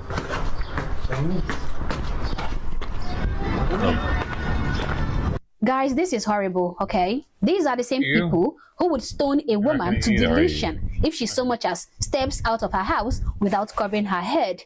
This is a Korean guy, for crying out loud. A man just like him, yet it did not stop him from being this degenerate. And the fact that this male tourist even told him multiple times, no, yet he still went on with his degenerate overtures. And the saddest part of it all is that places like Europe seem to be importing this brand of behavior at a very high rate. Their open-armed invitation towards so-called asylum seekers is slowly turning Europe into a thriving ground for this type of incidents. I see it every day on social media. I won't show you their despicable deeds because the one I have come across are too graphic for this platform. Yes, I'm trying to spread the truth, but I will still do that in a very tactful way, okay? So I don't get totally banned off of this platform. So yeah, I'm gonna show you the victims who have had first-hand experience with these perverts. Tenga que estar en el siglo XXI, ahora mismo, o sea, estoy nerviosa. O sea, que estoy en la carnicería, ¿vale? Que voy en chándal, señores, que voy en chándal, con una chaqueta, ¿en serio? Que estoy en la carnicería y entran 4 personajes de dicha nacionalidad. Porque es que son los mismos, es que siempre son los mismos. Lo siento mucho, no soy racista y si vienes aquí, eres extranjero y vienes aquí a trabajar me parece de madre, ¿vale? Pero que estos susodichos, los pille yo grabándome y luego cojo, me giro, que le pillo grabándome y le digo, ¿me has grabado? Y me dice, no, yo no te he grabado, yo no te he grabado. Enséñamelo. Yo no te he grabado, señora, yo no te he grabado, señora. Que no me has grabado, enséñame el puto vídeo. Le digo, o llamo a la policía, y coge y me estaba grabando. O sea, yo tengo que aguantar esto en mi país. ¿En serio? O sea, tengo que aguantar en pleno siglo XXI que 4 energúmenos vengan aquí a hacerme a mí sentirme incómoda. Estar comprando encima de una carnicería. O sea, brutal. Mind you, this woman is in her country, and yet she is being harassed by foreigners who were allowed into her country by her government. Okay, sure, yeah, it's annoying being videotaped by somebody, but it's not like they're doing anything. It sounded like illegal. Bathroom. I don't know, man. It is interesting that she mentioned that even if she was wearing a tracksuit that practically covered her from head to toe. If I was surrounded by a bunch of fucking Venezuelan chicks that were like laughing and filming me, I definitely would be pissed off about it. Like I'd be like, "What the fuck? What are you doing? Fuck you! So funny." You know what I mean? They say in some cultures in the world that being laughed at is the strictest, harshest form of punishment.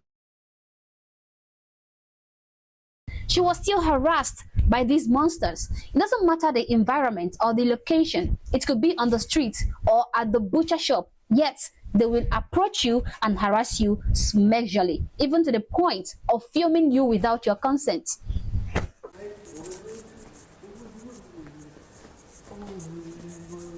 Now she's filming him without his consent, though. Now what? Dis-moi.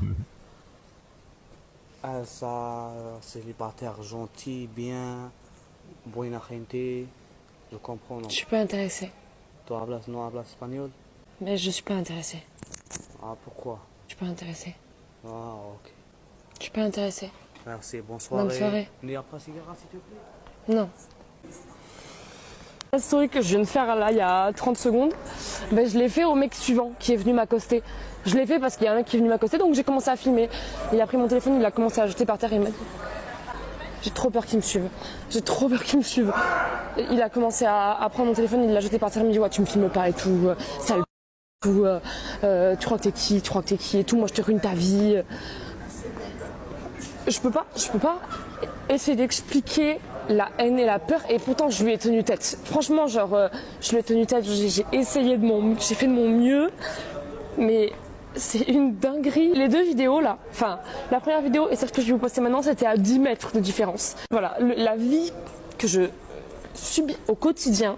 They follow you everywhere you go if you're a female. This is just horrible. Another worst part of it all is that the European governments are really encouraging this behavior if you consider the fact that they give little to no punishment to these offenders. These women can be jailed if they insult their attackers. Their immigration system is essentially doing nothing to address the influx of this kind of individuals, and their media is doing everything to cover up these incidents. It's a whole mess out there. Now I blame these female tourists who embark on this perilous journey to these high-risk countries all by themselves. I blame them for going there alone and endangering their lives. But how can I blame these innocent women who are being traumatized just for stepping out of their homes in their own country. How can I blame them? I don't even have the right words to describe how I view these degenerate men, but just know that they disgust me.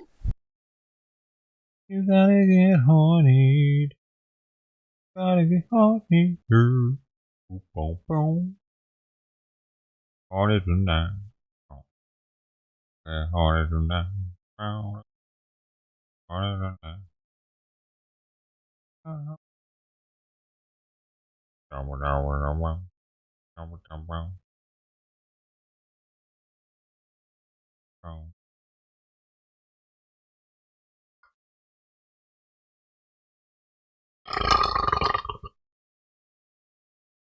You can use that in your next dinosaur movie if you want. You have my full consent. But I want credit. I want credit for it in completion. I want to say my full name. I want to say exactly what dinosaur I am.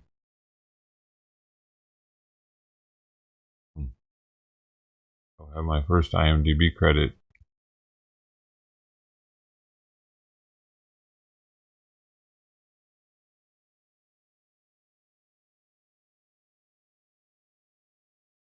This right here is a 20-pound whole ostrich leg. I have to do it online, don't I? I smoked this bit. Threw a lot of seasoning on it, and I mean a lot of seasoning on it. Threw it on the smoker and smoked it for several hours. After smoking, I pan-seared this mug. This is a little over 2 feet, pushing about 25 inches. Is it a time-sensitive package? That almost bought a damn tear to my eye. Got some bourbon syrup to go along with that. Oh shit, the best meat ever. We got some sriracha. Sriracha goes good on anything. Garlic naan, whack. Yes, I got the butter sauce too. You know what? Get your ass up. Ooh, father.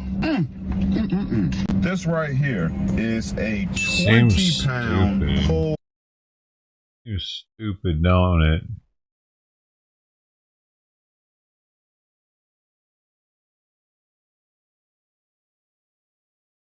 I like having something to look forward to, though, Sister T. I open it, I won't have anything to look forward to anymore.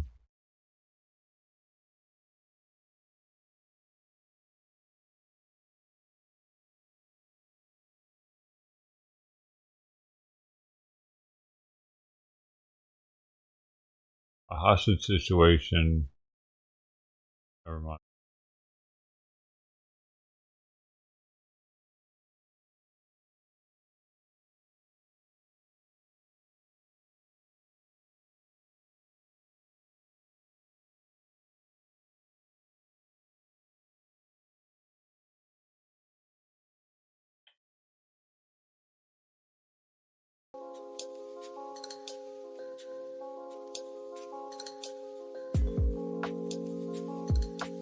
Good day. I wish there was a day coming up where everybody opened presents.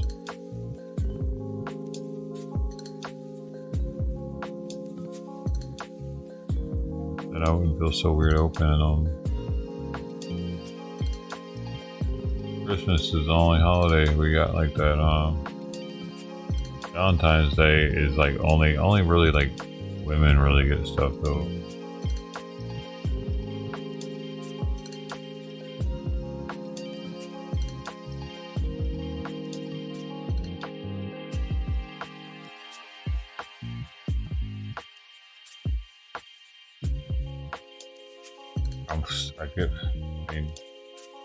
I should wait till Christmas. At least I know I'm getting something for Christmas. And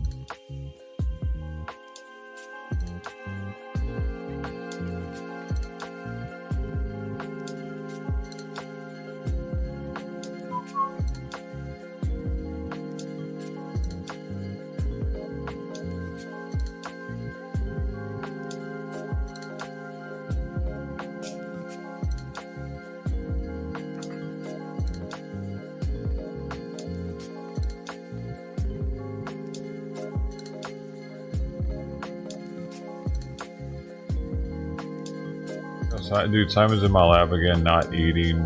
Not actually a good sign. The fact that he's not eating.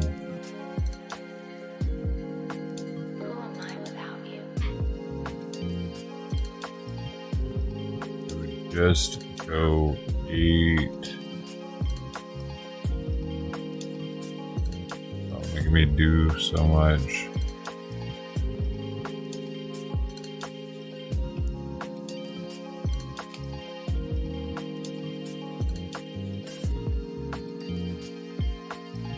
Gotta mash it up, heat it up, stir it up. Give me some fresh. Make it warm. Nope, don't like that food anymore. Different one.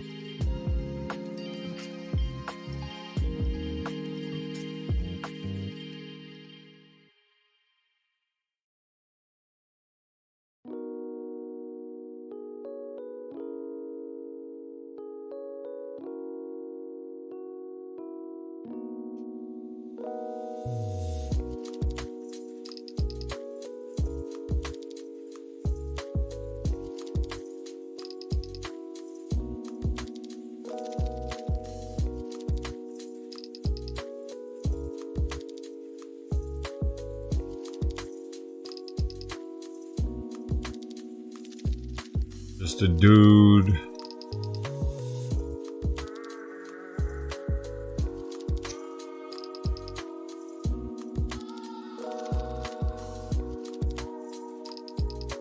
The dude does the same thing every day.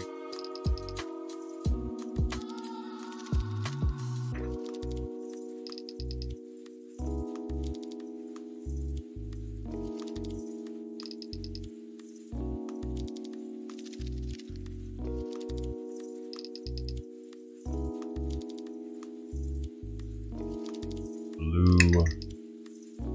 Lucid blue.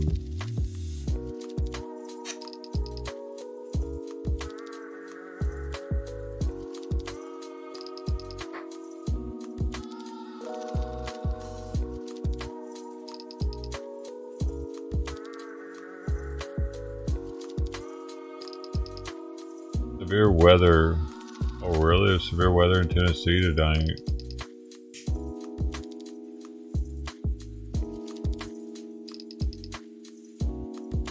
Here it's alright. Where it's bad at. Unexpected. All right. So what's going on at the Chaser Summit? Like anything?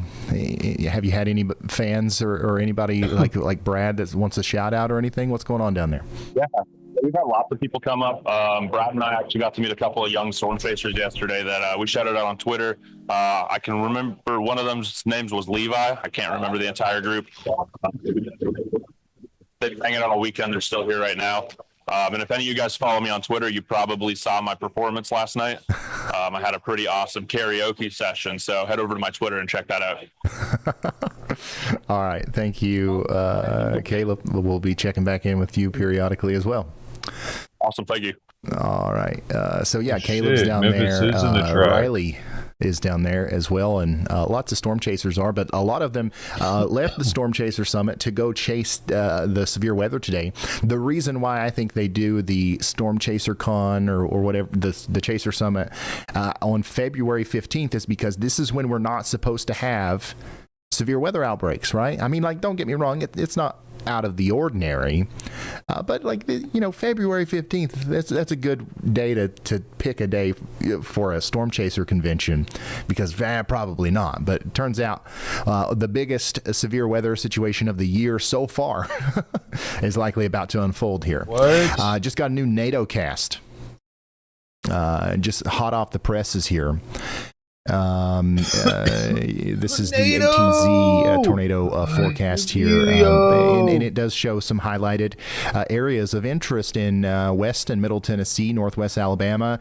We're going to be watching this area like a hawk tonight, and I really hope that we've got a lot of people tuning in. Some of these places will be impacted after dark. We've got a nocturnal tornado threat, so that's always bad.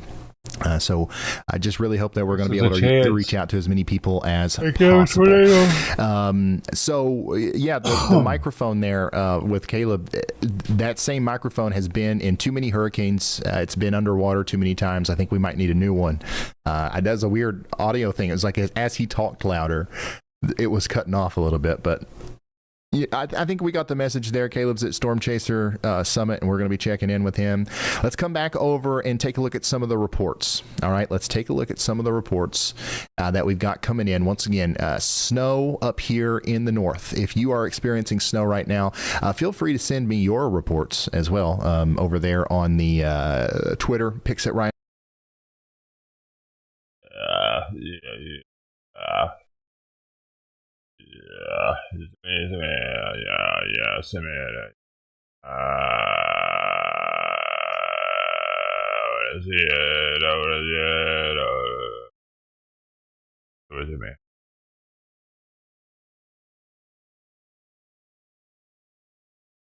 This thing sounds like iron, but it's actually charcoal, also used for grills and barbecues. But this is not just any charcoal. Known as binchotan, is produced mainly in Japan and is considered to be one of the highest quality and most expensive charcoals in the world. Binchotan charcoal is made from a special type of oak tree, the hard and dense ubame oak. When it is processed at high temperature and in an oxygen-limited environment, many of the substances in the wood are removed, leaving about 95% pure carbon, which gives it a harsh, metallic sound.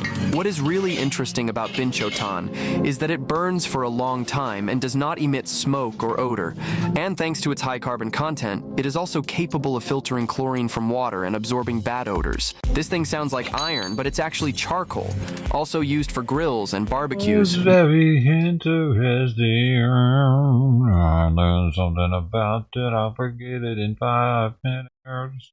5 seconds. Gone. Benchotan. My story. Bitch, yo tan. You're really tan if you're burnt, like that charcoal.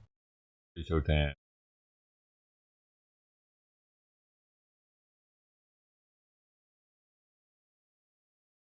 Deadly border stop, dude. A lot of a deadly confrontation with Border Patrol agents in Vermont just trying to talk has about the exposed a web of trannies. violence across 3 states, where a cult-like group has been linked to 6 killings and someone who talk about them being months after being trannies? reported lost at sea. The case erupted January 20 when agents stopped a Toyota Prius near the Canadian border. The driver, Teresa Youngblood, allegedly opened fire, starting a gunfight. Border Patrol agent David Marland was fatally wounded, and Youngblood's German companion Felix Bockholt died at the scene. Their weapons were traced to a person of interest in unsolved murders in Pennsylvania. We're not going to talk about That's where trannies, Richard and Rita I bet. Zyko were shot dead in their Chester Heights home in December 2022. Their daughter Michelle was later detained alongside Jack LaSota, who had been reported lost in the middle of San Francisco Bay nearly 5 months earlier. LaSota, who led a fringe ideology group, was spotted with Bockholt in North Carolina before the Vermont shooting. Police say LaSota was also in Vallejo, California in November 2022 when a landlord was attacked by tenants he was trying to evict. Curtis Lind killed one of LaSota's followers in that attack. Lind was killed in January, 3 days before the Vermont shootout. Maximilian Snyder, who is associated with Youngblood, has been charged with killing Lind. FBI investigators have searched properties in Vermont and North Carolina, but remain tight-lipped about their probe.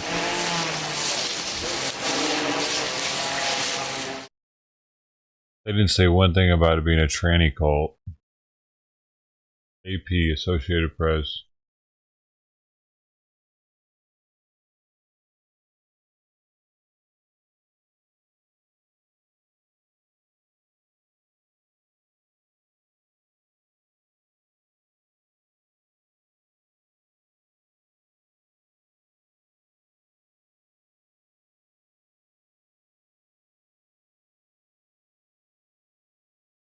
Can you believe?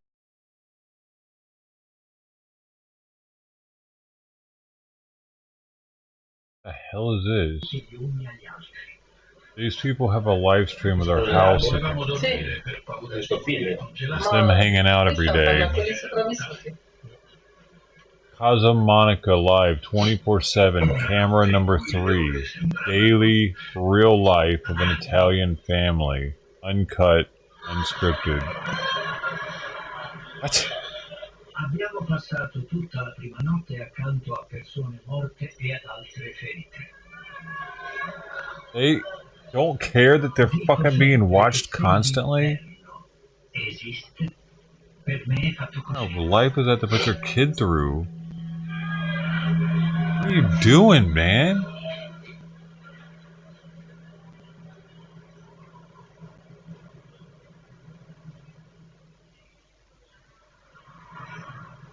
Does the kid even know? Does she know?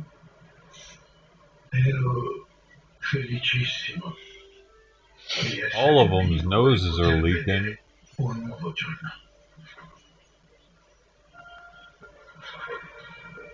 Mi ero svegliato ed ero ancora vivo. Anche io avrei potuto essere morto come gli altri, che non erano riusciti a superare la notte e non urlavano più. Loro non ce l'avevano. Homie needs a tissue. No one's talking in the chat either. There have been 0 chats the whole time it's been live. It's been live for an hour. 13 people are watching. Wait, there are other cameras though? Let's see. Oh, camera number 1, which is the kitchen. And it's crazy. Camera number 2. Got dining room.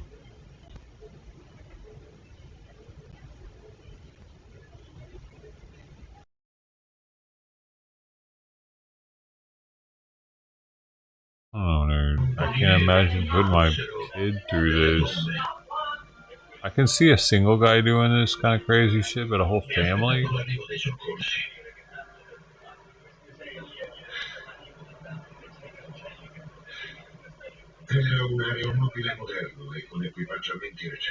No one ever talks in chat. Like, what's the point in doing this?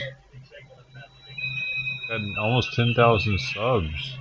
No one's said anything. Abbiamo portato tutte le valigie fuori così che fossero visibili da un eventuale aereo di passaggio e abbiamo Whoa, that makes my stomach turn a little bit. How the hell would anybody want to do that?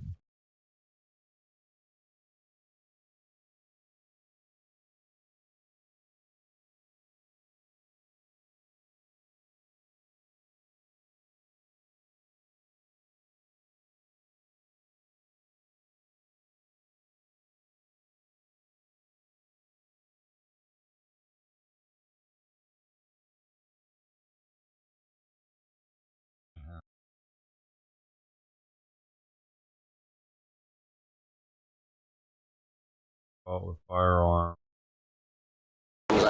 What's he got? Oh. Right, is it? Oh, they're not allowed to have guns in the UK. Is it real? It's real, bro. That's why do you think I'm telling you? Jesus. It's real, it's loaded, right. So just be careful. I'll take gloves, yeah. No message, fella. I'm being deadly serious with you, bro. I'm saying it's loaded. I appreciate what right. Listen very carefully, alright? Yeah. Is it a real gun? It's a real, bro. And it's loaded, yeah? Does the safety catch work on it? There's not got a safety. Look, it's a drill. It's been drilled. Look, take it out. Take it out. I'll make it. I'll show you how to make it safe. Take it out. No, I'll do that, mate. And just press. Take the. No, I'm not touching it. Right, do you want to nick in possession of a firearm? I'm not touching it. What are they scared to touch it for?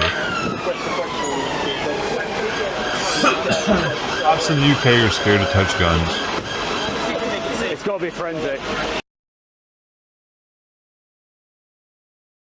It might explode.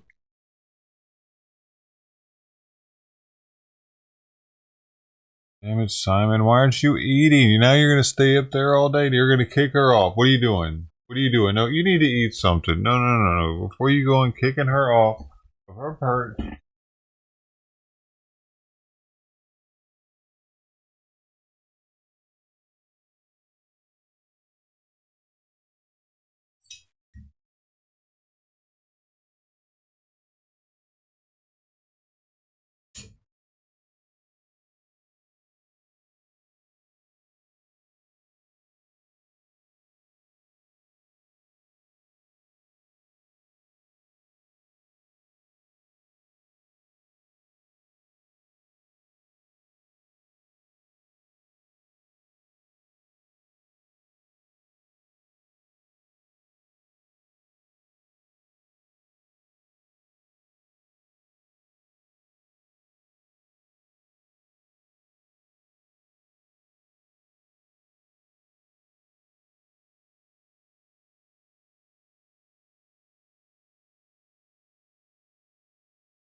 That's it for me, y'all. I'm tired of being here. Thanks for hanging out. Hope you have a great rest of your Saturday.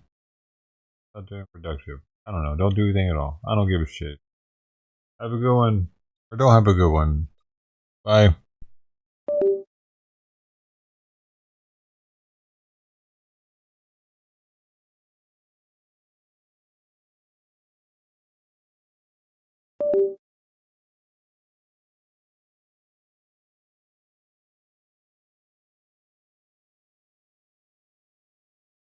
Another one.